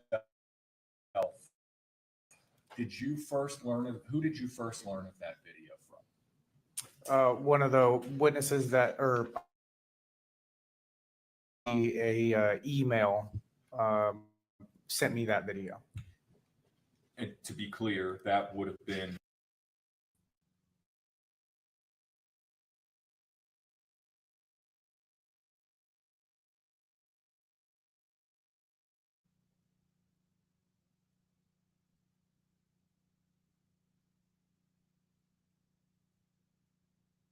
Okay, we're not quite caught up to live. We're almost caught up to live. This is this morning's testament. So it's the same detective is still on the stand. I don't know if we're still on cross or not, though, but it's the same detective. And what they just started talking about is my problem with this case. So now you've got the LGBTQ community politicizing this case. People that don't know these people, people that didn't see it happen, just because it was a gay man, they want this guy locked up. They don't know if it was self-defense. They don't know anything other than a gay man was killed, and that's my problem. I'm not saying anything bad about the LGBTQ community. What I'm saying is, just because a gay man was killed, it doesn't make it a hate crime.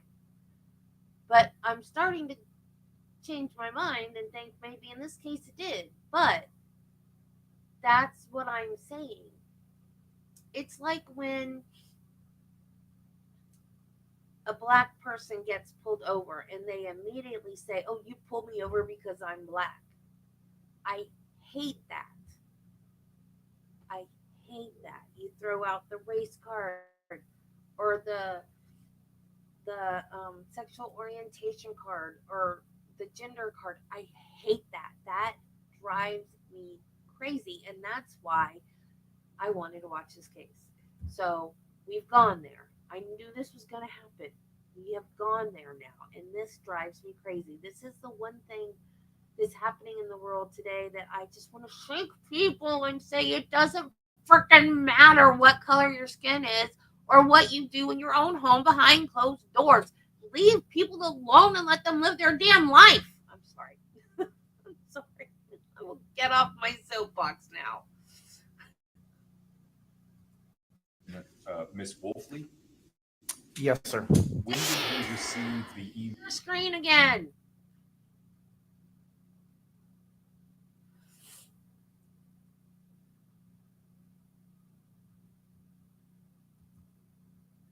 Oh no, I am sharing screen. I forgot to push the other button.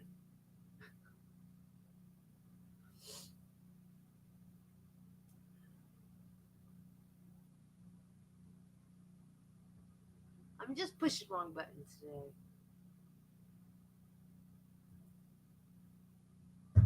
That's what I did wrong. Email alerting you to the existence of that video? The following week, sir. Do you know an exact date? I do not, sir.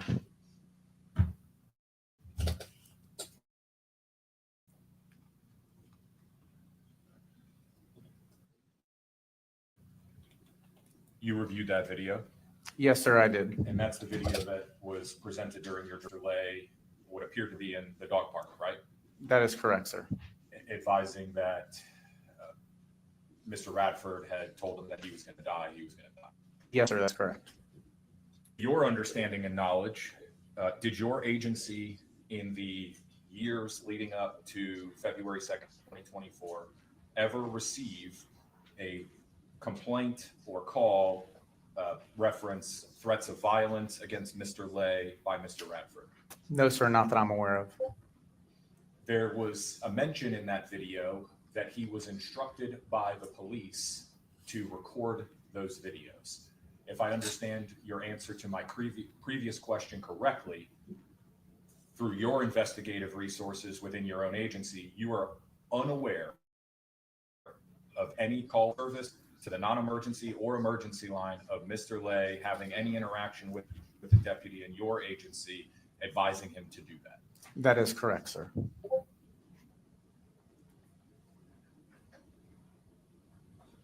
Did your analysis or the digital forensics analysis of the digital forensic analyst who did the cell phone extraction, did either of you utilize the geolocation data located in that extraction to verify that that video was actually recorded at the park on that specific day? I'm not certain there is geolocation on that video, sir. Did you look? Not specifically for that, sir. But you have the ability to do that. If it is available, yes, sir. It Did should you be. task the digital forensics analyst at your agency to do that? I did not, sir. So to be clear, there is no way to verify when exactly that video. The metadata on the phone should show where it was taken. There's a way to check it. Even I know that, and I am not a digital expert. I'm not saying this detective did a bad job, but there was a lot of stuff that he seemed to have delegated to other people that he did not check up on. I still think that this is not a very productive line of questioning, but there's a lot of stuff that when you delegate, and I know this from being a nurse, because when I became an RN, I became in charge of a team of nurses, and you delegate, but then you have to go back and check. You can't just delegate and be like, okay, I'm done with that. When you delegate to other workers, you're still in charge of that. You have to go back and make sure it got done and done correctly and get the results of whatever task you assigned somebody. You don't just say, okay, you do that and forget about it. And it seems like that's kind of what this guy did. Was in fact recorded. There is a date and time stamp on the video, sir. I understand that.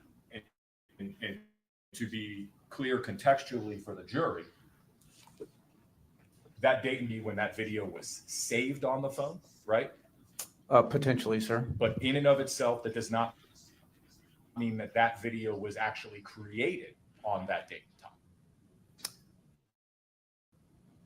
There is a date and time stamp on it, sir.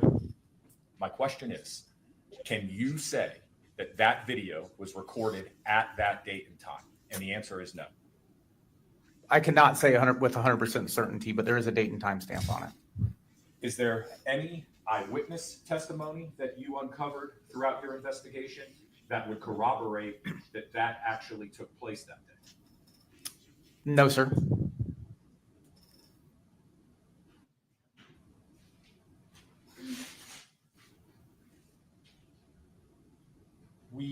We briefly discussed yesterday your ability to arrest somebody that you believe you have probable cause committed a crime. You recall that? Yes, sir. Throughout the course of your career as a detective and your entire career as a law enforcement officer, but specifically on, let's focus on homicide cases, have on scene you effectuated an arrest of a murder suspect? No, sir. So your testimony to the jury is that you never effectuated an arrest on a murder suspect on scene? I don't believe I personally have, sir. No. Have you or any of your fellow detectives that you're aware of ever effectuated an arrest on a murder suspect without the approval of the state attorney's office? Not that I'm aware of, sir. There was some discussion on direct about the victim specialist Rundis that works with your agency. Yes, sir. Her official title is victim specialist. I believe that's what it was at that time. I think it might have changed. I think she's now a manager over that section, but at the time, I believe victim specialist was the title that she was given. How many times throughout your career have you referred a potential homicide suspect to a victim specialist? I have referred the victim specialist anytime it's been requested. Anytime it's ever been requested, I've referred the victim specialist. My specific question, Detective, is how many times in your career have you referred a potential suspect in a homicide investigation to a victim specialist? At least on 2 occasions, sir.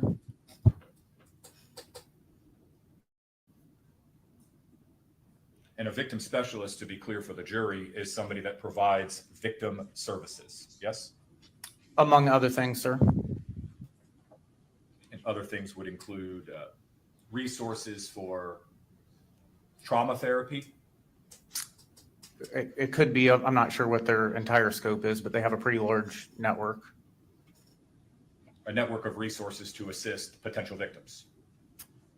Among other things, sir, they also provide services for maybe family that's being accused of child neglect or abuse for services. So not always classified as victims, but that is the title. Understood.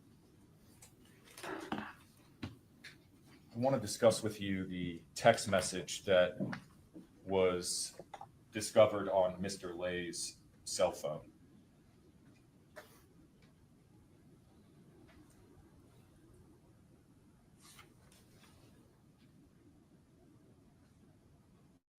Had you found this text message throughout the course of your investigation, prior to the presentation you testified you made to the state attorney's office in early March,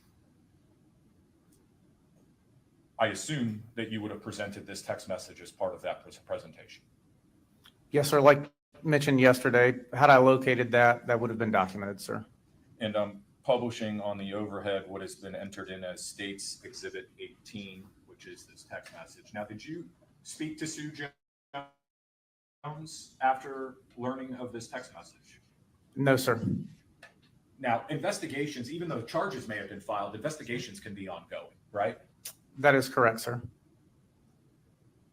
So you could have reached out to Sue Jones to discuss with her the context of this conversation? Yes, sir. And you did not? That is correct. And to be clear for the jury, and I appreciate the quality of the explanation you gave about the UTC time, because that can be rather confusing. Yes, sir. The dates that we have here, except for Ms. Jones' text, are accurate, right? The 2-1 dates are accurate?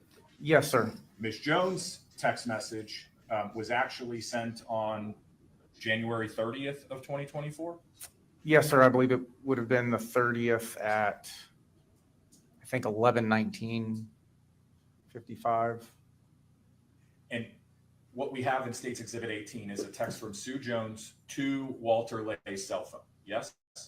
That is correct, sir. And it says, "Hey, Walt, I have not been able to find any paperwork from my court case. I do remember that his first name is Declan. I have given this some serious thought. I do hope you will file a police report because what he is doing to you constitutes a hate crime. And he needs to be stopped. Have Tammy or one of the guys." That's what it states. Now, and moving forward with the timeline, on February 1st of 2024, at roughly 1:11 p.m., Mr. Lay responds, right? He does send her a text message, sir. And to be clear for the jury, this text message is roughly 5 hours, give or take, after you testify Mr. Lay's video was either recorded on that phone or saved on Mr. Lay's phone. Yes? That would appear so, yes, sir. So Mr. Lay either records or saves a video alleging that he was threatened by Mr. Radford at the dog park on February 1st at 7:58 a.m., I believe you said? Yes, sir. 7:58.05. 5 hours later, after he records a message that says, "This is my video blog to protect me. Today, Deck told me you're going to die. You're going to die." He sends a text message to Sue Jones that says, "Hello, I'm at work. Our computers are down." I was able to get all his info from the morning crew.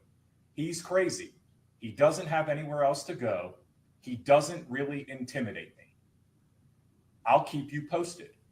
I thought if he blocks my path again, I'll try to tackle him. He's really older than he looks. He's weak and feeble. I'll keep you informed. This weekend should be drama. Right? That is what was sent, sir? Detective, you'd agree that the tone and tenor directly conflicts with the tone, tenor, and message that Mr. Lay allegedly recorded on his cell phone at 8 a.m. the same day, correct? I would agree that it's two separate things, sir. It's more than two separate things, because in one video, he's saying that his life was threatened, but in this message sent 5 hours later, he's talking about tackling Mr. Radford and that this weekend should be drama. Those are two very different things, yes? They are two different text messages, sir. Throughout your investigation, you talked to how many civilian witnesses would you say kind of reached out to you or you proactively reached out to? I would say roughly 20. There could have been more. And you testify on direct examination that in a variety of capacities, those witnesses told you various things about Mr. Radford's behavior and speech and things that he said at the dog park in the years leading up to the shooting. Yes? Yes, sir. That was some of the information provided. But consistently and universally, every single one of them relayed to you that in that time period, there was never any physical violence between Mr. Lay and Mr. Radford, correct? That is correct, sir. No physical violence that Mr. Lay directed at Mr. Radford, yes?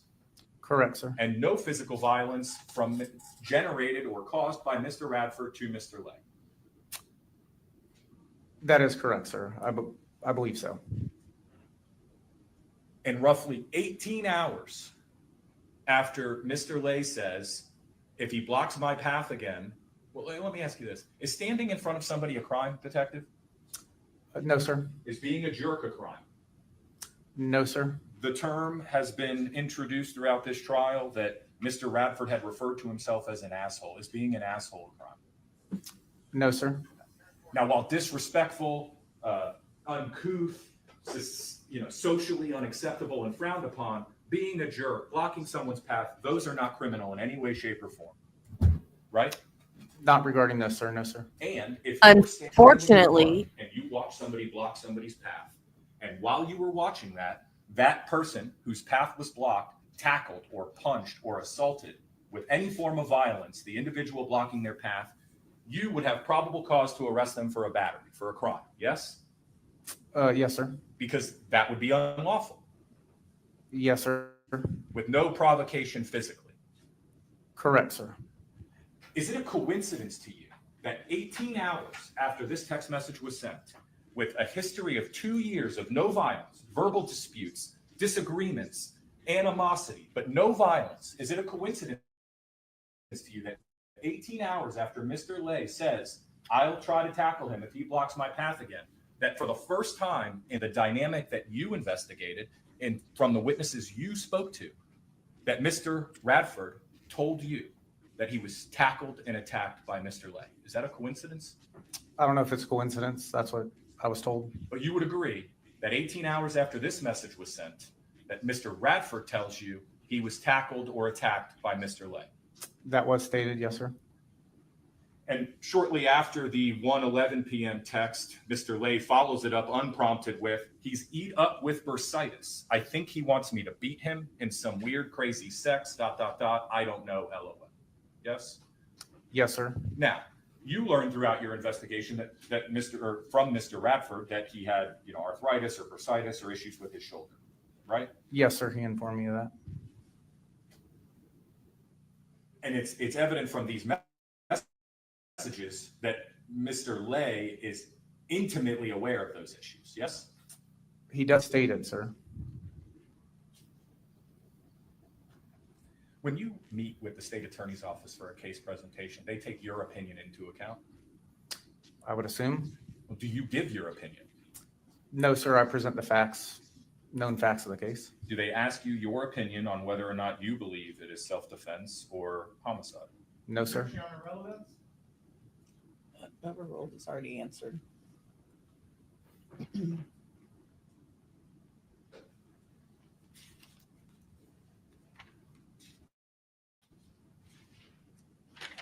Detective, if someone threatened your life, disregarding Mr. Lay's response to Ms. Jones for a second, if someone tells you that you're going to die and you believe them, are you going to seek out an interaction with that individual one-on-one the next day if you genuinely believe them? Sustained.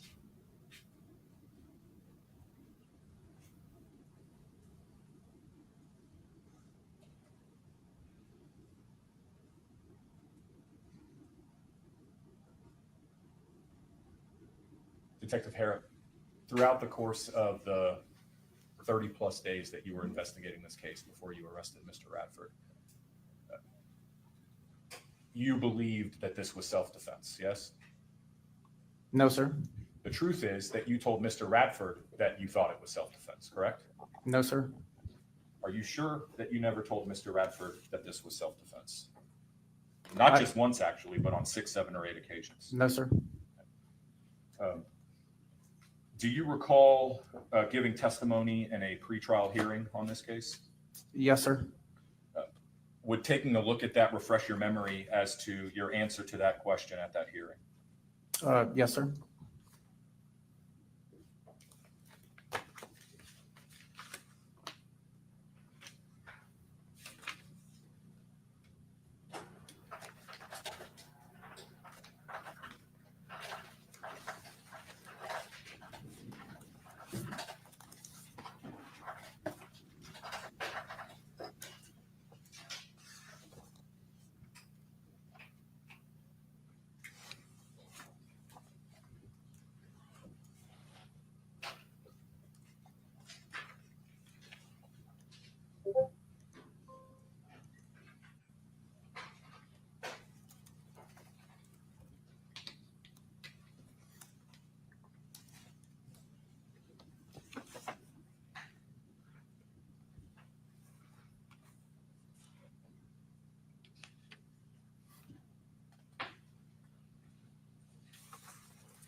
Wow, 10 hours. I knew it was going to take a while.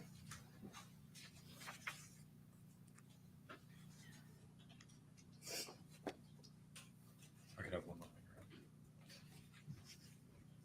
That case is not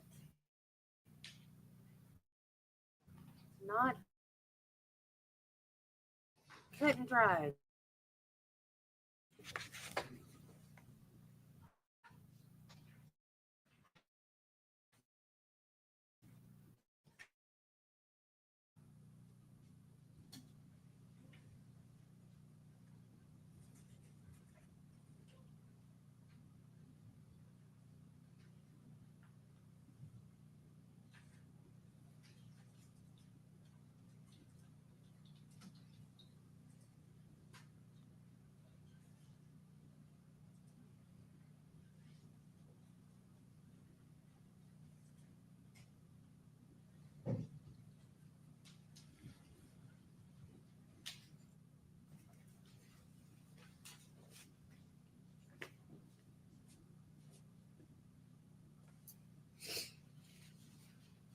Directing court and counsel's attention to page 154.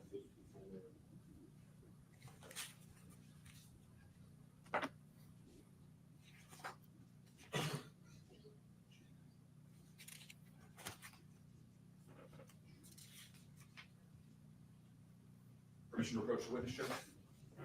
Yes. Sir, I'm going to direct your attention to page 154, lines 17 through 25, and page 155, line 1 through 6. If you could read that.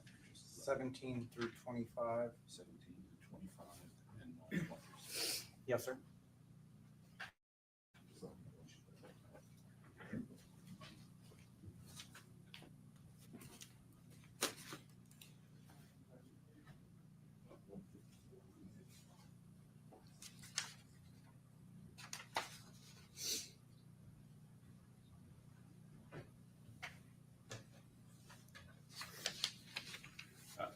Is your memory refreshed as to what you said the last time I asked you that question? Yes, sir.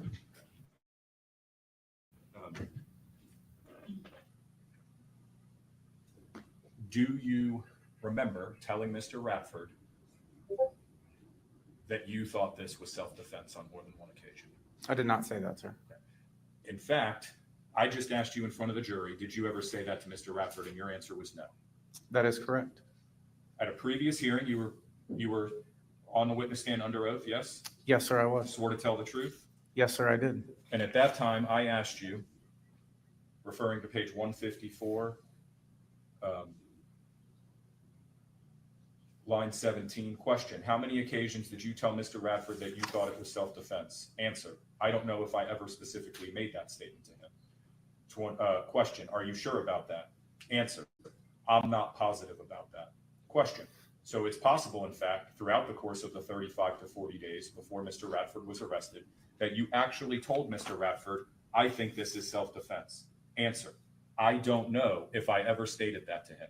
Question, it's possible you did, though. Answer, I don't recall ever stating that to him.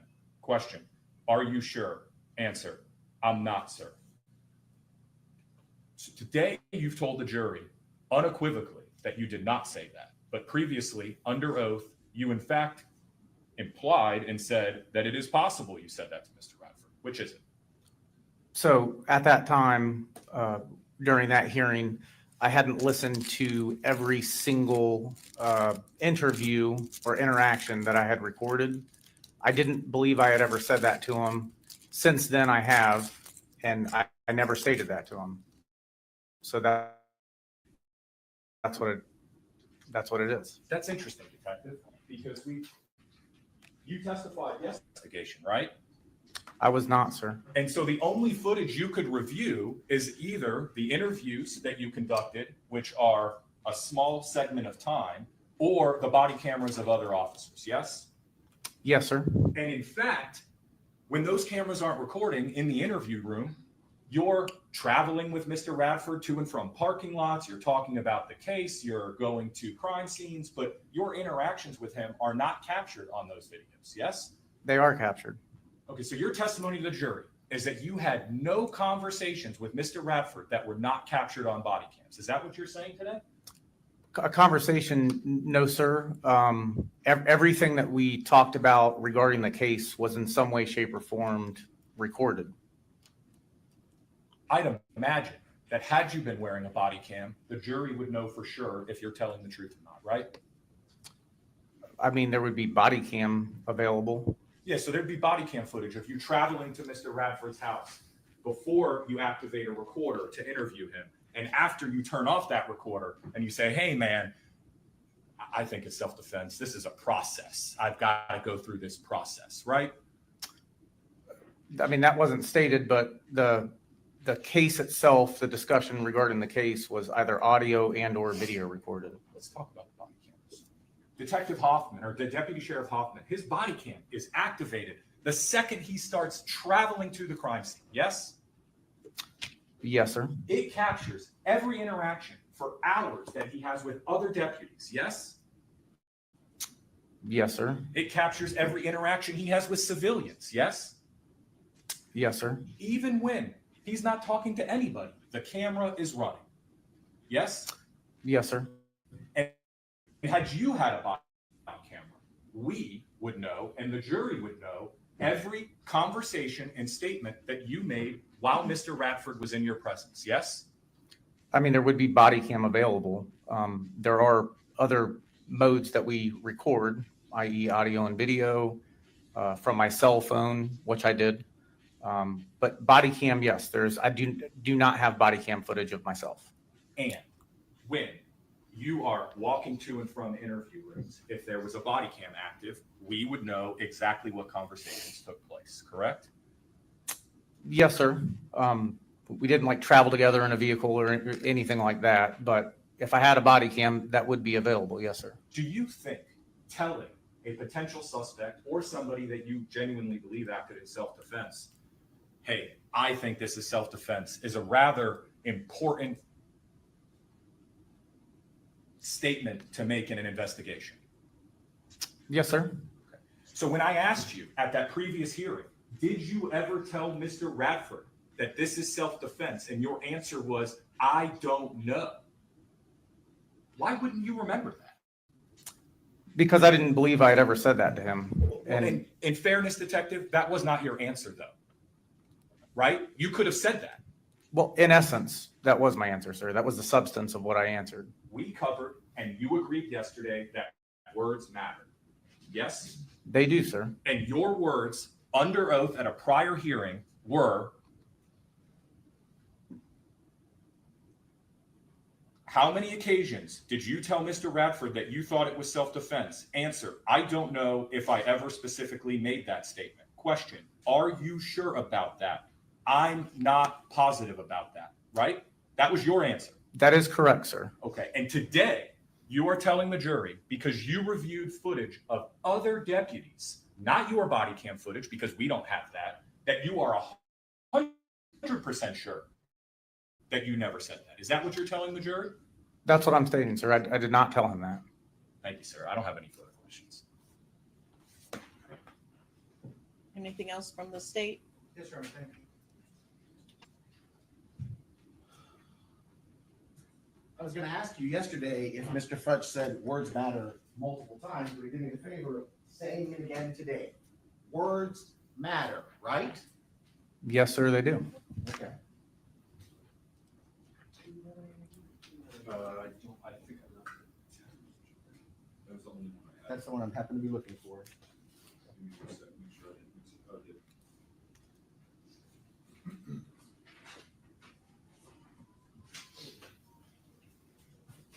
So if words matter, I mean, I have an English degree, but I can't rely on that. If, the word is if in the text message, right? Yes, sir. If he blocks my path again, it doesn't say then, but then it says, then I'll try to tackle him. The text message that we focused on so intently has the word if in it, right? Yes, sir, it does. If I were to make a statement like, if you give me $100, I'll give you something of value, the presumption is you have to give me the $100 first before I give you the thing of value, right? That would be correct, sir. It's what we call a conditional statement. Yes, sir. Okay. Now, Mr. Fudge has gone to great lengths, mostly yesterday, to talk about all of the instances where Mr. Radford could have gone to the bathroom, could have gotten treatment from medical attention, because we know he got some medical attention. He got bandages on his face. You gave him a bottle of water, right? There's all of Yes, these sir. moments that he asked you about that led up to the interview at the station, and then eventually the pictures back at the dog park of Mr. Radford. Correct, sir. And I don't think it takes a genius to guess that he's probably suggesting there was time Mr. Radford could have cleaned his face. That is correct, sir. Does this body cam have a timestamp on it? Yes, sir, it does. 8:05? That is correct, sir. What's our time of offense? The 911 call was made at 07:55, sir. I mean, look, you're not a doctor, but this sure looks like blood on his face, doesn't it? All right, Mr. Diaz. that you watched the body cam footage from Deputy Hoffman, right? Yes, sir.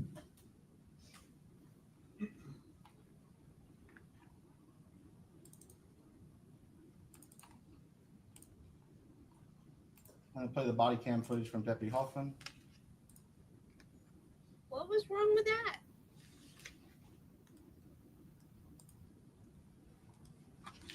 It's just a Sound is snarky turned off. other dude. Deputy, we can actually do things to this video to, for example, slow it down, right? Yes, sir. So if I go to here, play speed settings, and I set it to half time, for example.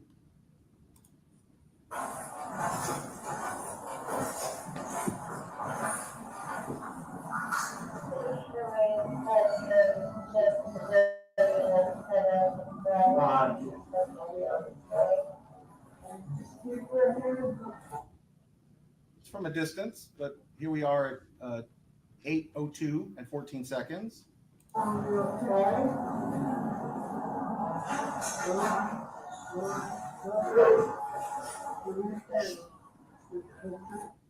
Here we've gotten closer, 8:02 and 18 seconds.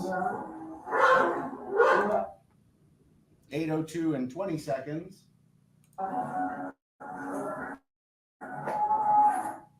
There's the side of Mr. Radford's head at 8:02 and 21 seconds.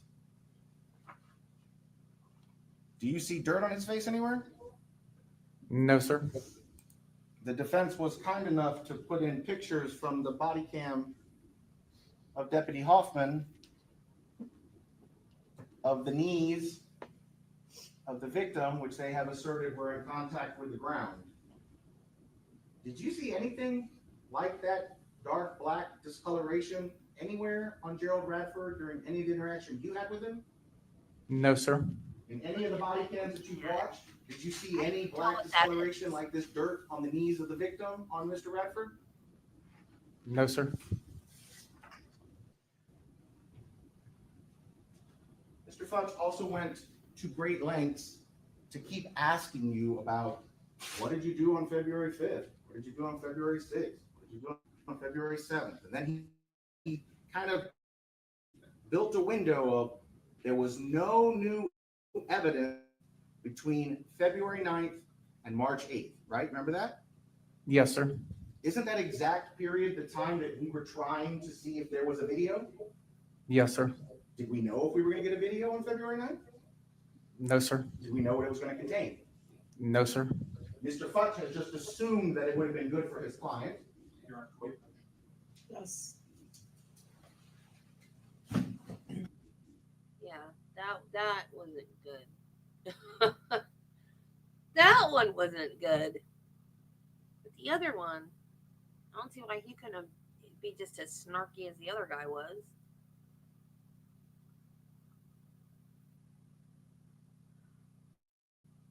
February 9th, what that video was going to show if we ever got video? No, sir. Did we know that on the 11th or the 12th or the 15th or the 20th, even when you got involved? No, sir. What day did we actually figure out whether or not there was a camera, there was a DVR, there was potentially footage, and then ultimately there was no footage? Because that all occurred on the same day, right? Yes, sir. As a whole, it did. What day was that? March 5th, sir. So just 3 days before the decision to arrest and just 2 days before you presented to the state attorney's office. Yes, sir. Mr. Futch also asked you about whether or not, you had an opinion and you said you don't. The standard procedure for the sheriff's office is typically you guys show up and you don't have an opinion. You tell us it's up to us. We're the lawyers. Is that right? That is correct, sir. Okay. But to be clear, we don't always agree, law enforcement and prosecutors, right? That is correct, sir. There are times where you think we should arrest people and we say, no, we don't. There are times where you think maybe we don't arrest people and we think, yes, we do. Correct, sir. But at the end of the day, the call is ours. Yes, sir. Mr. Futch asked you about whether or not you can be sure the video was filmed at the dog park. This is the video we're referring to. Let me find it here. This is the dog park video at dog park, which is attached to the third interview. Then states. 16. Thank you. Sorry, Your Honor.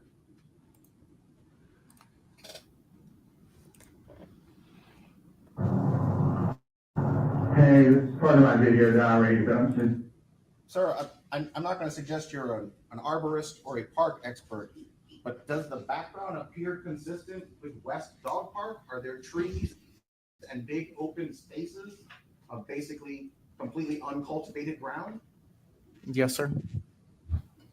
Because the police told me to do this with that, which I know you're not a veterinarian, but I'm now at the 7-second mark. There's a black thing just over the shoulder of Mr. Lay on the left side of the camera. Does that look like a dog? Yes, sir. That looks like an all black dog with a collar, doesn't it? Yes, sir, it does. I'm going to go back to Deputy Hoffman's body cam, which is State Exhibit 1.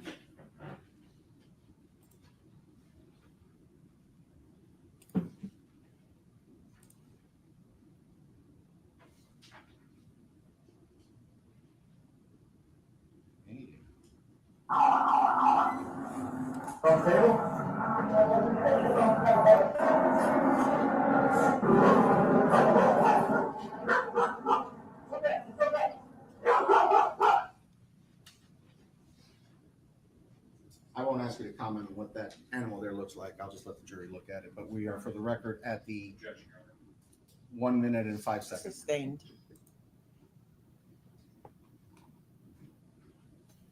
Now, you were asked about whether or not you told Mr. Radford that you did or did not think this was self-defense. And so I want to ask you about techniques that you can use as a detective when you're trying to get witnesses or even potential suspects to talk to you. One of them is, can you lie to them? Yes, sir. I mean, could you grossly lie, even to a suspect? Could you tell the suspect, for example, we've got you on video, we know you did it, just to see what he says? Yes, sir. Could you invent the existence of fingerprints or DNA or even the existence of people to say, we have witnesses who saw you do this? Yes, sir. You can flat out lie to people when you're interviewing them, even when they're suspects. That's correct, sir. Even when they're actually already arrested and charged, if they're talking to you, you can just still continue to lie to them. Yes, sir. You were asked if you told Mr. Radford that you thought this was self-defense, and you said you never said that. But even if you suggested it, even if Mr. Radford thought that, you could lie to him, correct? Yes, sir. Ultimately, even if you did think it was self-defense, your opinion is not the deciding opinion, right? Mine is the deciding opinion for charging, the state attorney, I mean. Yes, sir, that's correct. And the ultimate decision is theirs, correct? Yes, sir, it is. So we started this, and I want to end again on words matter. And so I want to go back to the jail phone call of Mr. Radford. Let me get my list. State Exhibit 17, and specifically, it's the phone call that ends 12-196-637. That's the wrong folder.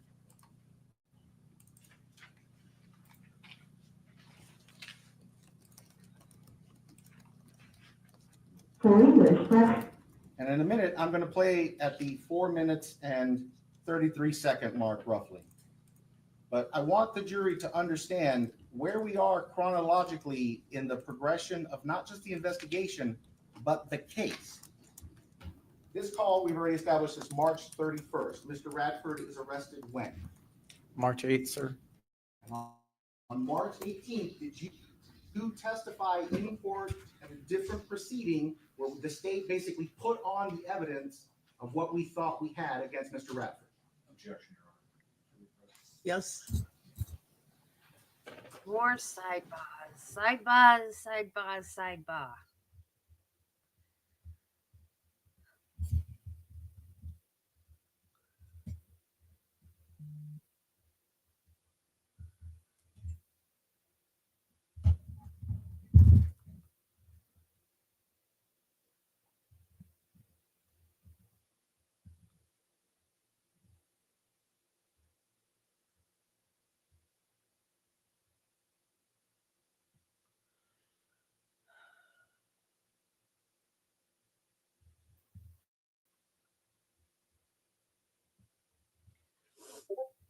Judy, anything going on in Griffith?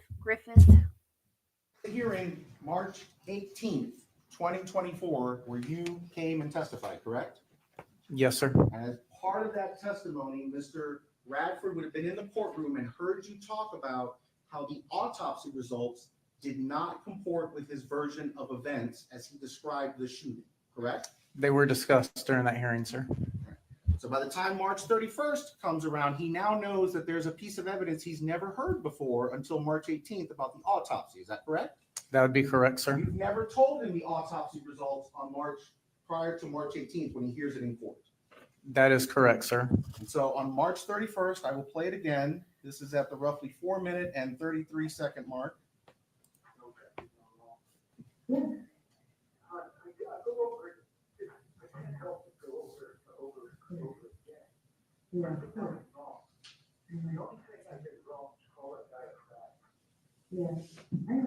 I didn't twist the gun. I didn't put anything to do with it.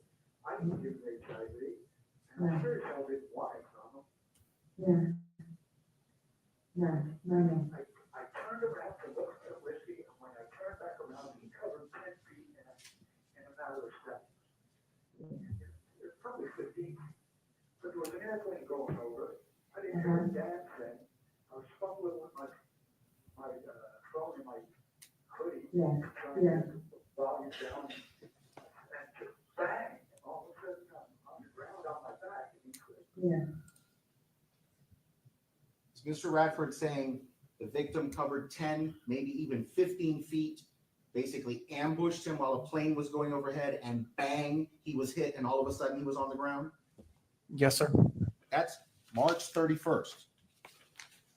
So since words matter, I want to go back to the defendant's first interview, which is part of State's Exhibit 16. And I'm going to play the audio only just because it's easier to jump around. There's the open.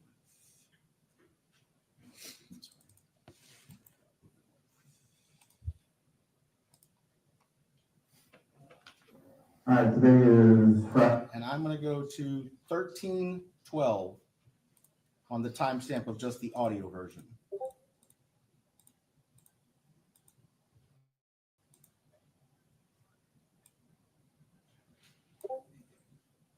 So he comes walking the other way and he said something. And I said, fuck off. And we're like walking towards each other. Did he just say, we come walking towards each other? Yes, sir. We're like walking towards each other. And again, I'm not asking you to interpret this audio. Do you remember him saying to you in the initial description that the two men approached each other intentionally? Yes, sir. And he just fucking, he said, get away from me or I'll kick you. I don't know what he said. When Mr. Radford said, he said, get away from me or I'll kick your, I don't know what he said. When the he is he referring to, is that the victim? Is he saying the victim said, get away from me or I'll kick your ass? Yes, sir. I can't say he said or I'll kick your ass. I said, what are you gonna do? And then I woke up on the phone. He hit me. Obviously, he fucking hit me. Went down on the ground. And that's it. Scuffling on the ground and then I'm on the phone. Now, in that portion of the audio, is Mr. Radford saying that basically he said, what are you going to do? And then he got hit and they were just magically on the ground the next thing he knew. Yes, sir. But I want to direct your attention also to 1730 as it relates to the audio clip, the audio version.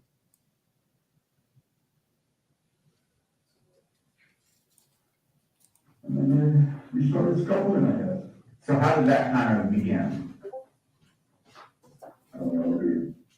We just look at that. He hit me. That's all I fucking know. He hit me in the fucking face with that, whatever you have in his hand. And I just went, gee shit. I tried to grab hold of him. I guess I got a handful of shirt or something because he got like around and I fell over and he's fucking down. And I know it's hard for the jurors to hear this because they're trying to hear it at a distance. They can take it back and listen themselves. But did he say, I tried to grab a hold of him? I got a hand to pull his shirt or something because he got like around and I fell over? Yes, sir. Word matter, detective? Yes, sir, they do. Thank you.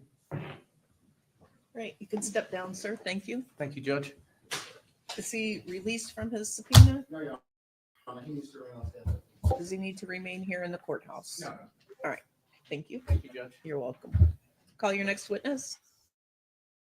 The state calls Dr. Kelly Beavers. Emmy, I'm assuming. Dr. Kelly, what?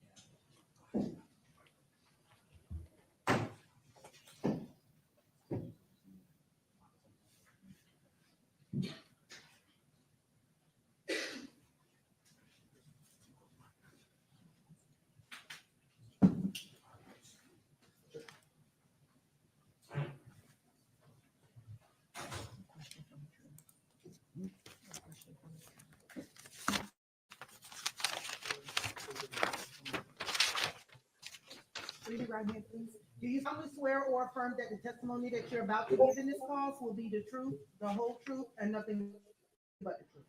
Thank you,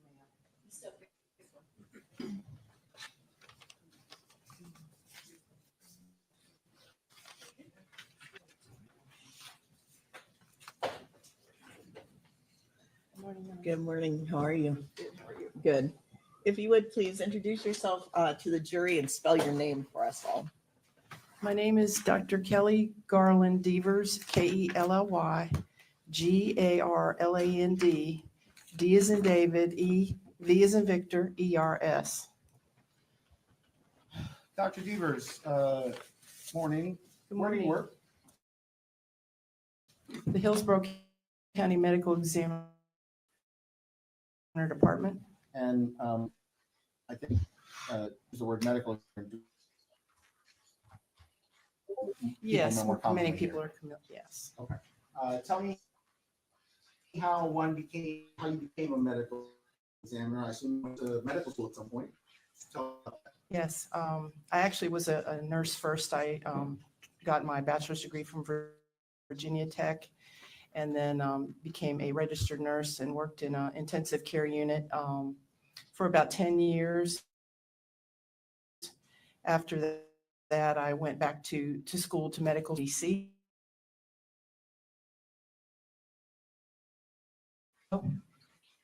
And trained there for 4 years in anatomic and clinical pathology, and then went on to do subspecialty training in fellowship at the University of Florida in Gainesville for neuropathology, a 2-year fellowship I completed there.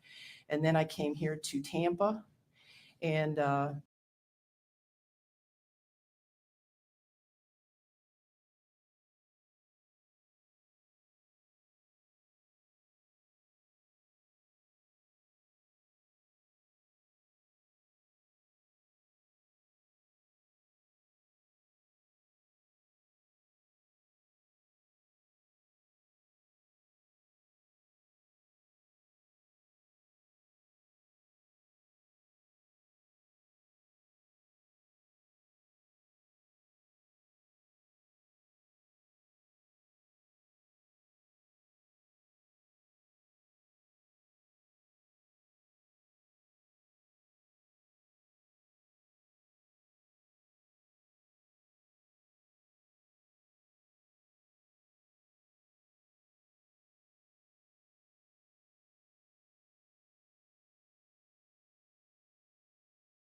so sorry.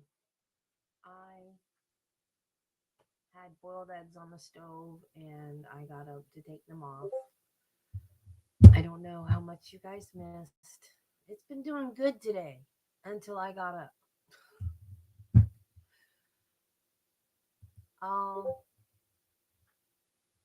Do I need to take it back all the way back to the beginning of the medical examiner? Or I don't know how long it was crashed. Did you guys miss a lot? I mean, she just started. You couldn't have missed a whole lot. Right?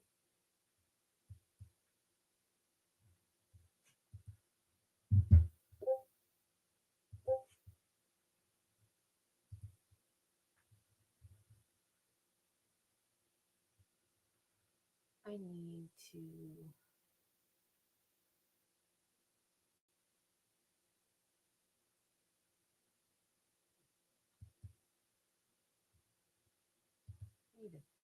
fix my thumbnail because I think I put day 2 and we actually started on day 1. This is day 2.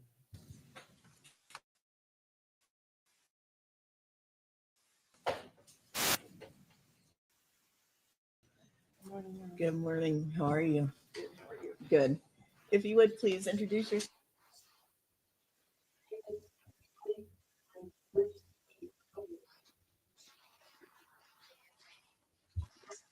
ERS. Dr. Devers, morning. Good Where do you morning. work? The Hillsborough County Medical Examiner Department. And I think you use the word medical examiner. Do other states?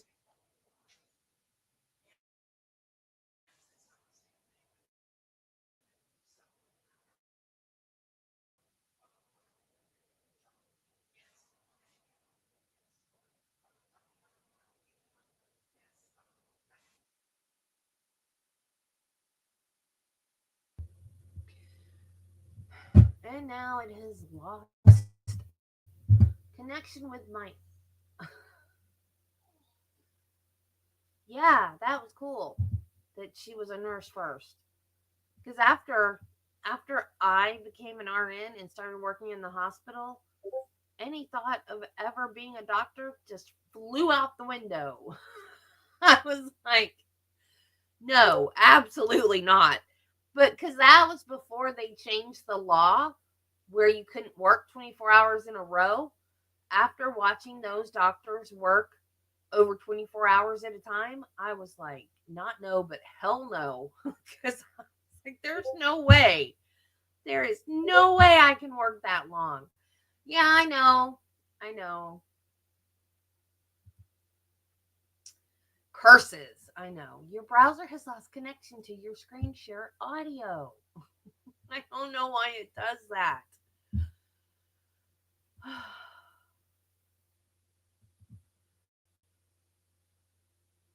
Let's try it again.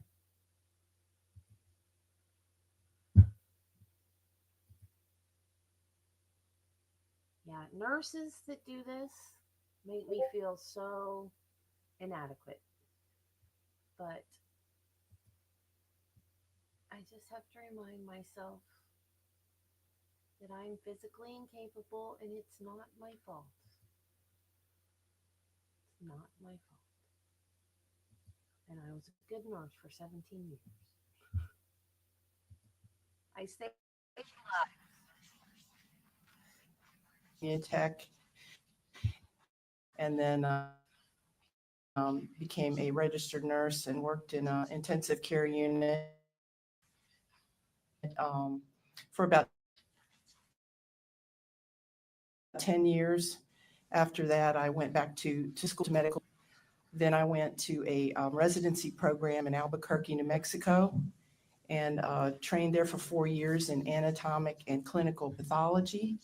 And then went on to do subspecialty training in fellowship at the University of Florida in Gainesville for neuropathology to Tampa, and did a forensic pathology fellowship for 1 year, and then stayed on at the medical examiner's office. And I've been there since 2012.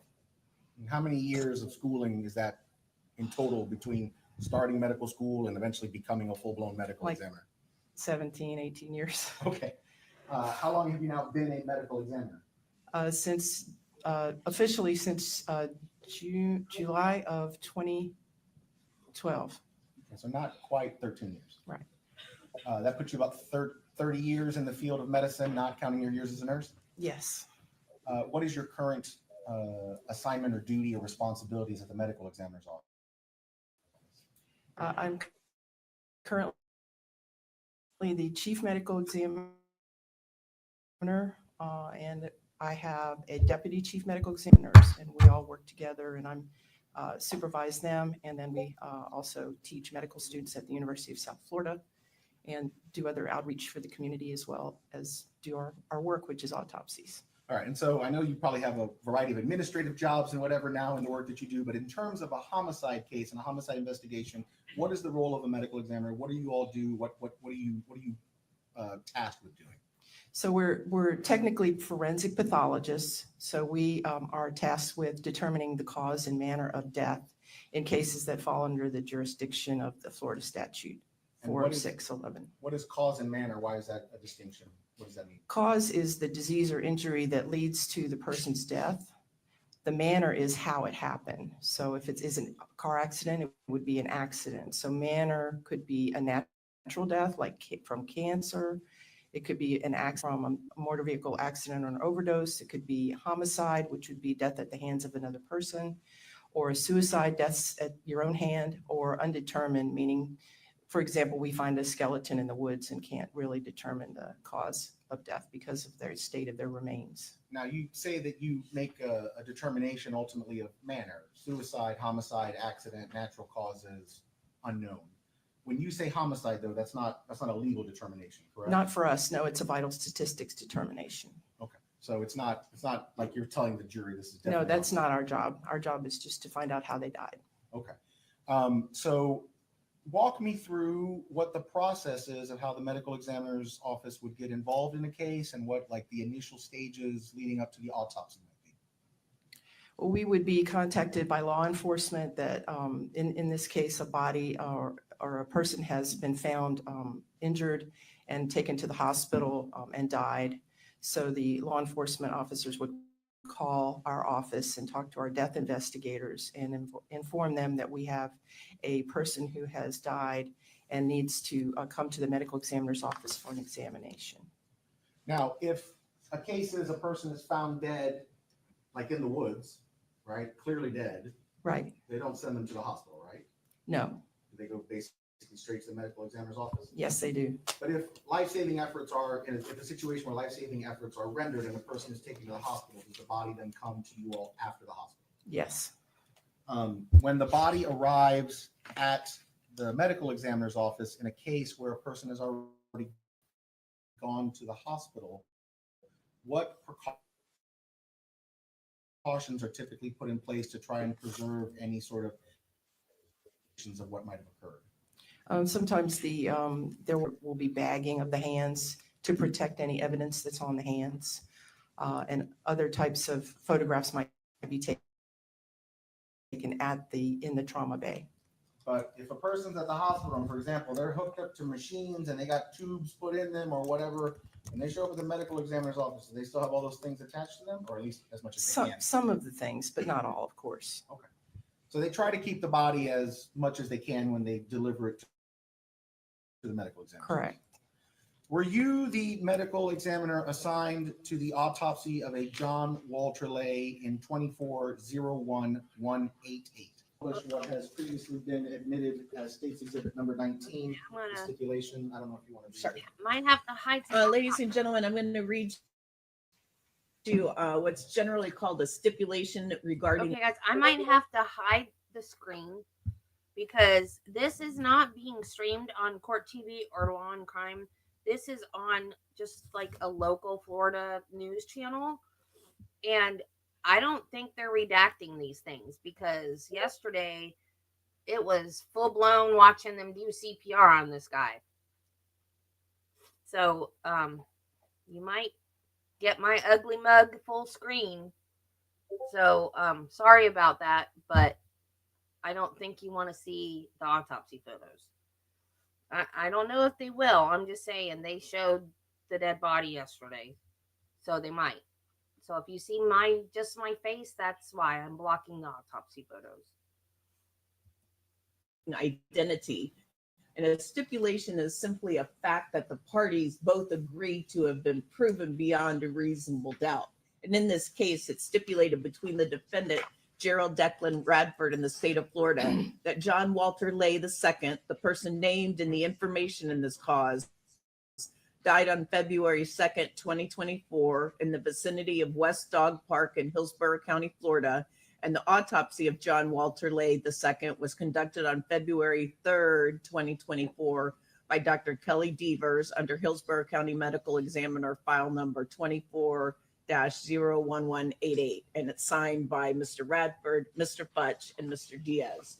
So as I said, it's a stipulation regarding identity, and that the parties agreed that the individual that was autopsied on that date is indeed the victim named in the information.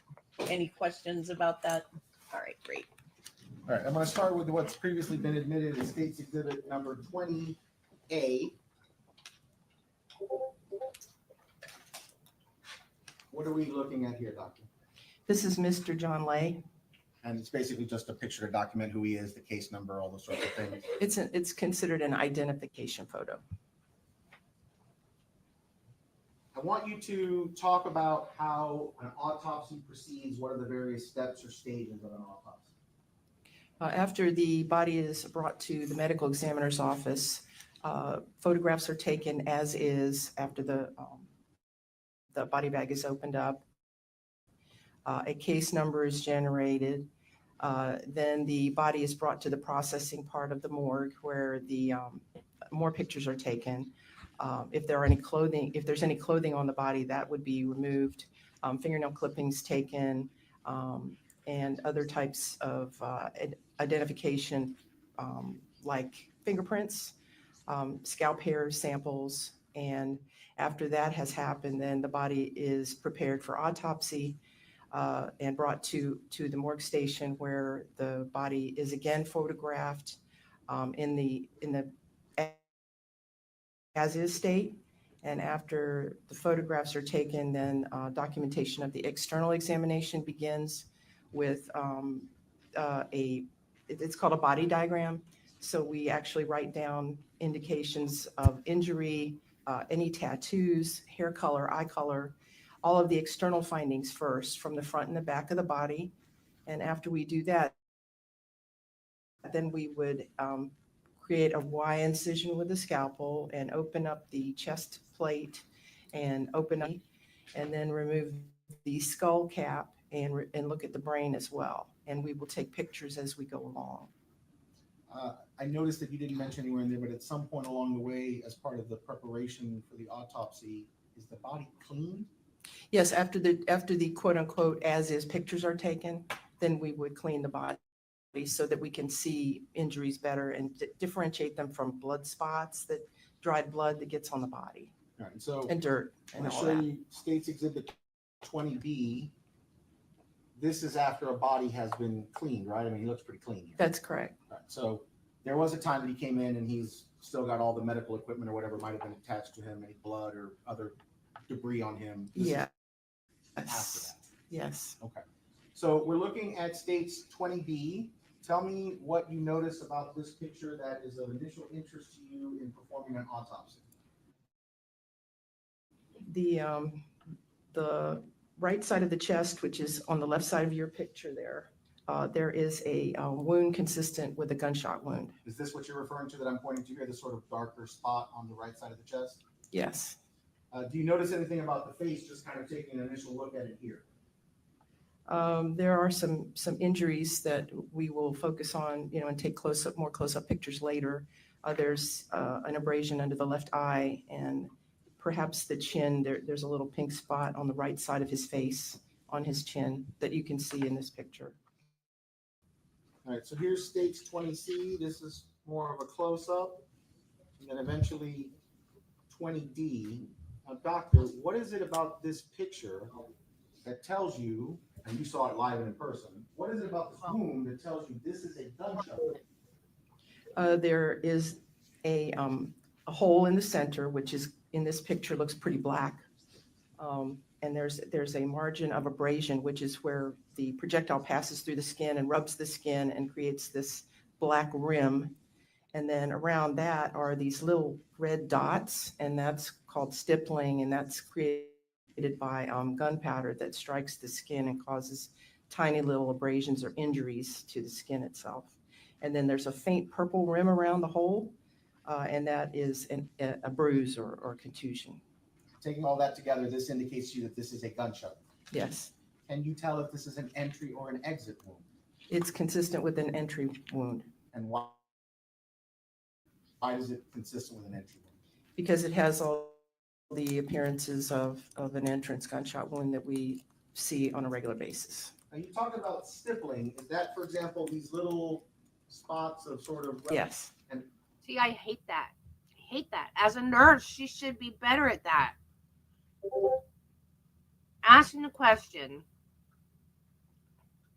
why is that an entrance wound? Because it has all the characteristics of an entrance wound. Well, what are the characteristics of an entrance wound? Ugh. you talked about stippling is created by the gunpowder.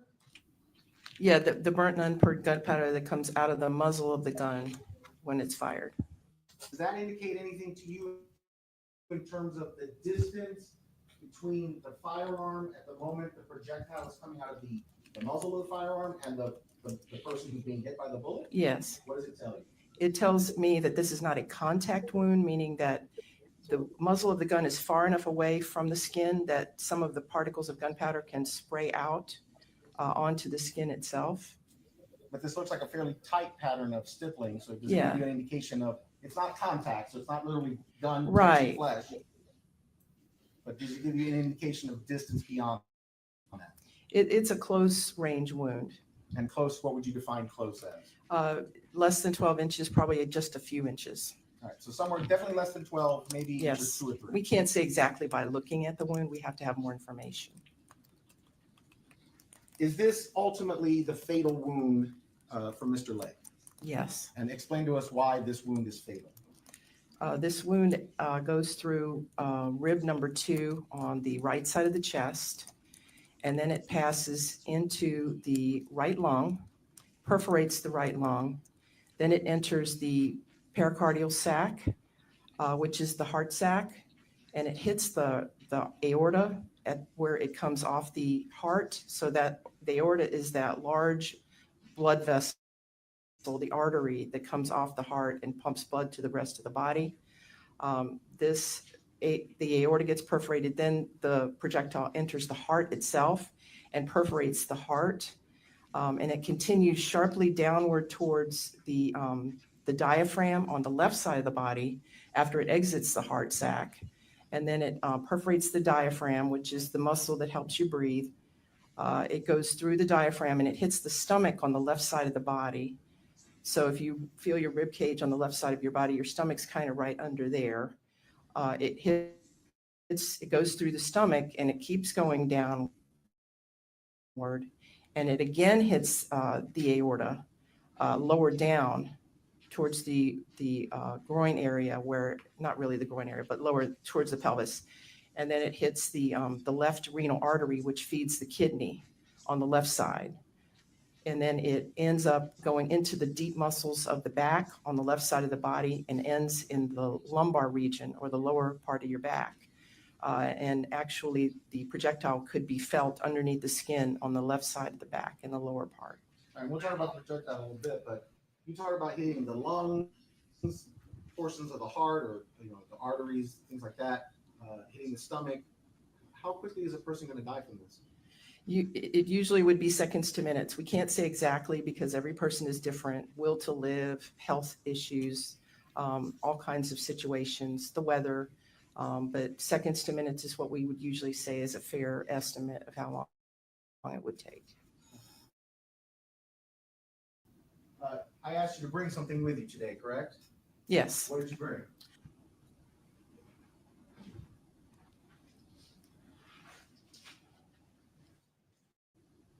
Is this your skeleton from the medical examiner's office? Yes, it is.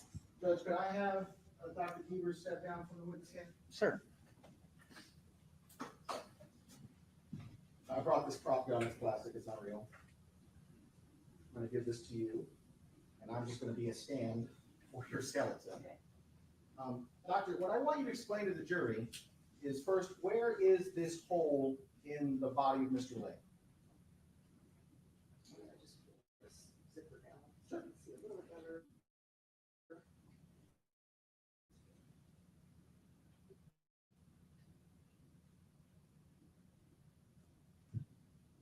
So right here is the second rib. Are y'all able to see that? So it hits the second rib here, and then it goes downward through here, and then you want me to. We'll get to that in a second. Yeah, we'll get to that in a second. If you need to put the gun down because it's holding up your hands, please do. I just want. And I'm going to ask you to take a couple steps back so that you're closer to that microphone because sure. we're losing the voices on the mic. We'll do this for a moment. Thank you. So you said it goes in basically around the second rib on the right side of Mr. Lay. Yes. And now I'm gonna spin our little friend here around as best as I can. And can you demonstrate to the jury roughly where on the body the bullet ultimately lodges in the back of Mr. Lay? So if he had some muscles in here, the projectile is coming from the right, where the kidneys kind of sit right here above the pelvis. So it comes right here into the soft tissue of the back, where you can actually feel it. So it's come all the way from the front to the back. Would I be correct then in saying the path of travel is downward, right to left, front to back? Yes. Okay. Now, you kind of got ahead of me in the script, but at that time, if you would take that thing there, that prop, I'd like you to tell me what you can determine based on the forensic evidence that we have. If you could demonstrate not only the distance, but the positioning of the gun in the way it would have to be to create that track through a human body.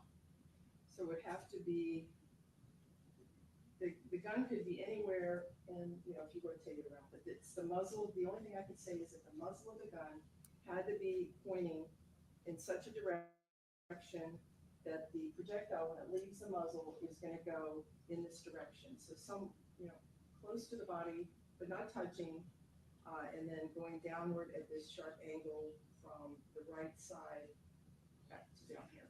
All right, so if I was to rotate our friend here for a second, I notice you're right-handed, if you could hold the gun as you might normally do right-handed.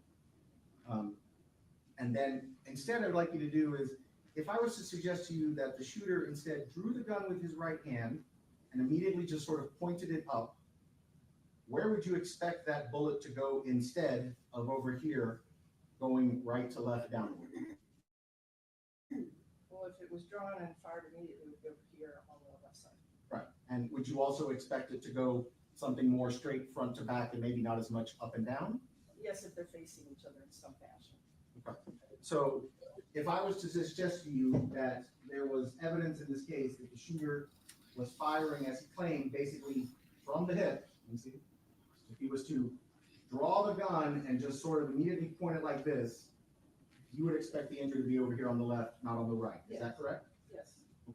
I want to ask you, when you're doing an autopsy, you know the direction of travel, and I'm sort of positioning the body here, standing upright like you are. Does that mean the two men have to be upright at the time of the shooting, or could they actually be in some other configuration? They can be in multiple configurations. All right. Is there any way to tell from the autopsy and from what science can determine exactly what position the shooter and the victim must have been in at the time the gunshot is fired? No. All you can tell is the positioning of the gun. Is that correct? The position of the muzzle of the gun. All right. You can have a seat again. Thank you. And I'm going to set this guy aside for a moment.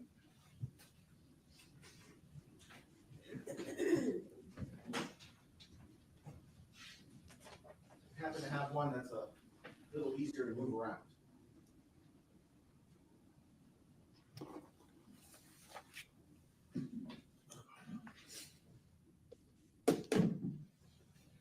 Doctor, if I was to ask you, if I was to give you a hypothetical and tell you that the shooter is on the ground and the victim is positioned in some way on top of him where his knees are touching the ground. There are a variety of positions the victim could be in. He could be sort of fully upright. He could almost be almost completely leaned over, correct? Yes, so the skeleton is the victim, you're saying? Yes, the skeleton is the victim and he's on top of somebody Okay. and we can set him at any angle Sure, from sort of 0 degrees to 90 degrees. yeah. We can't be sure exactly. Does it get harder to achieve a gunshot at this angle if the person is upright? Meaning the victim is upright. And the shooter is laying on the ground.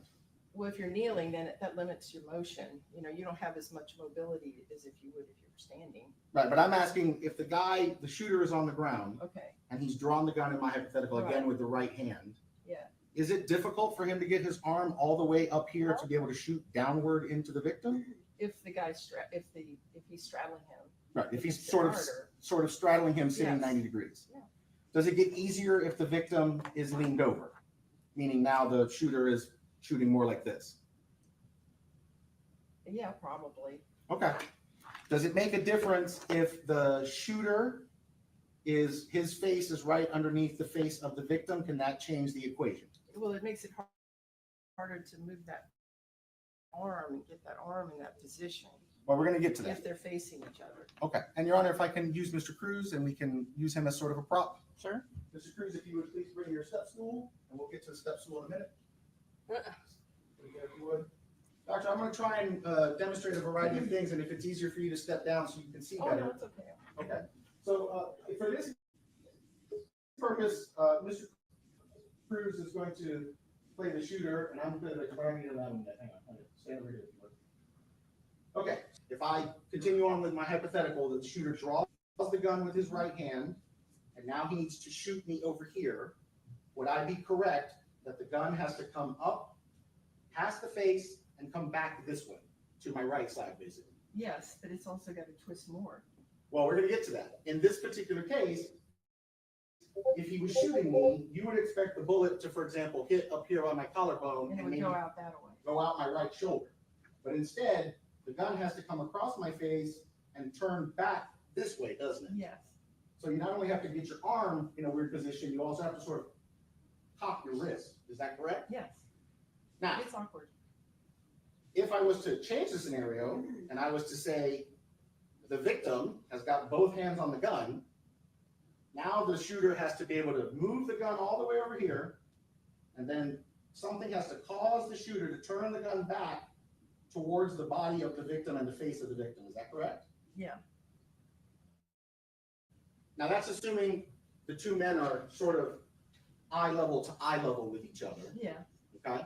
But if for some reason, through the course of this proceeding, we discovered that there was now a suggestion that the shooter was actually a little bit more raised up and the victim was further down the body, Cruz can stand up on the thing. Stable? Stable. Okay. So again, you'd have to draw the gun with the right hand. We would have to be struggling or whatever's happening, and the shooter's going to have to come all the way across and still turn the gun back to what is effectively my left as the victim, correct? Yes. Is this still a weird angle sort of for a person to be shooting a gun? Yes. Easier just because I raised Mr. Cruz, Mr. Chambers up by, I don't know, maybe a foot on a step stool? Would that get any really easier? Not really. And again, we would still have to keep the gun basically pretty close to the body of the victim in all of this. Is that correct? Yes, that has to be, the wrist has to twist more. Right. Now, if I was the shooter, if I was the victim, which I am in this scenario, and I wanted to get this gun away from me to where it's not a danger to me, and I want to get it to the defendant, I either have to be able to twist it all the way down like this, or I could twist it up, which seems the faster, more expedient way, or maybe to the right of me, correct? Yeah, away from your body. If I'm twisting it to the left, what I'm really doing is I'm either pointing it at my face or straight into my torso, correct? Yes. If I was to further change the scenario and and suggest that I not only have my hand on the gun, but now I gotta also somehow, as the victim, get my finger, some finger, into the trigger guard so I can meaningfully pull the trigger. Is this just getting more and more complex? It's getting more complex. Does it seem less and less likely to be something that you would expect to happen in any sort of struggle? Yes. Okay. Thank you, Mr. Chairman.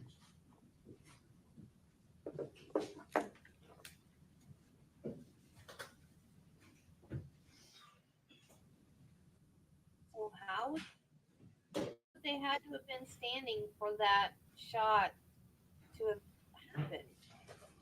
Come to court and provide basically the same testimony?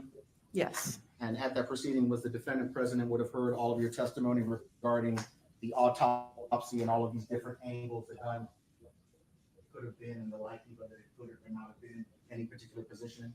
Yes. I want to keep going with the other injuries to Mr. Lay. We're going to turn back to 20E like Edward.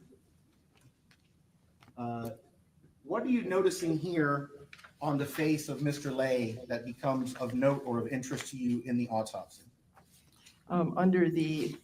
In this picture, under the left eye, there is an abrasion or a scrape of the skin. Is this what you're referring to? Yes. Okay, because it's right in the picture, but it's his left eye. Yes. When you refer to body parts, you refer to it like The right side of the body or the left side of the body. Okay, so this is what you're referring to. Yes. Anything else that you see here of interest? You really can't see much else. It's kind of a blurry photo. Well, I can give you the actual photo, and I know the photo doesn't do justice to the actual live, in person. Did you know any other injuries the face of your leg? Yes. Did you know it? On the temple region or next to the. What else did you see? And then on the left side, on the ear, there is a contusion on the actual ear itself. Okay. The ear helix, or the part, the soft part that you can wiggle around. And then behind the ear, between the skin of the ear and the skin of the head, there's a tiny little area of bruise. Did you notice anything on the forehead or the chin area of Mr. Lay? Yes, on the forehead, there's a linear abrasion or a linear scrape on the left side of the forehead. And then also on the top of the head, there's a abrasion or scrape right about here in the middle of the head, on the top of the head. And anything on the lower part of the face, the chin area? There's some little like punctate type red abrasions or scrapes on the underside of the chin, on the right side and near the middle, and you can't really see them. What is a punctate abrasion? What is that? It's like a little, like a poke Okay. or a scrape, All right, tiny so scrape. this is stage 20F. You talked about a linear abrasion on Mr. Lay's left forehead. Is that mark? That's it. You talked about the punctate marks on the chin area of Mr. Lay. This is stage 20G. Is that what you're talking about? Yes. We talked about something in the area of his right temple. Is this area here just kind of beneath his eyebrow? Is this the area you're talking about? Yes. That's the temple area. All right, and can you tell me how these wounds are created? Can you say they're from a fist, they're from a baseball bat, they're from a knife, they're from a gun? What can you tell us about it? Just that it's an impact site from something blunt. The scrapes could have, an edge to it, but it's not a cut or a stab wound or a gunshot wound or anything like that. It's just coming from some kind of a scraping or a blunt type of. An elbow, for example. Yes. Those are all sort of blunt weapons, correct? Sure. You talked about Mr. Lay's left ear. Yes. What about this ear did you notice or did you think was interesting? On the left ear, there are some purple discoloration on the inside of the cartilage of the ear, and that is a bruise or a contusion. All right, and I actually have a picture on the other side of the ear. Here's stage 20L. Can you zoom out? Is that what you're talking about? Yeah, so the ear's now been pulled up and you can see that there's more injury underneath. So something has struck the ear and injured it and created an injury that goes all the way to the other side of the ear. So the ear, as we see it in stage 20I, and I'm sorry, I said L, it's actually 20J, the ear, the inside of the ear is J, not L. Peel back people's ears to strike the underside. It's usually one strike to the ear in some fashion that causes, and it's got to be hard enough to create that type of. Increase the chances of a wound like this as opposed to just using a fist? It could, depending on the object. If I had a metal cup, like a metal thermos mug, and I was right-handed, and I swung it at the head of Mr. Lay, would I, assuming we're face-to-face, of course, would I hit him in the left ear? Yes. And if that cup had weight because it's full of liquid, would that potentially have enough force to do this type of Yeah, injury? because now it's got some heft to it. You talked about injuries to the back of Mr. Lay's head, or the top of his head, what I would refer to for me as my bald spot. Here states 20K, now 20L, and then you have shaved the head so we can see what is here depicted in 20M. Yes. What do these tell you? So we have an abrasion here on the scalp. So it's again a scrape or a blunt impact injury. Okay.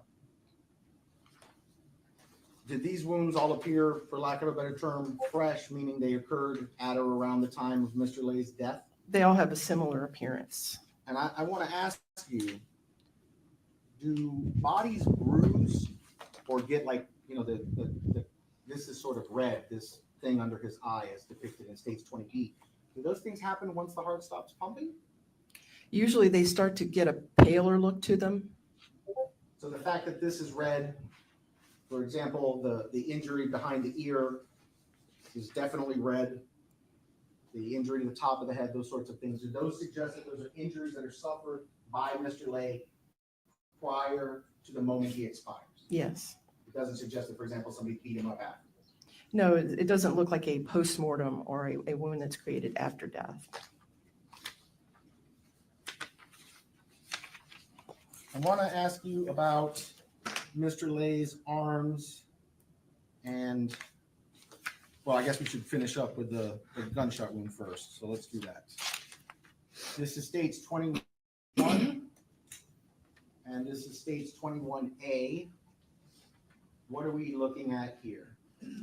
This is Mr. Lay is laying face down on the gurney and in the lower left part of the back. There's a lot of red coloration. Some of that is just celling of blood after death. But in the lower left corner of his back or his lumbar region, there is a contusion. And I was able to also feel the projectile under the skin. All right, and I don't know if you want to stand up and point yourself or I can try pointing from here, but can you tell us where you're talking about the lower left lumbar region? Right in this area.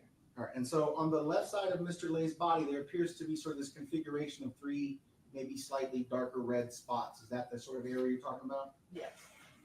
And you talked about blood settling that causes this sort of purple discoloration of Mr. Lay's back. What does that mean? That is something that happens after death. When the heart stops pumping, the body starts to settle. So if he was face down when he died and he lay there for a while, then the blood would settle to the front of the body. But if he's laying on his back, then the blood's going to settle to the back. So do you ultimately, for lack of a better term, perform surgery on Mr. Lay to try and find the actual projectile in his body? Yes. This is State Exhibit 21B. Is this what you discovered? Yes. And can you point to, if you stand up, can you point to exactly what the projectile is? Right here. All right, so it's sort of there in the sea of that dark reddish color. Yes, this is all hemorrhage or blood. It shouldn't look like this. It should be more like a dark red muscle. But this is just bleeding around the wound, and that's the projectile right in the middle. And do you eventually remove that from the body? Yes. Here states Exhibit 21C. Is this that projectile? Yes. And then you ultimately preserve it and document it should it ever be needed for any purpose. Yes. Correct? Now, doctor, how do you know the exact path of the bullet through the body? What is it that you look for, or what is it that you can see that would tell you that it hits the lung, hits the heart, hits the stomach, all those sorts of things you discover? When the wound, when the projectile hits the ribs, it creates a fracture of the rib, and the bone goes inward as opposed to outward. And then you follow the track by following hemorrhage and injury. So there's a hole in the left lung, in the middle lobe. In the right lung, sorry, the right lung, in the middle lobe.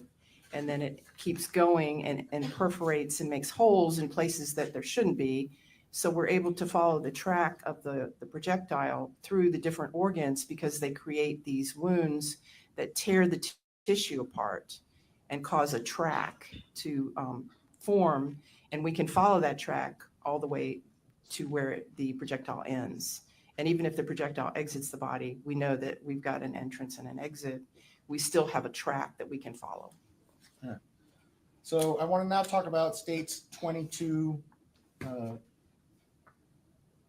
If I was to suggest to you that Mr. Lay was in some sort of fight and was using his hands as the primary weapon, are there signs that you can look for on a body, particularly in the area of the arms and the hands, that might give you some indication as to whether or not the hands have been used as some sort of weapon? Yes. And what would you be looking for? Well, like if you think about somebody being in a fist fight, or even a boxer, who's fighting bare knuckles, you will see big red swollen knuckles and scrapes on the knuckles if they're fighting each other and hitting each other in the face, and the bones of the face, or some, if they're striking objects, you're going to have injuries to the hands. They could be just scrapes or bruises on the hands or the fingers, tearing of the fingernails, things like that would be. Redness, cuts, scratches, scrapes, things like that. Yes. So let's just go piece by piece here. This is states 22A. What are we looking at here? This is Mr. Lay's right arm, and we're holding it out from his body. See any cuts or scrapes or scratches there, or anything to suggest the arm somehow might have gotten injured in the fight? No. Here's states 22B.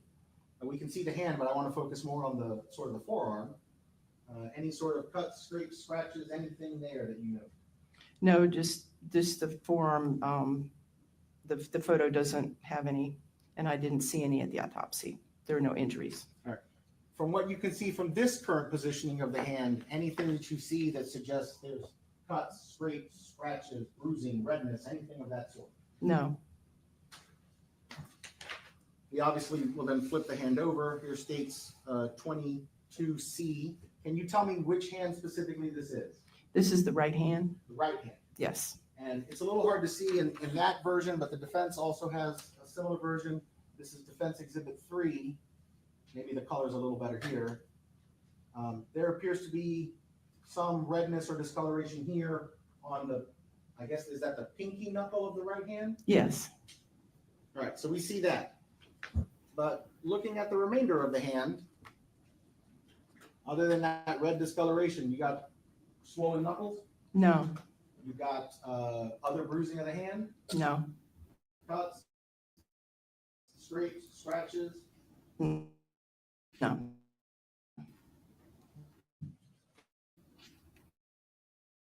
Here's another angle of, is that the same hand, referred to as a hammer fist, where I'm sort of pounding my hands into their face instead of hitting them with the front of my knuckles.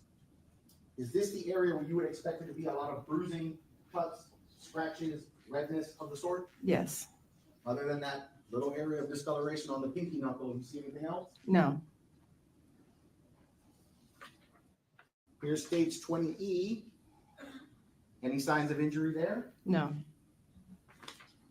Stage 20F. Any No. signs of injury there?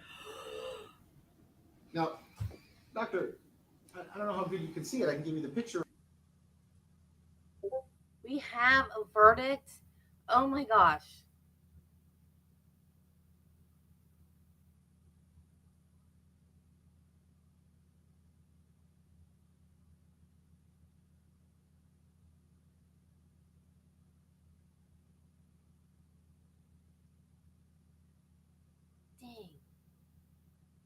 I got up to do something. Well, I need to just don't move. Because things happen when I move. Where is it?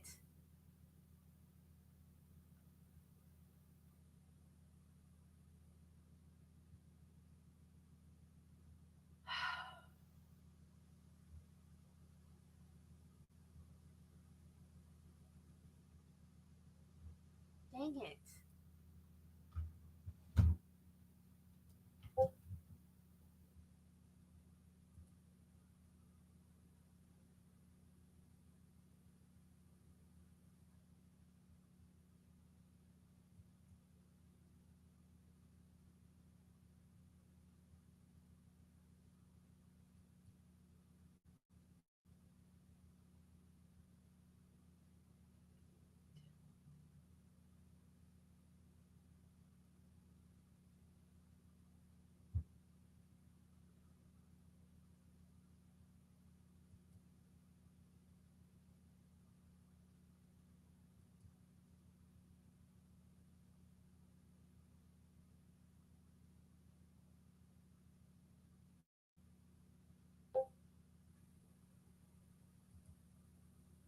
I see a lot of mad people in Law and Crimes chat. Okay, come on, where is it?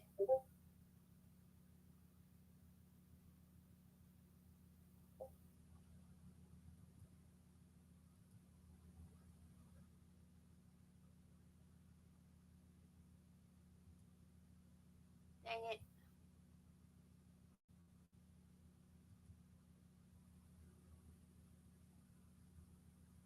I need a timestamp, is what I need.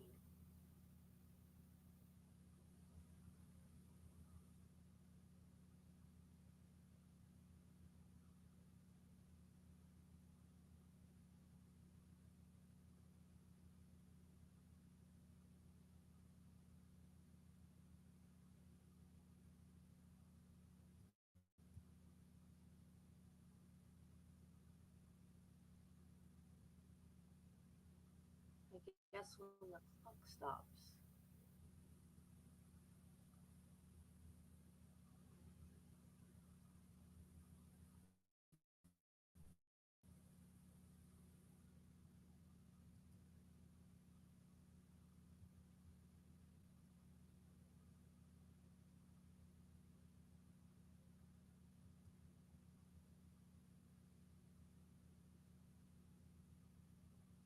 So 11 hours?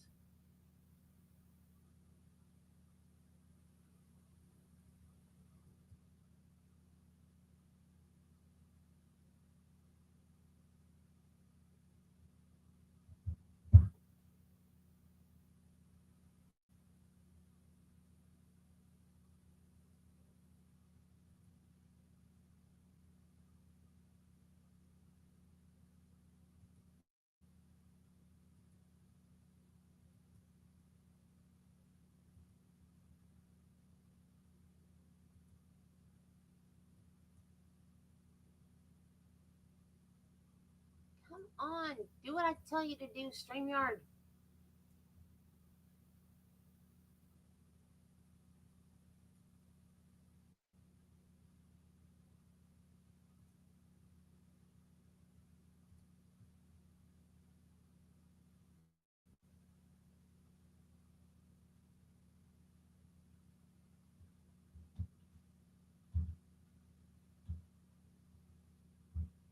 Mr. Levine is here for the state. I understand the jury has reached a verdict. Yes, dude. Let's have the jury, please. I wonder if he's nervous. Of course he's nervous. Silly thing to wonder.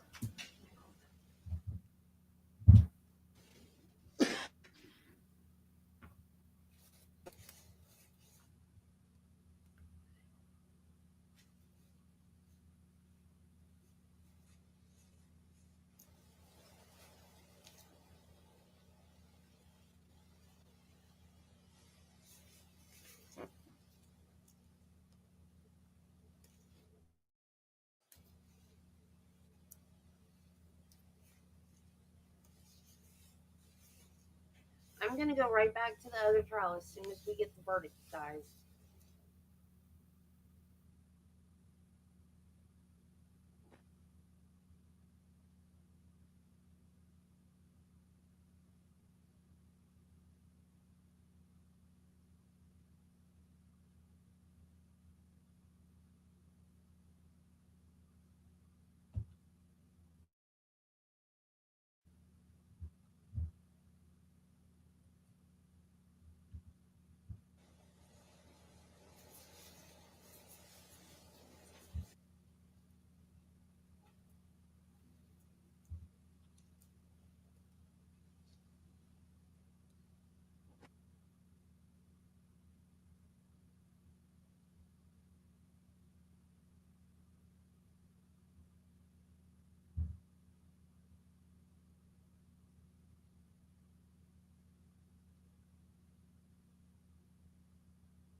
All right, please.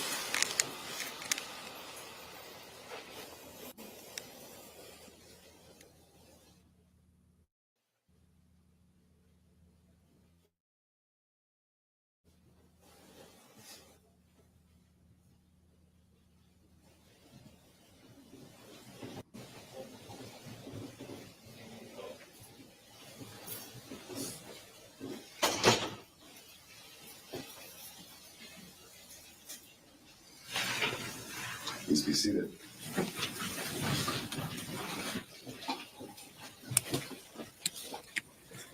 If you are the foreperson, please raise your hand. For the record, juror number 1980896 has raised his or her hand. You may put your hand down. Juror number 1980896, that juror has his or her hand raised. You may put your hand down. Please pass the verdict form to the bailiff.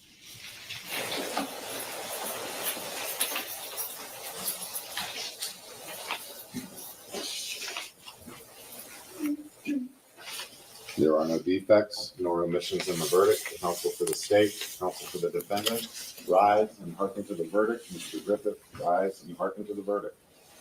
State of Florida versus Colin, Griffith. We, the jury, find as follows. As to the defendant in this case, the defendant, as to count one, the defendant is not guilty. As to count two, the defendant is not guilty. So say we all, this 5th day of February, 2025. Does the state wish to have the jury polled? Oh, yeah. You may be seated. Ladies and gentlemen, I want to thank you for the considerable time and attention you have given this case. I also want to advise you of some very special privileges you now enjoy, having served on this jury. No juror can ever be required to discuss what has occurred in the jury room, with rare exception, and that would require a court order following a fully noticed hearing. For centuries, our society has relied upon juries to consider difficult cases. And during that time, we have agreed a jury's deliberations, discussions, and votes should remain their private affair as long as they wish it. Therefore, the law gives you a unique privilege not to have to speak about the jury's work. Although at this point, you are at liberty. Okay. Yay. I'm happy. Maybe you remember, but that hand looks dirty to me. Does it look like there's dirt on that hand? It's actually, That's not dirt, that's ink. that's ink. It's hard to get it all off after we Sure. fingerprint. I just want to make sure, because the jury's going to go back and look at these pictures. They may think that's dirt on the Yeah. hand, but that's ink. What are we looking at here? There are a few tiny punctate abrasions on the hand. They fingerprint them at the ME's office? They fingerprint the bodies? I didn't know that.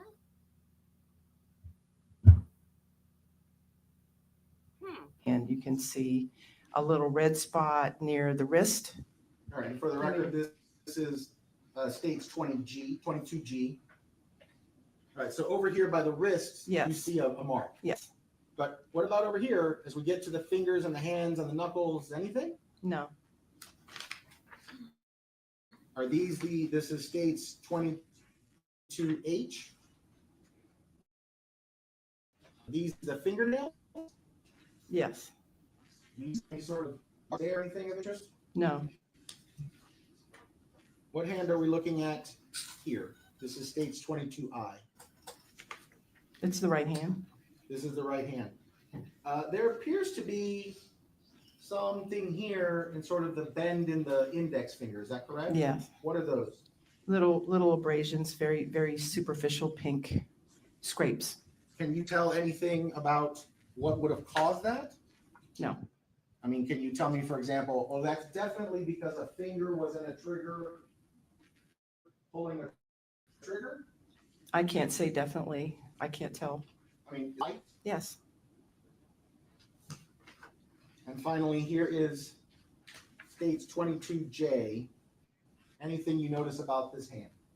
no, Again, this is this side here in the picture. What is the left side of the hand here? That is the bottom of the hand, correct? yes, If I was hitting somebody with my fist like a hammer, is this where you would expect to see bruising or cuts or scratches?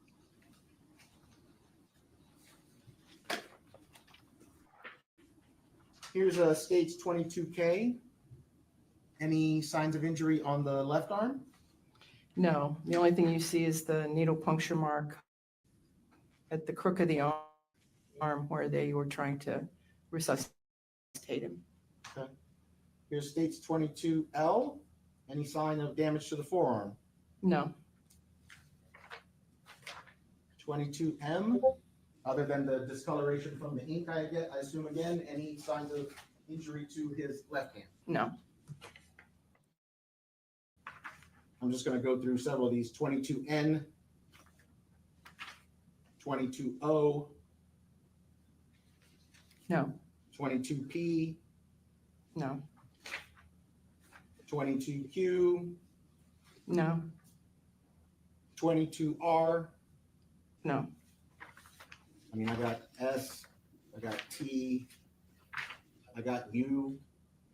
no, Any signs on the hands of Mr. Lay other than the one bit of discoloration on the right pinky? The knuckle area. just the little scrapes that we saw earlier.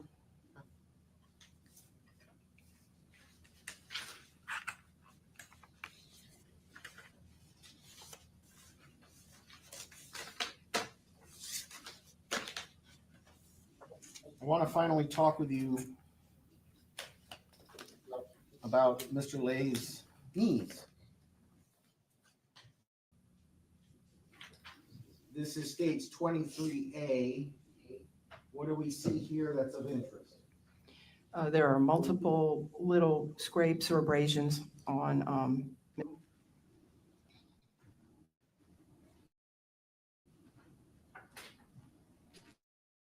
Defense exhibit number 2. I know you've never seen it, but if I was to tell you that those are John Lay's knees, and that's dirt from the ground on his knees,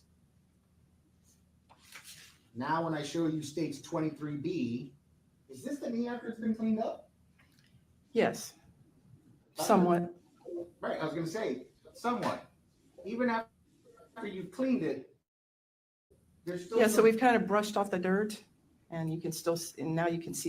that's on the knees of John Walter Lay, and however it got there, even after you tried to clean the knees and brush it off at the medical examiner's office, there was still some dirt on the knees? Yes, because it's kind of ground into the abrasions. You can grind dirt into flesh? Yes, If a person was to have their face put into the dirt and get a mouthful of dirt, you could potentially grind. The states 23C, this is that same knee really cleaned up, is that correct? yes. What do we see about these injuries to the knee? They're red and they are abrasions or scrapes and they occurred prior to death. Here's states 23D. Again, this is the other knee, but is there dirt still in the pores of the skin? Yeah, in the little cracks of, the folds of skin. Even after you've tried to clean And it? then, yes, And here states 23E.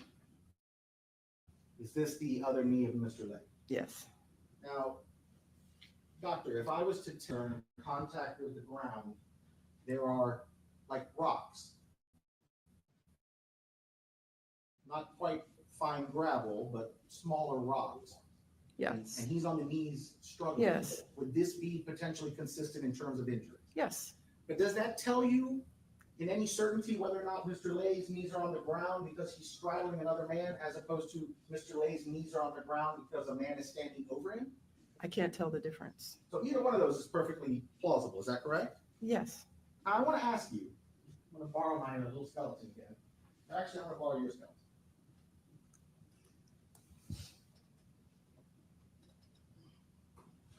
We talked about the strangeness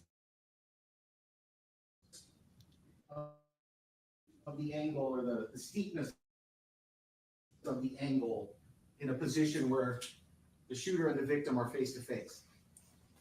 But if I was to spin the victim around, and now I'm the shooter, to shoot this person, does this angle line up with that potentially? yes, that's possible. We'll hit him in the back of his head, or the top of his head. Yes, And he could be on his knees, and I could be over him. Is this all potentially consistent with the bullet track and the injuries that you've seen? yes,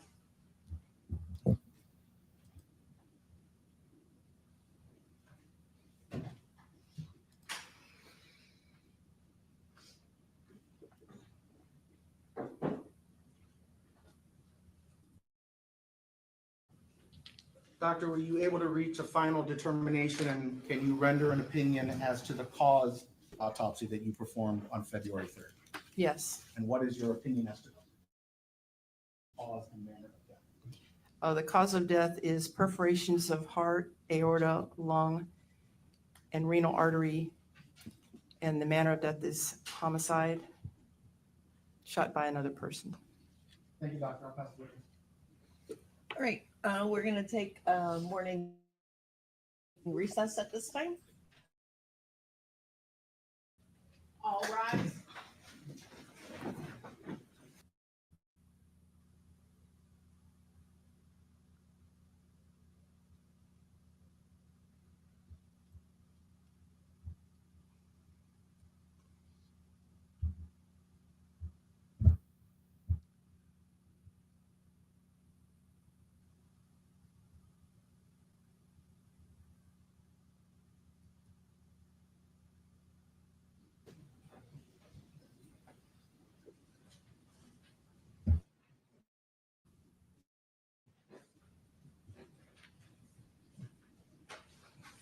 All right, be seated.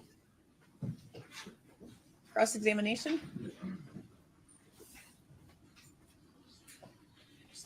Good morning, doctor. How are you? Good morning. Good, how are you? Good to see you.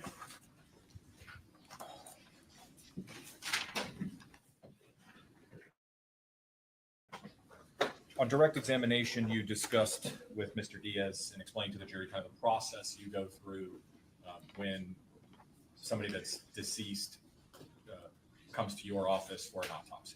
Yes, You went through a variety of photos, kind of explaining what different types of injuries are, and I'm going to kind of dive into that, to get some more specifics on what could or could not have happened to cause those injuries. Okay? sure.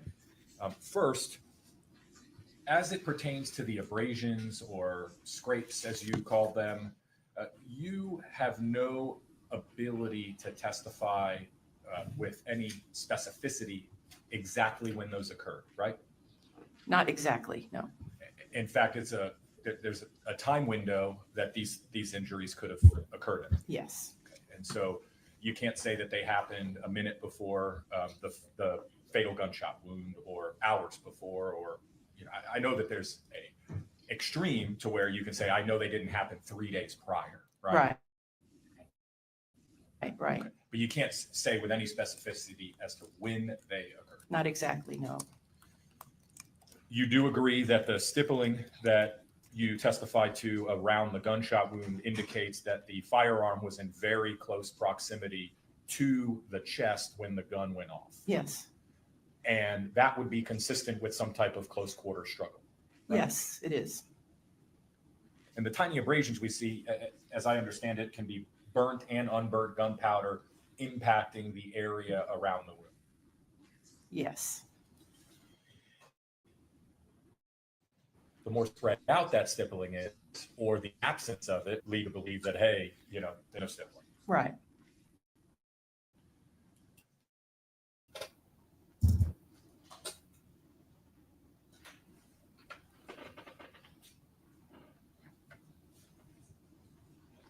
You cannot testify as to how the abrasions were caused, right? That's right. So when you say it could be a blunt object or a fist, it was some type of impact. But again, all you can say is that there is an injury. I can't tell you how it happened. That's right.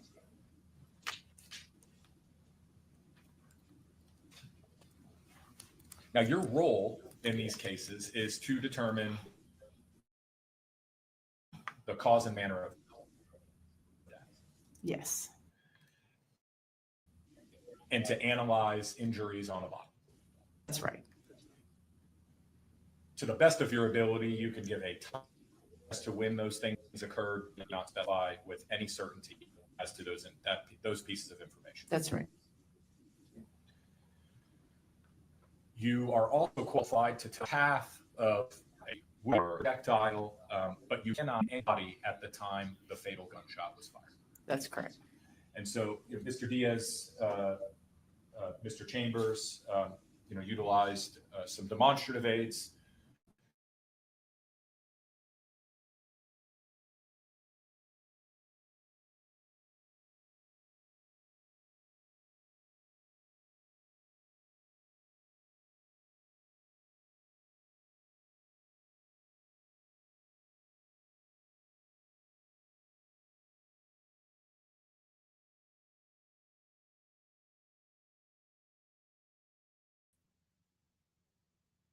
And things were going so well there for a while. Dang it.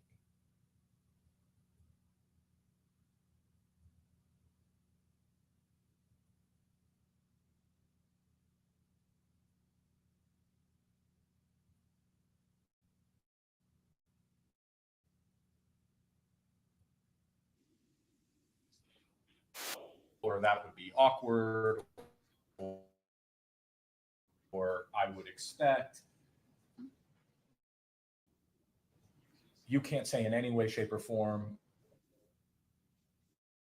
how they were oriented when the gunshot was fired. No, you can only give me a situation I can say it makes sense or it doesn't. It's impossible to say, yeah, that could have happened, or you'd have to have an arm 2 mile long or something like that. I apologize for that. The demonstratives that Mr. Diaz and Mr. Cruz utilized, you would agree, we're talking about very smoothing. Is the man's name Cruz or Chambers? They keep using both names. I'm confused. I don't like being confused, even though it is the state that I'm usually in. But that's an easy fix. What is the man's name?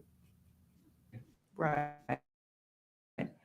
If you were told that there was a violent struggle taking place, and bodies are moving in unpredictable manners during that struggle, both somebody reacting to being attacked and kind of fighting for their life, so to speak, things that you testified could be awkward or difficult, maybe less awkward or difficult under those circumstances, right? If you have the position that I could speak to, yeah. Well, and referring back to the position of, Mr. Lay straddling Mr. Radford, with his knees dug into the ground,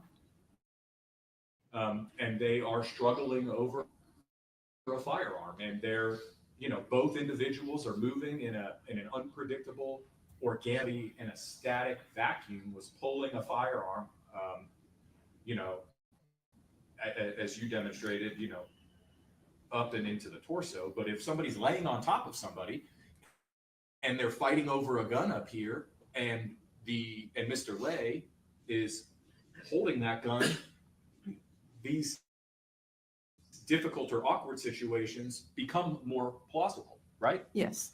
And that's because you have two variables now, not one individual holding a firearm. You have another individual in an unpredictable way manipulating that, Yes. right?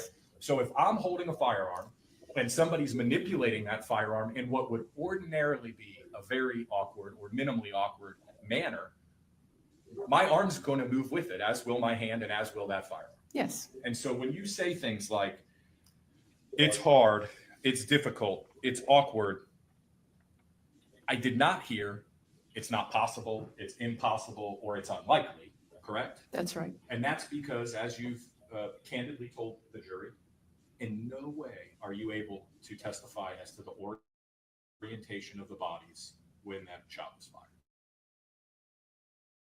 Only the orientation of the gun.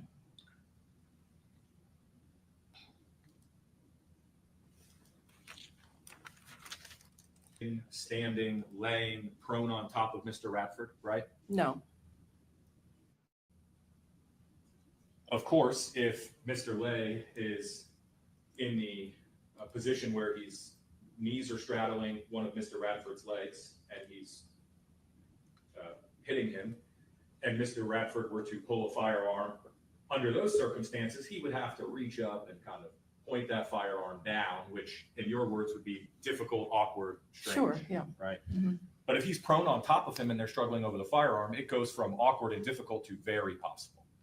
Yeah, depending on where their orientation is. And of course, there's no way for you or I to No. know that orientation. That's right.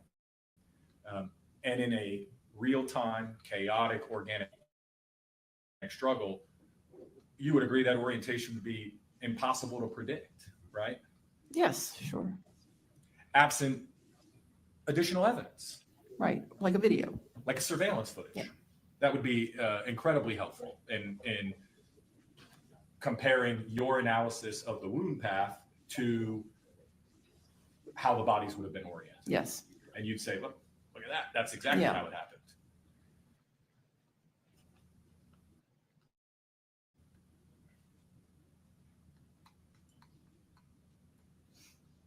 Witness testimony might assist in determining orientation, right?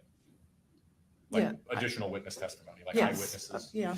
surveillance footage. I wanted to follow up with you on the ear wound that you discussed with Mr. Diaz. You said that you would, I think you used the word usually caused by some type of force to the ear, and the wound can appear behind it. Yes, I've seen it many I times. appreciate this. You don't use terms that are unequivocal as a doctor specializes in these types of autopsies, right? Always and never, you mean? Yeah. Yeah, Or I'm certain, or, right, of course. you don't use absolutes.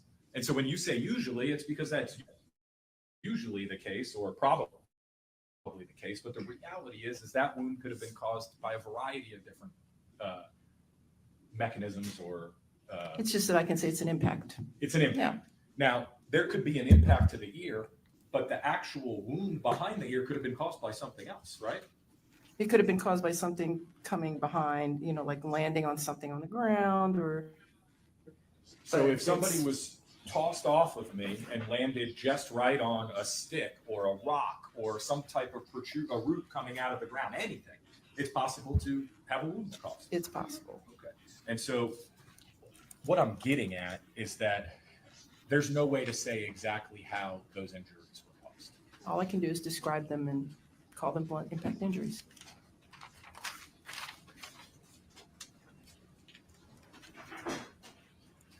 Mr. Diaz showed you some of the exhibits in this case, specifically the hands. Now, you would expect that and to your credit, you used again words like usually or expect, but not, you would expect if there are injuries to the fist or knuckles, different injuries than if somebody's using the fat or meat of the bottom of their hand. Yes. In fact, this may not bruise at all immediately during a struggle if you're hitting someone. It's possible. So the absence of bruising to this portion of a hand in no way means that Mr. Lay was not hammer fisting Mr. Radford. I can't say it's impossible. You can't say with any level of certainty, right? Right. It's just as plausible that Mr. Lay was hammer fisting as he wasn't from your scientific medical perspective of these Hammer fisting. Taking that one step further, I'm going to show you what's been entered as states 22. I think it's labeled as I.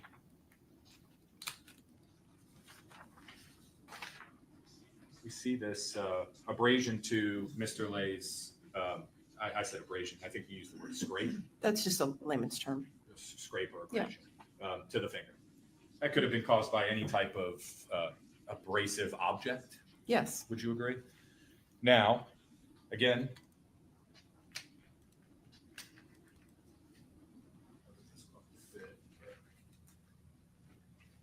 I'm going to show you what's been entered into evidence as State's Exhibit 5, which is the firearm that was used in this case.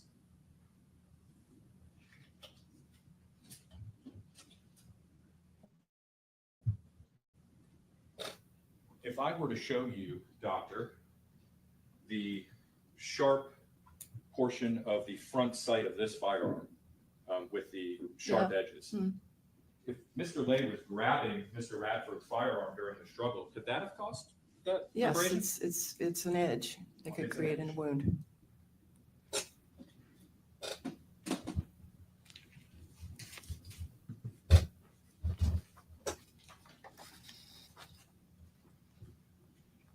And the argument cuts both ways for the state and the defense, and I want to acknowledge that the bruising on what is in its defense exhibit 3, that area of the knuckle is right by the meat of the hand.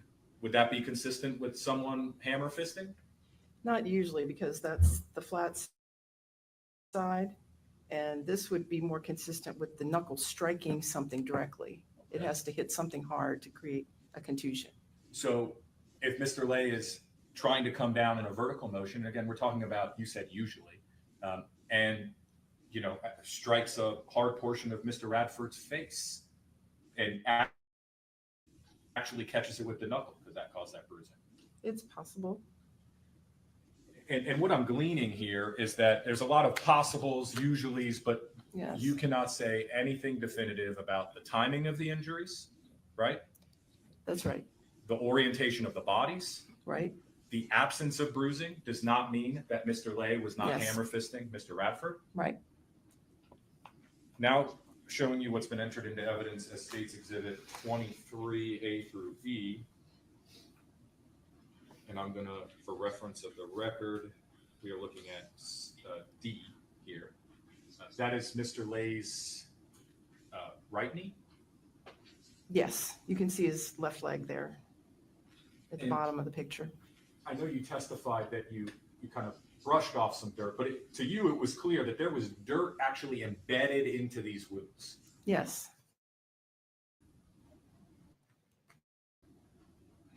I know you can't tell me 100% because we've covered that, but that would be very consistent with someone's thickened force, great force, moderate force, digging into the ground, right? Yes. So not just kind of like, you know, kneeling down. I mean, if somebody were actively on top of somebody with hammer fisting down and their knees are kind of twisting into the ground, into the dirt, into the rocks, that would be a consistent wound pattern or injury. Or they fell to the ground. Or That's they- another possibility. Sure. But again, it would be consistent that it would be plausible, to use your words, that that's what happened to cause these injuries. Yes, either way.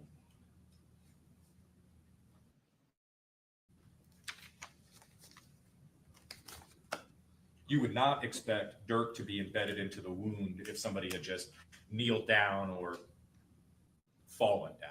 No, if you kneel down, you're probably not going to scrape your knees because you're going to be careful about how you kneel. Are you able to specify if those wounds are possible if somebody just kind of fell to the ground and got up?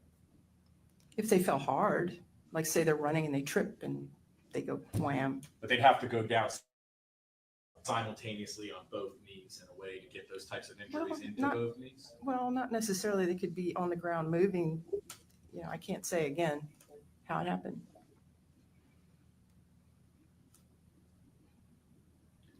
Do you or have any baseline to compare Mr. Lay's hands to before you were tasked with conducting the autopsy? You mean, did I ever see his hands before? Yes, ma'am. No. So when we're looking at these pictures, you have no way to tell whether or not that is the normal state of his hands, whether they're swollen. Well, his hands aren't that, you know, he doesn't have a lot of injuries, if that's what you're saying, but I understand. to have a pink area here, the contusion is an injury. What I'm trying to get at, and if you can't answer it, that's okay, is do you have any way of telling if that is the normal size of his hands or if there's any swelling in any of those fingers? Based on my years of experience, it doesn't look like his hands are swollen.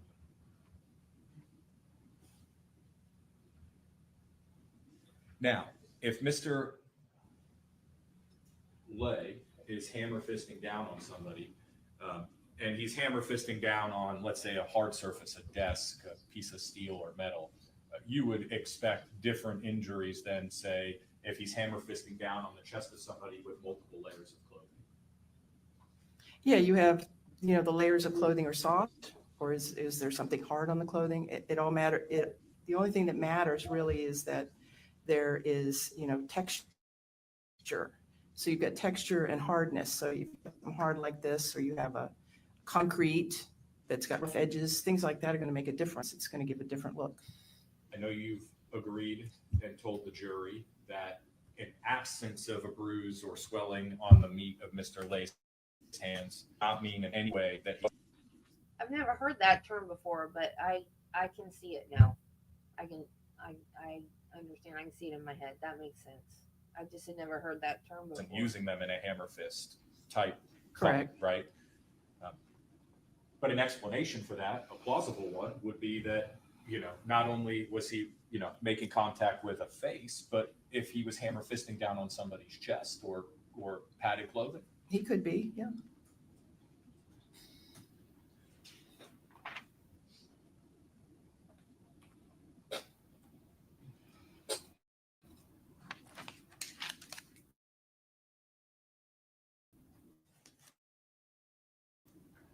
The last demonstrative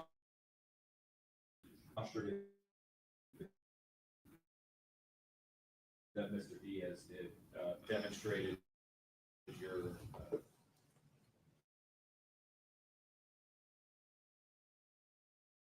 and difficulties. I know that you're not able to tell us how it went down or what happened, but you'd agree that would be far more difficult than just shooting somebody in the head, right? If you're standing behind them with a fire. Like you said, there's multiple different scenarios. So, but you would agree that if I'm talking, when I say difficult, I mean that it's easier to imagine that the gun, the trajectory is going in that fashion. And he's given me a scenario that I can say, yes, the gun could go that way. His arm is not going to be in an awkward position. That's what I'm trying to say. But what I'm getting at is in that demonstration with somebody on their knees being executed from behind, you testified that they would have to hold the firearm over the shoulder and kind of downward at an angle from right to left. Yes. And that is possible. Yes. But you would agree that it would be far easier if I was standing behind somebody and was trying to shoot them, to just shoot them in the head, right? Yeah, sure. Shoot them in the back of the head. Yeah.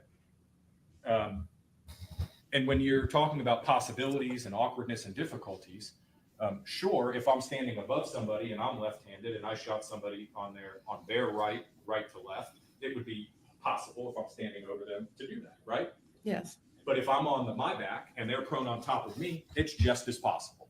It's possible. Like you said, it's not a static situation. And so to clarify and be clear, you are only able to tell this jury cause of death, Yes, which was gunshot wound to the upper chest. The injuries that you observed. yes, You cannot tell this jury in any way, shape, or form the orientation of Mr. Lay and Mr. Radford at the time of that shooting, that's correct.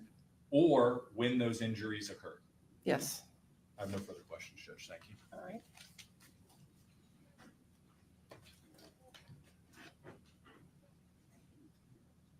Mr. Fudge asked you about the fact that there's just stuff you can't tell us for sure. That's right. You don't use the word always or never, certainly or definitely.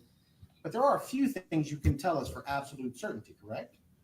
Medical certainty, Right. or I mean, more likely than not. You cannot tell me the configuration of the handle of the gun, but in terms of the muzzle, Right. the place where the bullet comes out of the gun, it's definitely got to be something like this. I can turn the handle, but the muzzle has to be here-ish, Yes. pointing downward. Hereish. And it's got to be a little bit pointed more that way. Right. Yeah. Okay. That's a definite, right? Yes, because it has to come straight out of the barrel. Judge, if I could have Dr. Devers step down, if I could have Mr. Cruz to come over a second. Sure. Apologize, Mr. Cruz, if you could get down on your knees. Now, doctor, I posited an example before, which is I could draw from the right and I could come over and now I line up, right? Yes. And I mean, the handle might be more like this, or the handle might be more like this, but the important part is the muzzle's pointing in the right place. Okay. But I didn't add one fact. What if I was to suggest the guy on the ground is actively fighting me, putting his hand on the gun, like Mr. Fudge just suggested, where he gets that injury on his finger because he's rubbing the top of the gun somehow? So, Mr. Cruz, if you could put your hands on the gun and try to fight me, now we're struggling. Correct? Yes. It makes trying to do like this a lot harder if he's resisting. I might have been trying to shoot him in the head, and it just ended up here because he was fighting. That's possible, right? Yes, it's possible. Thank you, doctor.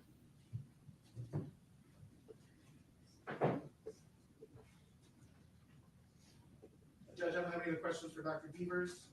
She's released unless the defense wants to stay. No, Judge, you can be released. All right. Thank you. You may step down and you're released from your subpoena. Thank you. Have a great day. You too.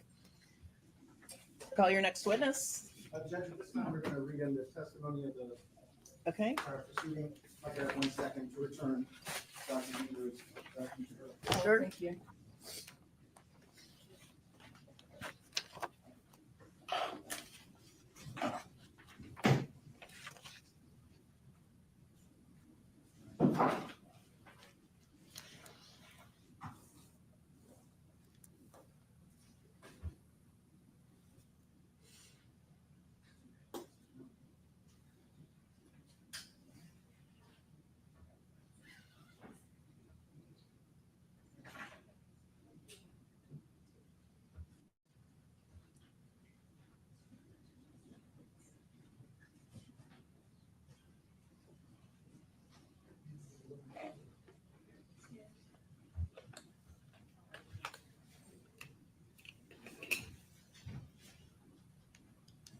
And is this the December 6th? This is December 6th. I believe that's correct. All right. So ladies and gentlemen, as indicated, what's happening now is the parties are going to read together excerpts from or potential testimony from the defendant that was given at a hearing in court on December 6, 2024. And Mr. Chambers is going to be reading the part of Mr. Fudge. Mr. Fudge. And Nathan Waters will be the defendant, Gerald Radford, and Mr. Waters from the state attorney's office is going to be responding with the answers that were given by Mr. Radford in that hearing. And Mr. Diaz will be Mr. Diaz. All right. Everyone understand what we're doing? All right, great. Thank you, Your Honor. Good afternoon, Mr. Radford. Good afternoon. How long have you been going to the dog park that we have been discussing here today? Probably 12, 13 years. When you first started going to the dog park, did you know Walter Lay or the individuals in the morning crew? He didn't come to the dog park until much later. My recollection is about 4 years before the incident, 4 to 5 years, I guess. So roughly 4 to 5 years before what brings us here today, the incident on February 2nd is when you first met Mr. Lay. Yes. Were things friendly between the two of you when you first met him? Cordial, not exactly friendly, but cordial. Just one of the guys from the dog park. And at that time when you first met Mr. Lay, among some of the other people that we have either heard from today or were disclosed in discovery in the case, did everybody get along? Yeah. We have heard today that at some point in the year or so leading up to February 2nd of 2024, that the relationship between you and the other individuals at the dog park deteriorated. Yes, it was further back than that, at least a couple years. Is it a fair statement to say that that was based mostly around, if not completely around, politics, COVID, vaccines, masks, things like that? 99%, yeah. Did Mr. Lay ever open up to you and let you know that he was in fact gay? Yes. He had said it in front of a group of coming out. And I said, "What's that mean?" He said, "I'm gay at the dog park. I'm gay at the dog park." And how far back are we talking relative to February 2nd of 2024? Year and a half, 2 years, probably a little bit more. Is he only gay at the dog park? That was awkward. What? I'm not making fun of him for being gay. I'm making fun of the way he said it. I don't think that's the way Walt said it. I'm making fun of the way Radford said gay at the dog park. What does that mean? I don't understand. Why did he say it like that?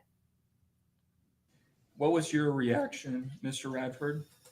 I went over to him and said, "Why are you hiding it? 24.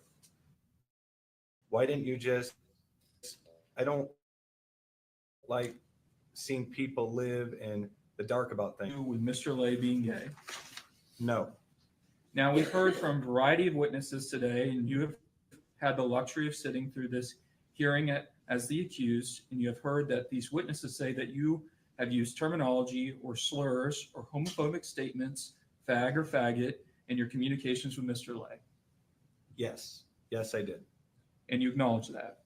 Yes. Did you dislike Mr. Lay because of his sexuality? No.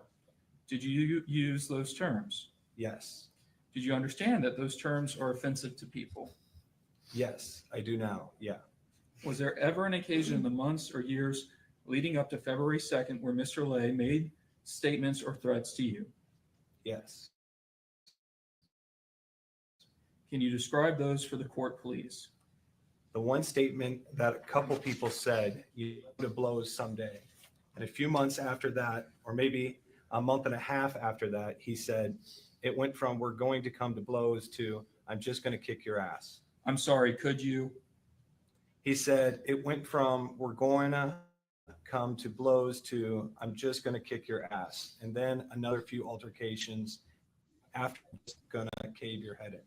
And for clarity of the record, the first statement that you referenced, other witnesses mentioning the "we're going to come to blows," how far roughly before February 2nd of 2024 was that statement made?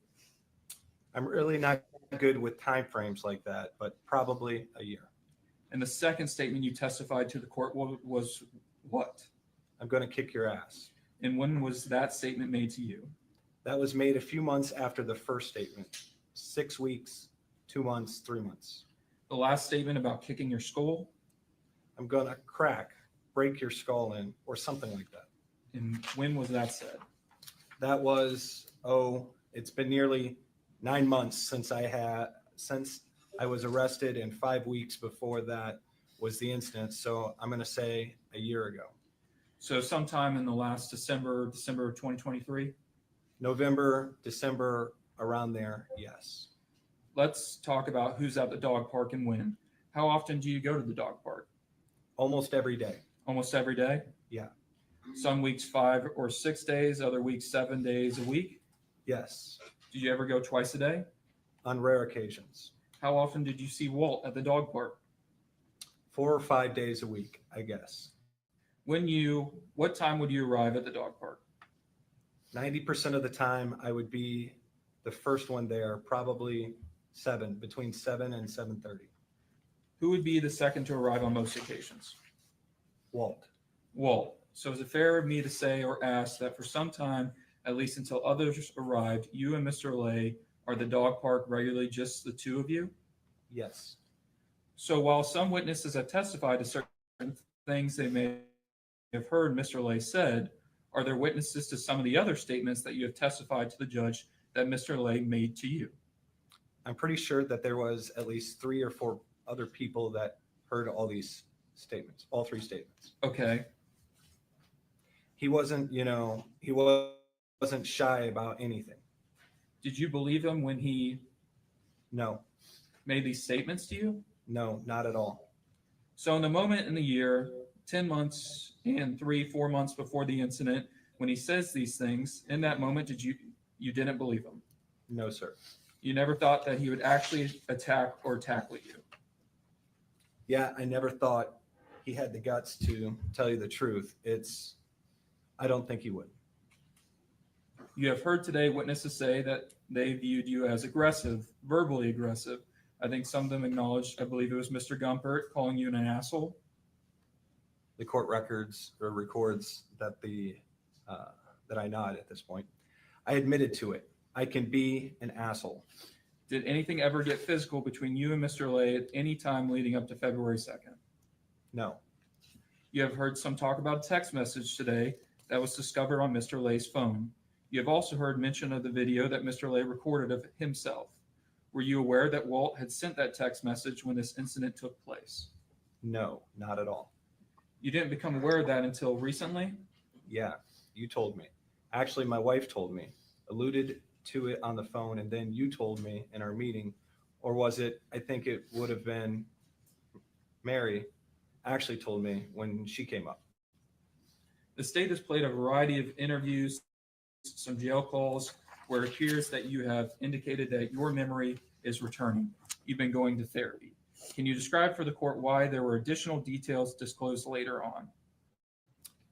Yeah, when it first happened, I couldn't even remember my own name, and it was just a jumble of noises and me being on my back and him hammer fisting me in the face and neck. So let's talk about that day, okay? On February 2nd of 2024, what happened? What do you do when you wake up in the morning? Have a cup of tea, usually with honey, and if my wife's home, I talk to her, and then I have a shower and shoot out to the dog park. What time do you head out to the dog park? Unfortunate I words. was the first one there. And I got there probably 7:30, 7:15. What did you do? I moped around. And when you say moped around, is that because recently one of your dogs had passed? Yeah. I have had 2 dogs from the same litter. My best friend, Adam, over there gave them to me. He owns their mom. They were born on January 29th, and Vino, the smaller of the 2, died on January 24th, just before his 6th birthday, about 9 days before the incident. And when you say moped around, is that how you are describing how you felt that morning as a result? Yeah. We just walked down to the other end of the park. I tried to get Whiskey and Vino are the dog's names. Tried to get Whiskey to chase squirrels. He was pretty miserable since his brother passed. Took him over to where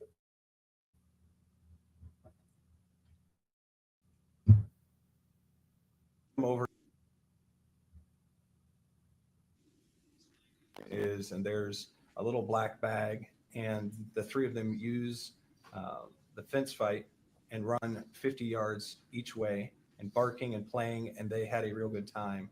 And he was there, and Whiskey went barking and playing for 5 seconds and then walked away. He didn't want to. After that, did you begin to make your way backwards towards the...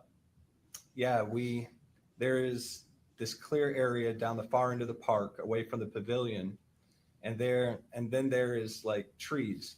And then when you come out of the trees, there's the water pad with the 2 dog baths in it. And we were walking probably 15 yards to the west of that platform with the dog baths on it. And I saw Paul's dog, and she kind of looks like Walt's dog. And so I was like taken aback, and I verified myself that it wasn't Walt's dog. And so I relaxed. When you say that, are you meaning that you thought Paul was there? Yeah. And was Paul's dog running free towards you, away from you, just kind of around? Yeah, she was just trotting around by that dog path thing. I don't know what it's called.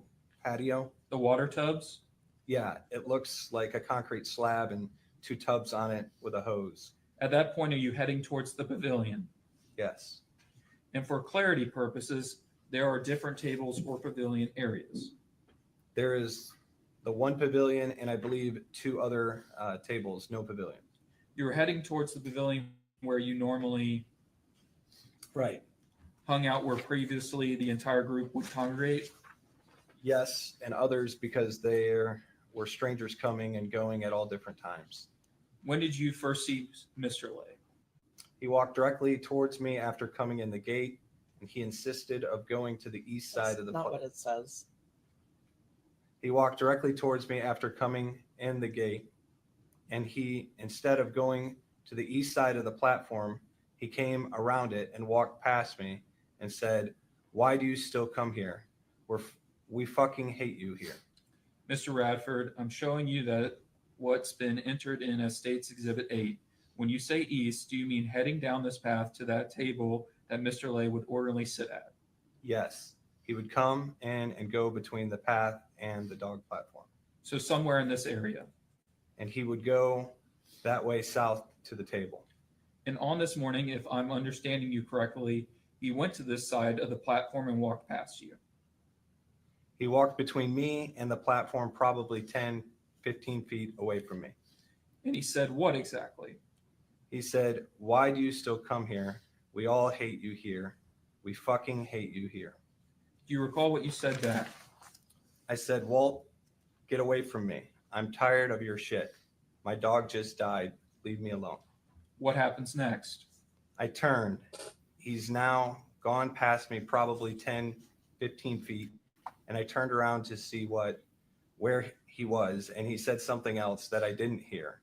And Paul's dog makes this cooing noise kind of thing. And I turned around to see where Whiskey was because he doesn't like dogs getting in his face and he can be violent at times. And I turned back around and Walt had covered that distance. And that time I turned around and looked back and I was hit with something in the face and knocked to the ground, where he mounted me and started hammer fisting me. He straddled my left leg and was hammer fisting me from his knee in a upper.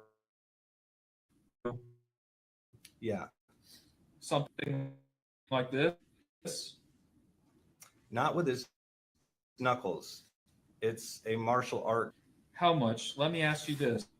First of all, do you have any injuries that Mr. Lay would have been aware of about before you were attacked? Yeah. I have both knees have been replaced. I have arthritis. I was born with 1 kidney. I have bursitis in my right elbow and shoulder. Was Mr. Lay aware of these ailments? Yes. We as a group had talked about, stuff, about injuries and stuff. And I was pretty impressed with the surgery on my knees because most of the damage was done playing ice hockey. And I lucked out for the knee transplants. I got the team surgeon for the Tampa Bay Lightning. So when Mr. Lay texts he's weak and feeble, he's eat up with bursitis, he has personal knowledge of that? Yes, he does. So your left leg is mounted by Mr. Lay and he's hammer fisting you? Yes. What happens? When I hit the ground, I landed sort of on my right elbow because my kidney's on the left-hand side and I damaged it before in a fall. So I tried to land on that side. I heard a loud bang. There's a bright flash of light and next thing I know, I'm on my elbow and he's on top of me, and I'm going back and forth trying to avoid the blows. It's evident from the pictures at the scene and from what you have told law enforcement in various interviews that a scuffle ensues. Yes. While it may have felt longer or not, I don't know. How long in total would you say that Mr. Lay was on top of you, beating you? I mean, it seemed like a long time, probably 15, 20 seconds. Were you concerned about suffering great bodily harm or death? Absolutely. I already had been bashed in the face with something other than a hand. Not only that, do you know how protected your kidneys are? They are way up. Everybody thinks that they're like in your lower back, but they're up higher. They're like up under your rib cage in the back. They're super protected. In fact, if you have a kidney that goes bad and you get a transplant, they don't even remove your old kidney. They put the new kidney in your abdomen. They don't like take the old one out and hook the new one up where the old one was, because it's so hard to get in there to get the old one out and hook a new one up in the same place. They just put the new one in your abdomen.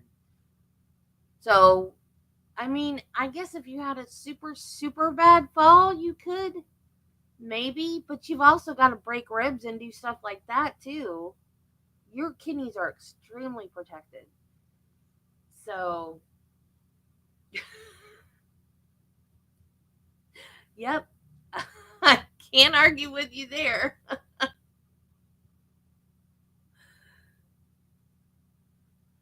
Yeah, you would think if somebody was on top of you just pounding on you like that, that you would have all kinds of injuries and bruises and stuff. I mean, he did have blood dripping down his face, but even then, he should have had black eyes and stuff. He didn't. Well, did we see any pictures of him like the day after or just the day of? Yeah, yeah, because my brother, um, he tried to join, I think it was the army, and he has a lazy eye, and they wouldn't let him join because he has a lazy eye. Which to me, that's not that big of a deal, but I guess to the army, it is.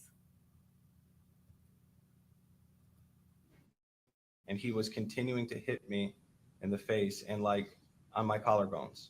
Would you say that he had overpowered you? Completely. Had you not drawn your firearm to defend yourself, do you believe that you would have suffered great bodily harm or death? Yeah. I recently saw on the news somebody who had been hit in the head outside a nightclub and died on the spot. And Mr. Radford, we know now that Mr. Lay did have a coffee mug with him. You had a coffee mug with you. yeah, tea. Tea? It's a travel cup with a L-shaped handle on it. Were you holding that cup? I was in my right hand. Do you recall how, when the handle became separated from the cup itself?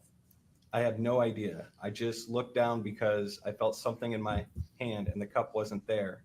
And it was the handle of the cup. And is that prior to, I suppose it has to be, but I'm going to ask you for the record, that's prior to any attempt to retrieve your firearm? Yes. Let's talk about that. Can you explain to the court what transpired after Mr. Lay was beating on you? I don't know if I told him to stop or not, but he wasn't stopping. I rolled to my left and then pushed myself on my left hip so that I could reach back. As I reached back for the firearm, I felt my shoulder click and there was a sharp pain.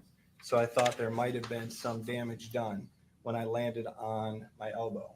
I grabbed the firearm, and as I brought it out, I got it about here, and he went from, The court stated at this point, got it to about where? by my rib cage here, right like this.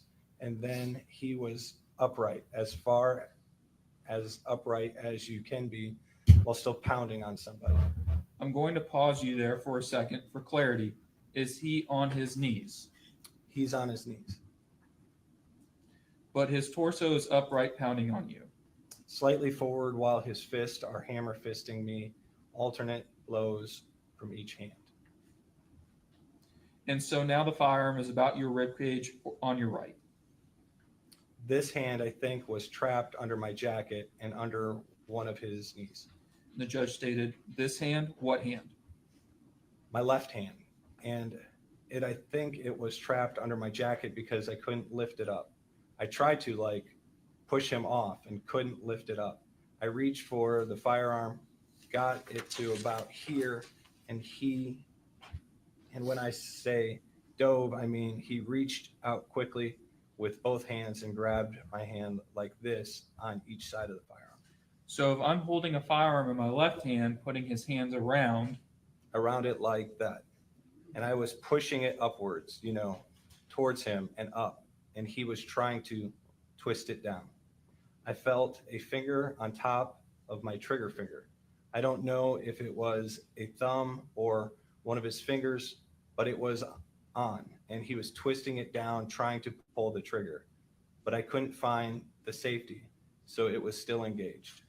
permission to approach Mr. Radford with a replica, Your Honor. The judge stated at this point, yes. If you can show the judge what you mean when you say he was trying to point it down at you. All right, this is much bigger than my firearm. I pulled it out like this. We got to about here. He grabbed on both sides, and I pushed up, and he twisted it down. Like, here's his hand now, like that. It would be this way, like that, trying to turn it back towards me. And I guess it was his thumb in the trigger guard. I don't know which one, but I distinctly felt a finger on top of that firearm, on top of my finger on the trigger. At this point, in your opinion, whoever gains control of that firearm, I have no doubt in my mind he would have shot me with it. What did you do? What were you able to do? My grip is much smaller than this. It's probably that long. Mine's a subcompact model. Judge stated at this point, all right, and in inches, what are you talking about? Pardon? The judge stated, you're saying this wide. How many inches would you suggest? 3.5 about, from the top of the slide to here. The judge stated, oh, in length, all right. And where was the grip itself of the pistol positioned in your palm?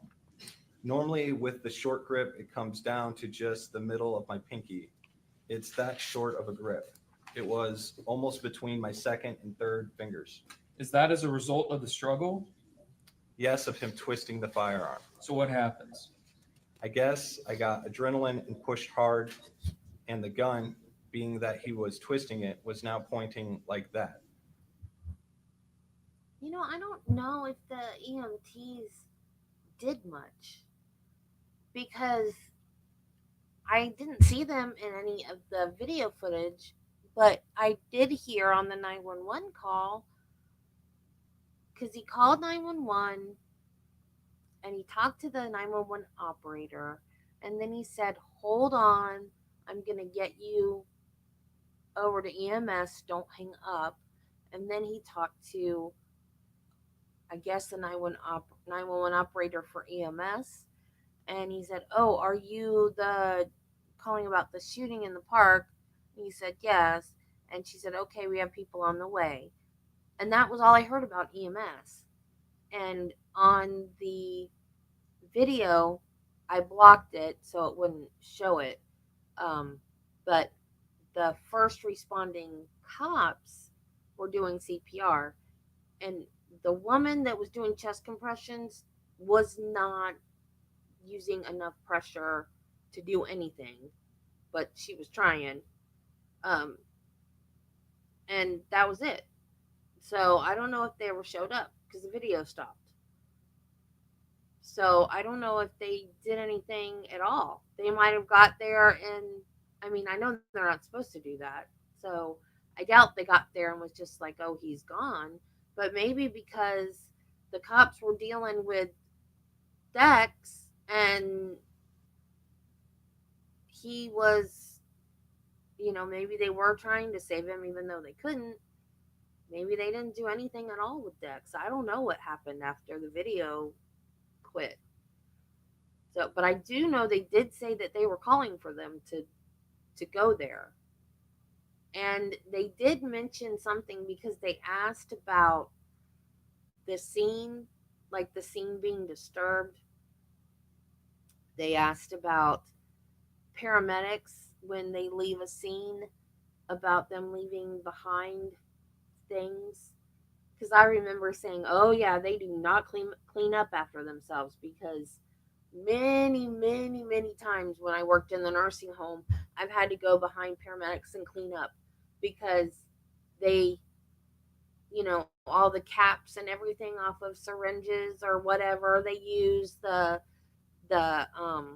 things they peel off the EKG sticky things, they just throw them anywhere and they don't pick up after themselves. Yeah, tell me about Hillsborough County. um yeah, you would hope, like, when you watch body cam footage of stuff, a lot of times the cops will have to tell the EMTs, like, they'll go to the obvious person and they'll be like, no, like if it's a domestic or something like that, they'll go to the obvious person and be like, no, you need to come and look at this person. The cops will have to say, you need to come look at this person too, even if it's something minor, because they go to the most obviously hurt person. Well, that's triage, though. That's their job, to go to the most obviously hurt person. But so a lot of times it's the cops that tell EMS, come here, come over here and check out this person. So maybe they just didn't. And knowing Hillsborough County, they probably didn't. They probably didn't think that he needed to be checked out by the EMTs. That's very likely. I couldn't move my both hands. That's not what it says. I can't move my both hands. The gun was pointing downwards, and I found the safety, which is just here on my firearm, and I pushed up, click, pop. That was that fast. If I may, Mr. Radford, so please correct me if I'm wrong. You draw the weapon, a struggle over the gun ensues, where his hand are kind of like this, and he's pushing it down like this. You're fighting like this. Right, with my hand on the grip. With your hand on the grip itself seated halfway into your palm. Yes. And your testimony to the court is that you, with adrenaline, as he's pushing down and you're going up lunge. It's sort of just twisted, the firearm pointing downward, because his hands were still on it, trying to twist it down towards me. And I pushed up, and it hit him here. Mr. Radford, obviously this is happening when it's happening in real time. Bodies are contorting. How, to the best of your recollection, was Mr. Lay? His like contacting me. Okay, so Mr. Lay, his hands are situated kind of like this, and yeah, and the only thing separating you two, both your hands is this firearm, right? But you're perpendicular. Your torsos are perpendicular. Yeah, we are pretty much. Or should I say parallel? Excuse me. Yeah, parallel. His hips are a bit lower than mine. His lips were like on my thigh. So he's not straddling you on your waist. He's actually straddling you further. On my. Further down your.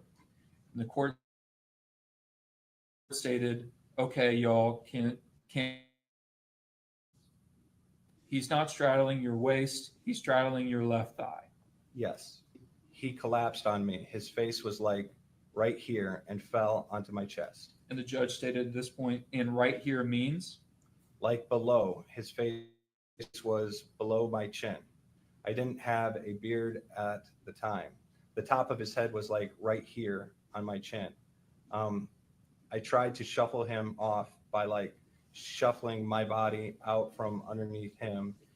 And when he got down lower, his chest onto my legs, I lifted my knees and sort of heaved him off.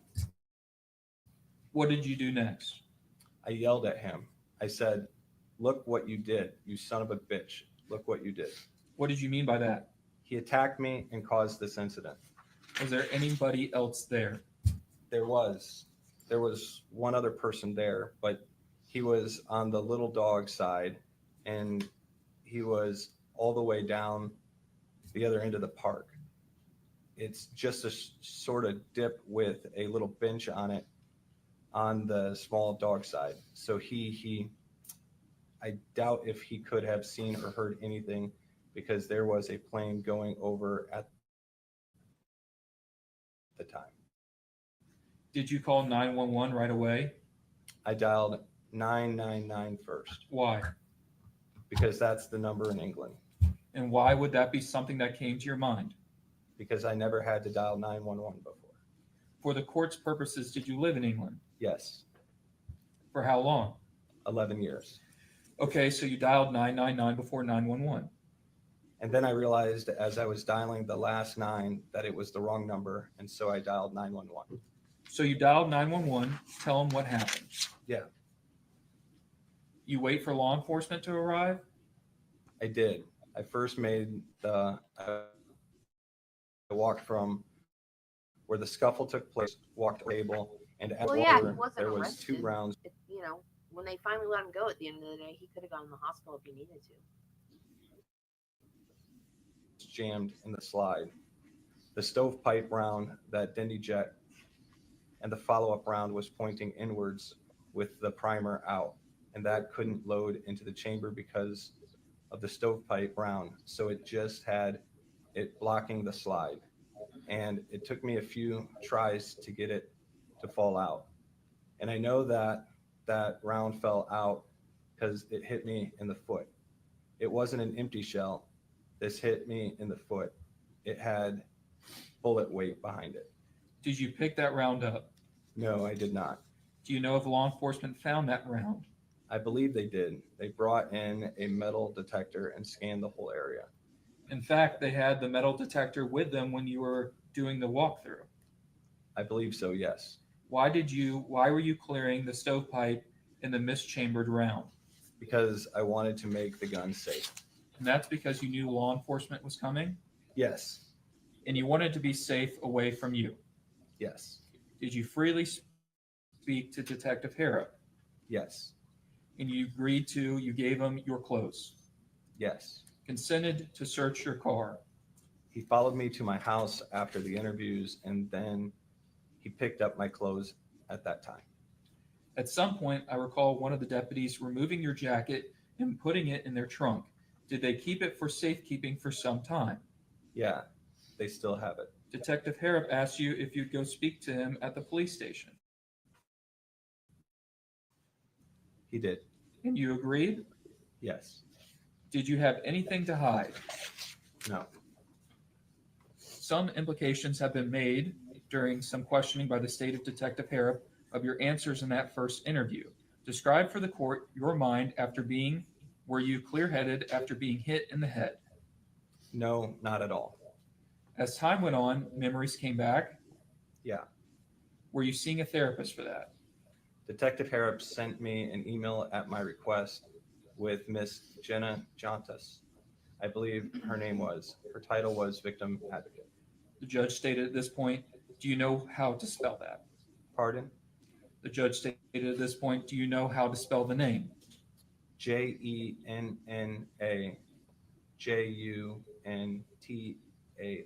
I believe it was. Judge stated at this point, all right, thank you. Does Rundis sound familiar? Say again? Rundis. It could be her last name. Yeah, I remember Jontas for some reason. In your testimony to the judge is that whether it was a direct result of a therapy or time passing, that memories of what transpired slowly came back to you. Yes.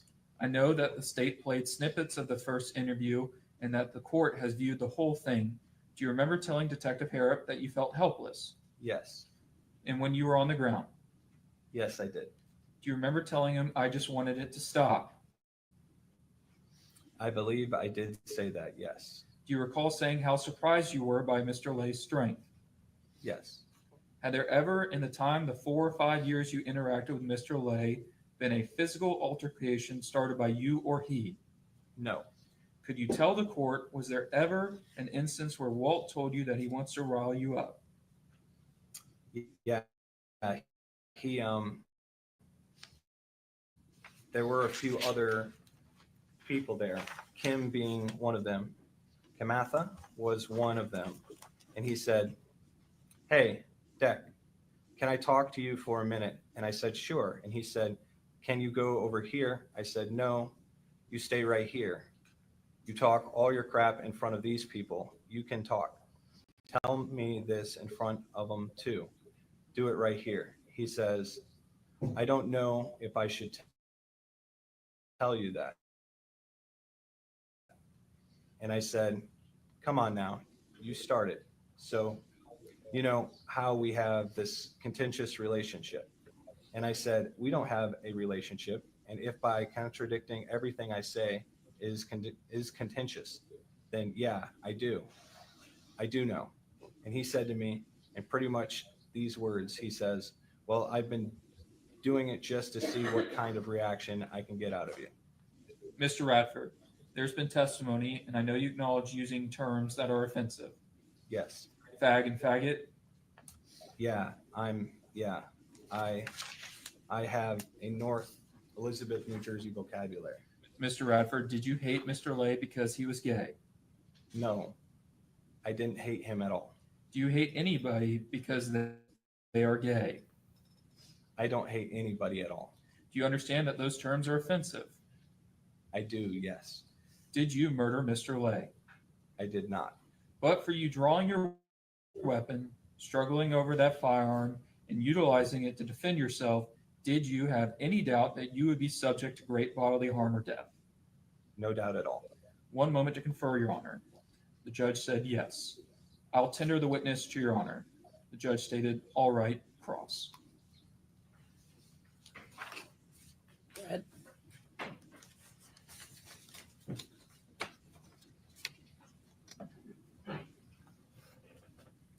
You have had the benefit of sitting here in the courtroom and hearing the testimony of all the witnesses. They have had some pretty specific instances they have talked about. One of them is the fact that when Walt would show up, his dog Fala would kind of announce her arrival because she barks as the dog is getting to the dog park. Is that true? Yes, it is. People say, you would say, there's that fucking faggot. Is that true? Not so vehemently, but yes, I would say, there's the fucking faggot. What is the non-vehement way of saying, there's that fucking faggot? Here comes that fucking faggot. And what is the reason to say that? Because he would wind me up constantly saying things that aren't very nice. People say that you called him a groomer. What's a groomer? Somebody who's trying to prepare somebody for their means. And what was he doing in a dog park that he was going to try and turn some young man gay? Was he shoving gay pornography in front of him? Was he tying him to a chair and making him watch videos of men kissing? No, he wasn't. So what was he doing? What was he doing in your infinite wisdom? You can go, that fag, that groomer. At that time, the court said, Mr. Diaz, we're not going to talk like that. What was he doing? You mean that phrase? What was he doing? I felt like he had an inordinate amount of affection, for this couldn't have been more than 12-year-old boy, 13-year-old boy. So you thought he was committing a crime? No, I didn't say that. I thought he was getting too close to him. Fag hag. Did you call Kim a fag hag? Yes, I did. Why? Because somebody else told me that she's what you call a fag hag. Well, did you understand that to be a hurtful or derogatory comment? What does that even mean? I don't understand what you mean. Do you think calling any woman a hag, setting aside the fag part of it, do you think calling any woman a hag is a nice thing? No, it's not. Okay, what about calling people traitors? Did you say that? I don't remember calling her a traitor, no. Did you call anyone a traitor? No, not that I remember.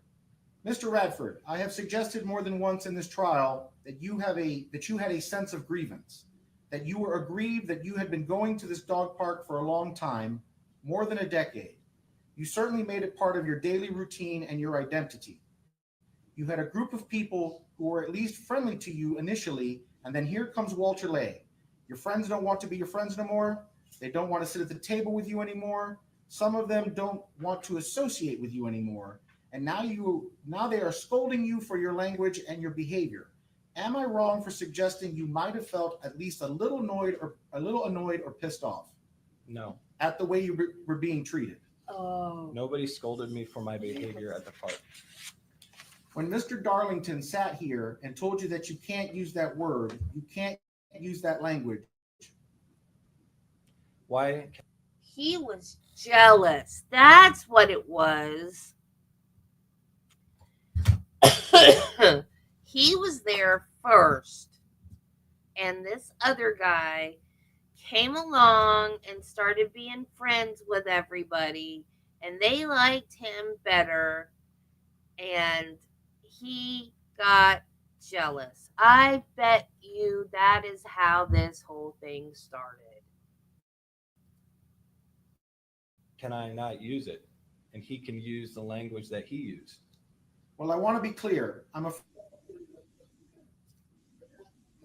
As a strictly technical matter, yeah, you have a First Amendment right to say anything you want. It is acceptable, and some language is not so acceptable. Where I grew up, a lot of language is more acceptable than it is down here. Okay, but that's where you grew up, and that's a different place at a different time. But it's still my vocabulary. Okay, let me ask you a question. What's the difference between a gay person and fag? Because clearly in your mind, there's some difference. As I told Walt to his face, a gay person has a relationship. They don't flaunt it in public. They don't broadcast what they do with their boyfriend or encounters in front of women. Do you scold heterosexual people if they talk about what they do with their boyfriend? Yes, I would. So it's not really a gay thing. It's just you don't want anybody talking about sex. I don't want to hear about it. I don't want to hear about what you do in the privacy of your bedroom with your partner. Why would you say, I don't want to start a fight with the gay guy? You didn't say, I don't want to start a fight. You didn't say, I don't want to start a fight with another guy. You specifically qualify it. I don't want to start a fight with a gay guy. Because he's a gay guy. Well, why? Why does that make a difference? I don't understand what you mean. Well, would you start a fight with a straight guy? I wouldn't start a fight with anybody. So then why do you feel the need to qualify it and say, I don't want to start a fight with the gay guy? Because everybody knew he was gay. Don't you think that you were suggesting that Walter was less than a man in the statements that you used about him? He clearly wasn't less of a man. That's what you may have discovered after the fact, but the phrase that you used actually was, I never thought he would man up, right? That's the phrase you used.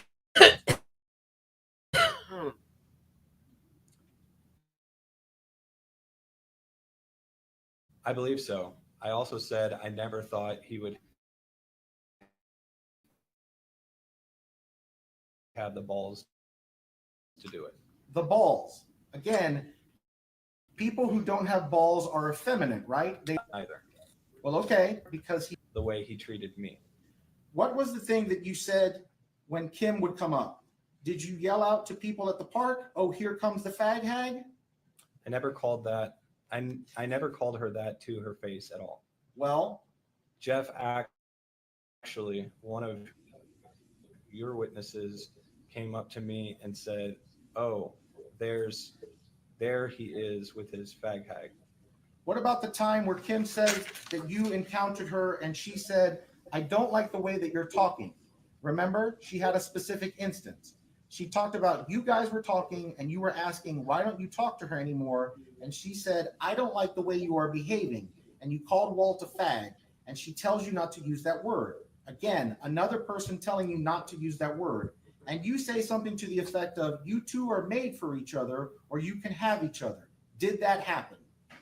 I believe it did, yeah. If she says it did, I guess so.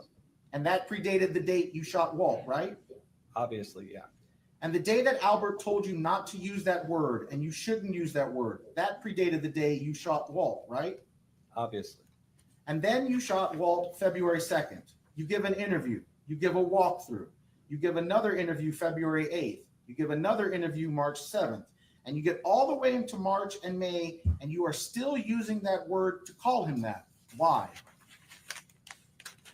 Why not? He treated me differently because I'm not it. That all started when I'm not supposed to volunteer information. No, go ahead. I can't wait to hear this. Fine. He asked me to go out for a beer with him, and I said no. You mean like he hit on you? I said he asked me to go out for a beer with him, and I said no. Yeah, but I'm a straight male.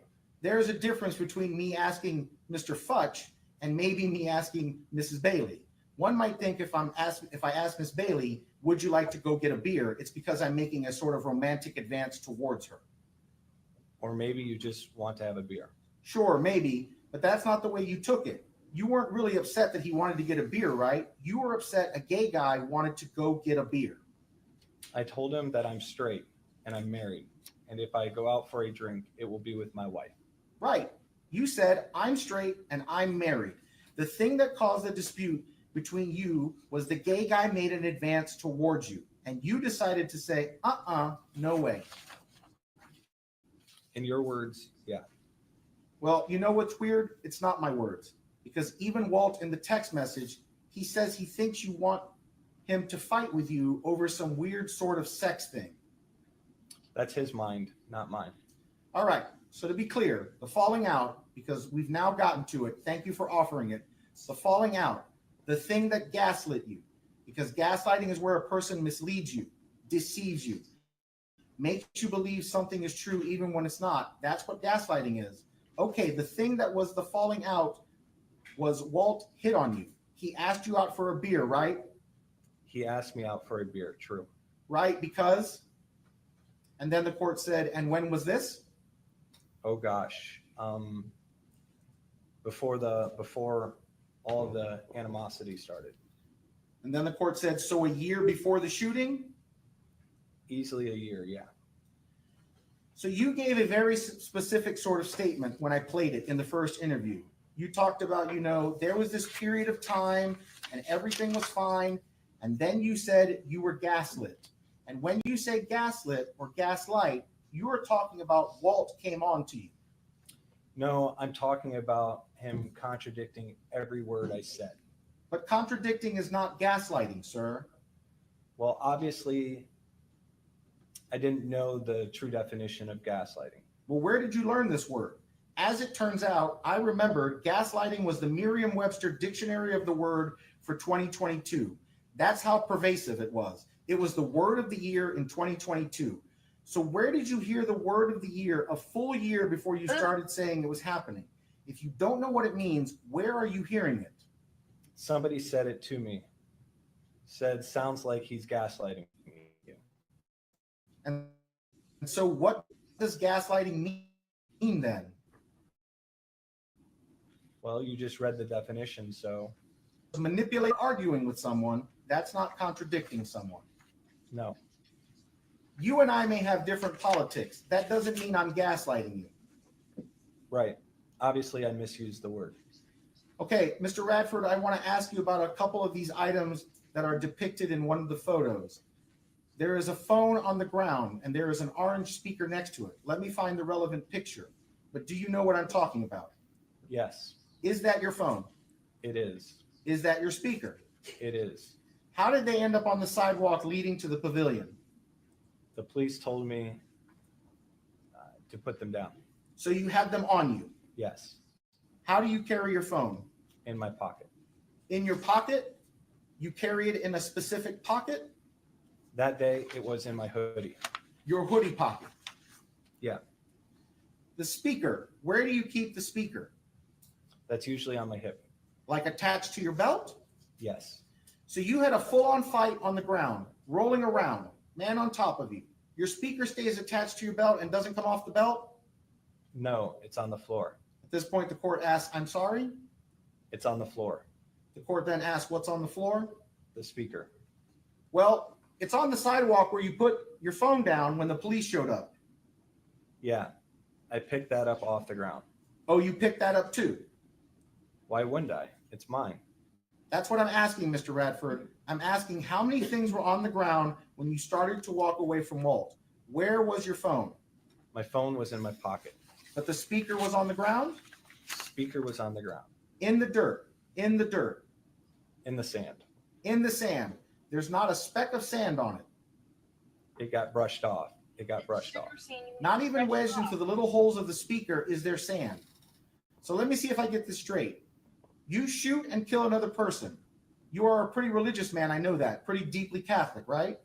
Christian. Christian. Okay, sorry. Pretty deeply Christian, right? Yes, sir. You shoot and kill another person. A statement for which, when you are sitting in the interview room with Detective Harrop, you even go so far as to say, I'm going to hell, so I assume you must believe in hell. You shoot and kill another man. Your initial thought is, let me collect my gun, let me collect my speaker. Somehow my speaker gets totally dusted off, even though you've never once discussed dusting off your speaker. You pick up these two items. You have your speaker. Maybe, I guess. You attach it back to your pants. I don't know. And the next thing you do is not, hey, I should render aid to this guy, or I should check on this guy. You turn and walk away from the guy, and you decide to clear your firearm, right? Completely wrong order. Well, then tell me. I walked away from him. He wasn't moving. I cleared my firearm, went to the table, walked back around to see if he was like, okay. I didn't see any movement. I picked up my speaker and walked back over to the pavement while dialing 911. Okay. I assume that's how it happened. So I want to be clear. You are at the body. He's dead on the ground. No, I wasn't at the body. You had to be near the body. You said you rolled him off of you. Yes. Okay, so you're somewhat near the body. You walk away. You clear your gun, right? You have the wherewithal to clear your gun and put it on the table. You still haven't picked up the phone. You turn around, you go back, you find your speaker, because that's the next priority. You collect your speaker. That's okay. Carry on. That's what you just told me, isn't it? No, that's not what I just told you. Tell me what I misheard. I cleared the firearm while walking away. Okay. After just shooting at him, I might have picked up the speaker then. I don't know exactly what order it happened. I had my phone on me already. I was fumbling for the phone in my hoodie jacket. As I was walking to the table after clearing the gun, I called 911, and that's what I remember. And you had your speaker back on you by the time the police arrived, because that's how it ends up on the pavement next to your phone, correct? I must have had it on me. Yeah, I must have. I probably put it in my pocket, walked over there, and then when they said I was trying to turn the volume down on the speaker via the phone so that I could hear what was going on with the phone call. Wait. I want to make sure I heard you. You said you were trying to turn down the speaker so you could have the phone call, so that you could hear the phone call? Yes. We don't hear a single bit of music or radio or anything. Because I turned it off. So you had already turned it off before the phone call? Obviously, yes. Okay, I want to ask you a different question. We have seen a pair of glasses. Those are your glasses, right? I believe so. They look like sunglasses, or are they prescription sunglasses? They are transitions. Transitions. Okay, so you need them to see. Yeah, specifically up close. Okay, were they on your face? Yes, they were. When you got hit? Yes, they were. You know your glasses better than I do. I don't see a break. I don't see a scratch. I don't see a fracture. I don't see a crack. Well, obviously, he hit me from the side. He hit you from the side? He hit the glasses from the side if he didn't break. Okay, so, sorry, go ahead. If they didn't break the lenses. Okay, so? Got knocked off my face and flew a number of feet away. Well, you seem to have a pretty stellar memory now, so I'm going to ask you, when he first hit you, under your version of events, where does he hit you? In the face. But where in the face? In the chin, on the forehead, by the ear? Like, give me some description. This is my face. right? In the face. So he hits you straight on, is what you are. I believe so. I didn't see it coming. Well, that's not what I asked. I did not ask if you saw it coming. I asked you where he hit you. You held your hand up directly in front of your face, like in front of your nose and your eyes. Yes. Is that where he hit you? Yes. And you think that knocked your glasses off? Because a second ago, you said he hit you from the side. I said that he could have hit me from the side. He knocked my glasses off when he hit me. But we agree the front and the side of the face are not the same place. Sure, yes. Thank you. Mr. Radford, tell me about your clothes. Your clothes seem pretty spotless. Your hand seems pretty spotless. Your face seems pretty spotless other than the injuries, of course. I'm talking about dirt. I don't have a speck of dirt on your hands. I don't have any wedged underneath your fingernails or inside your cuticles. You got pretty well manicured hands here. I assume you take care of them, or maybe your wife does it for you. Sorry. You got pretty well manicured hands here. I assume you take care of them. Or maybe your wife does it for you. I don't know. Your jeans don't have any dirt. There is no smudges of dirt. Have you seen the soil at the dog park? It's sandy soil. It falls off with a slight tap. You had a physical struggle for multiple seconds, and there's no sand stuck to your skin. Are you suggesting the sand just fell off of your skin too? Yeah. No, I'm suggesting I had multiple layers of clothing on, including a hooded hoodie. And that was why it didn't hit me. It didn't hit the back of my neck. I had a hat on my head.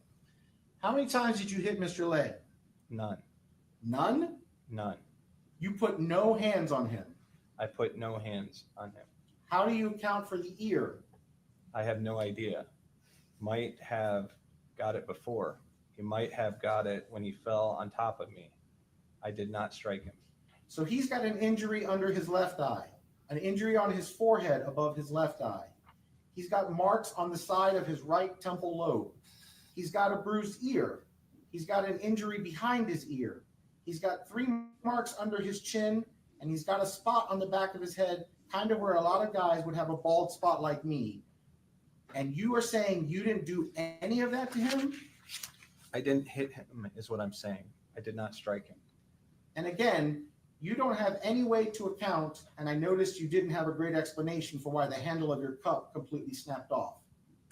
Probably happened when he tackled me to the ground. So now he... Or when I landed on my right elbow, the cup was in my hand. It could have broken when it hit the ground. So you think it fell during the fall is when you think it broke? It could have. It could have? I don't know when it broke. You agree the spot where it actually fell, where it came to rest, is actually kind of in a leafy little bed of old dried leaves, right? I don't know where it fell. Well, I'll show you the picture. State Exhibit 6K. Looks like a lot of leaves to me. It's leaves, yeah. All right. So, Mr. Radford, I want to make sure I'm clear on the version of events, the ones that you are telling me today, okay? You are saying Mr. Lay came across the park some distance at you and attacked you unexpectedly. You didn't see it coming. Didn't see him coming. He came into the park around that dog through area between me and that and walked past me probably 10 feet away from me, 8 to 10 feet, something like that. And I understand that. I'm talking about the moment that actually leads to the first bit of physical contact. Did you say that basically what happened is he came up on you unexpectedly? You didn't see him coming, and that's when he first laid hands on you. Is that correct? Yes. Okay. And when he first lays hands on you, does he grab you or does he hit you? I saw a bright flash of light and heard a bang. I got hit in the face with something. In the face? Yeah. Okay. And what's the next thing that happens? I wasn't out cold, but I was knocked a bit senseless. And I was on my elbow on the ground. And is he on top of you or is he still standing? No, he's on top of me. He's straddling my leg. So you have gone to the ground and he is on the ground on top of you. Yes. And what happens next? He's hammer fisting me about the face and neck. And that's a really interesting phrase, hammer fist. That's what it's called.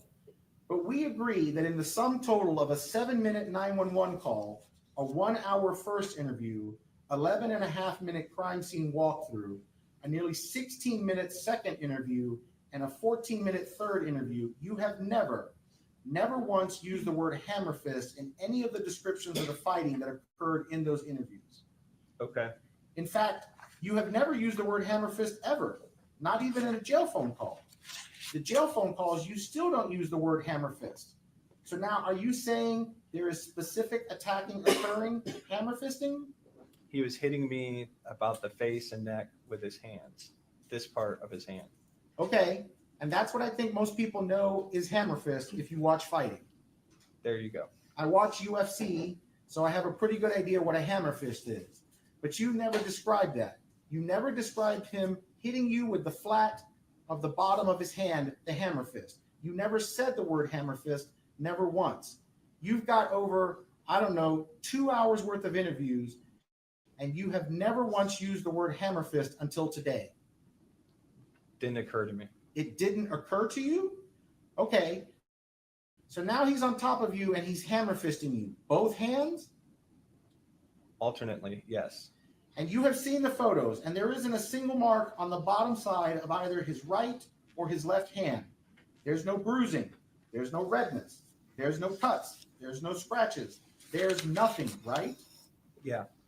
And he's hammer fisting you multiple times in the face or where? Face and around the collarbone area. The collarbone area. Okay, and what comes next? How does the hammer fisting stop? When I pull out my firearm and he lunged for it, he dove for it.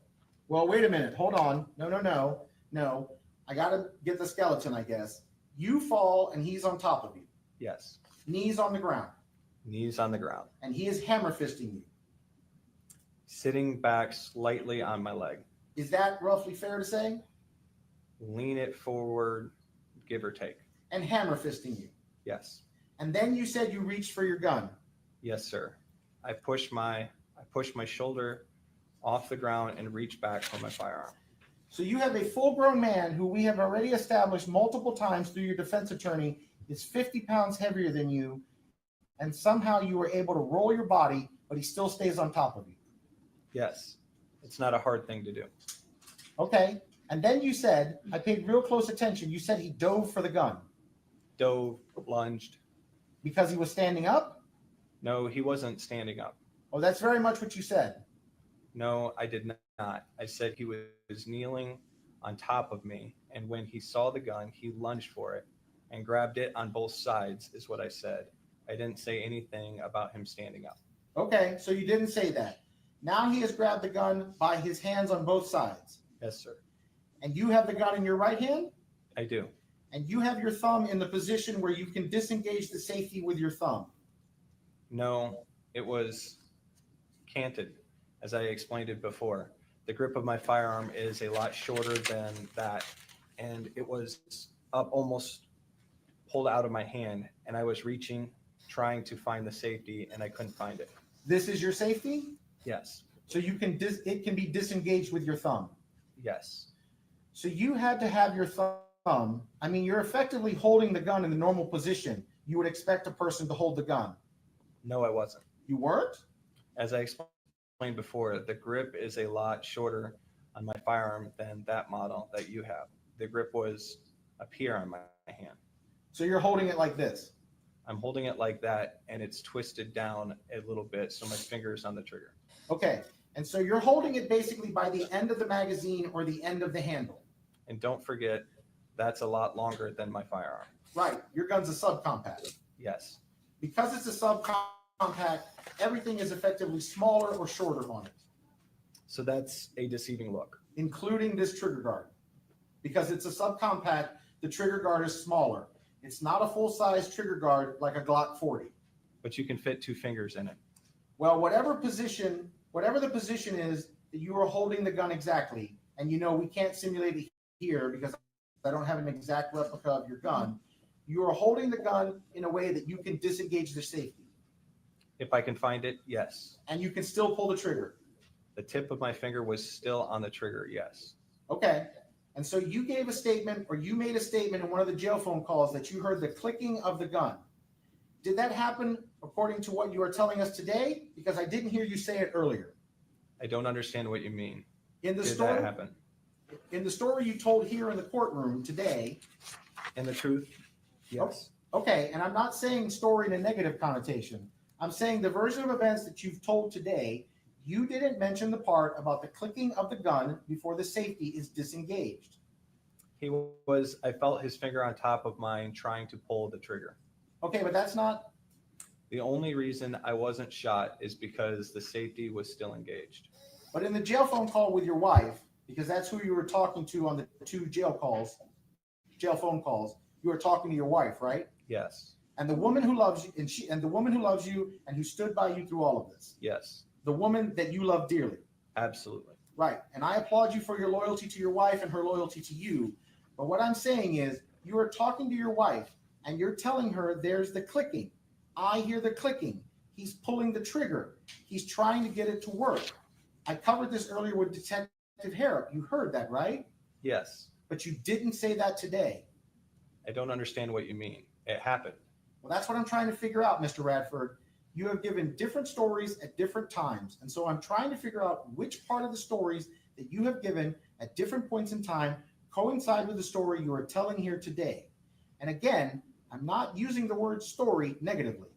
I understand. I'm saying there is different recitations. For example, in the 911 call, the call you make within minutes of the shooting, you don't mention his hand on the gun. You don't mention him fighting you for the gun. You don't mention him putting his finger in the trigger guard. You don't mention disengaging the safety. You don't mention him coming up on you and tackling you to the ground. You mention none of those things. You just say the guy attacked me. I think that covers it all. Okay, but that's a very generalized statement. Then when you get to the interview, the first interview, you still don't mention the safety. You still don't mention his hand on the gun.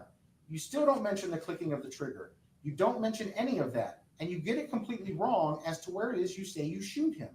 So I'm just trying to figure out, this judge is going to have to decide which version of events she believes. What is the reason that you get it totally wrong and then change the story as the time goes by? I didn't change the story. I was in shock to start with. I had a turmoil of information in my head, and I was being asked question after question about what happened and this and that. I was in shock. I'm still in shock. This is from the 11 minutes and 4 seconds on the third interview. You talk about you remember his hands holding your hands right here, wherever that is. You talk about both of his hands on my hand trying to turn the gun on me. Yes, sir. No mention of the safety. You have already been to therapy. A month has already gone by. I assume to some degree the shock has worn off. I'm still in shock now 9 months later. Okay. 10 months later. Mr. Radford, earlier today you used the phrase, you said that Walt told you he was going to cave your head in. Yes, sir. You said that probably happened a year ago. I assume that's from the date of the shooting a year ago? No, that's including the 10 months. So like November of 2023, October 2023? October, November, yeah. Is there a reason that you have never mentioned that? I did mention it. You believe that in somewhere in the 2 hours of interviews, you told the detective I told him at my house that he was going to cave your head in? It went from we're going to come to blows to I'm going to kick your ass, then to I'm going to just cave your head in. I've done it before and I'll do it again. So if her honor goes and listens back to any of the interviews, somewhere in there she's going to hear the words cave my head in or cave the head in. I don't know if he was recording it at the time at my house. He came to my house on a number of occasions. Pass the witness, Your Honor. Thank you. At that point, the court said, all right.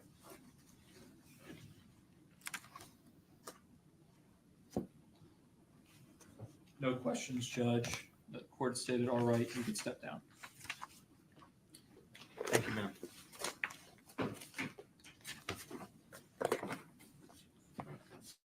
All right, at this time, we're going to go ahead and break for lunch. Same admonition. I always give you no discussion about the case, no coming to any definite fixed or final opinions on what you've heard thus So enjoy your lunch. I will see you back here at 1. I'll see.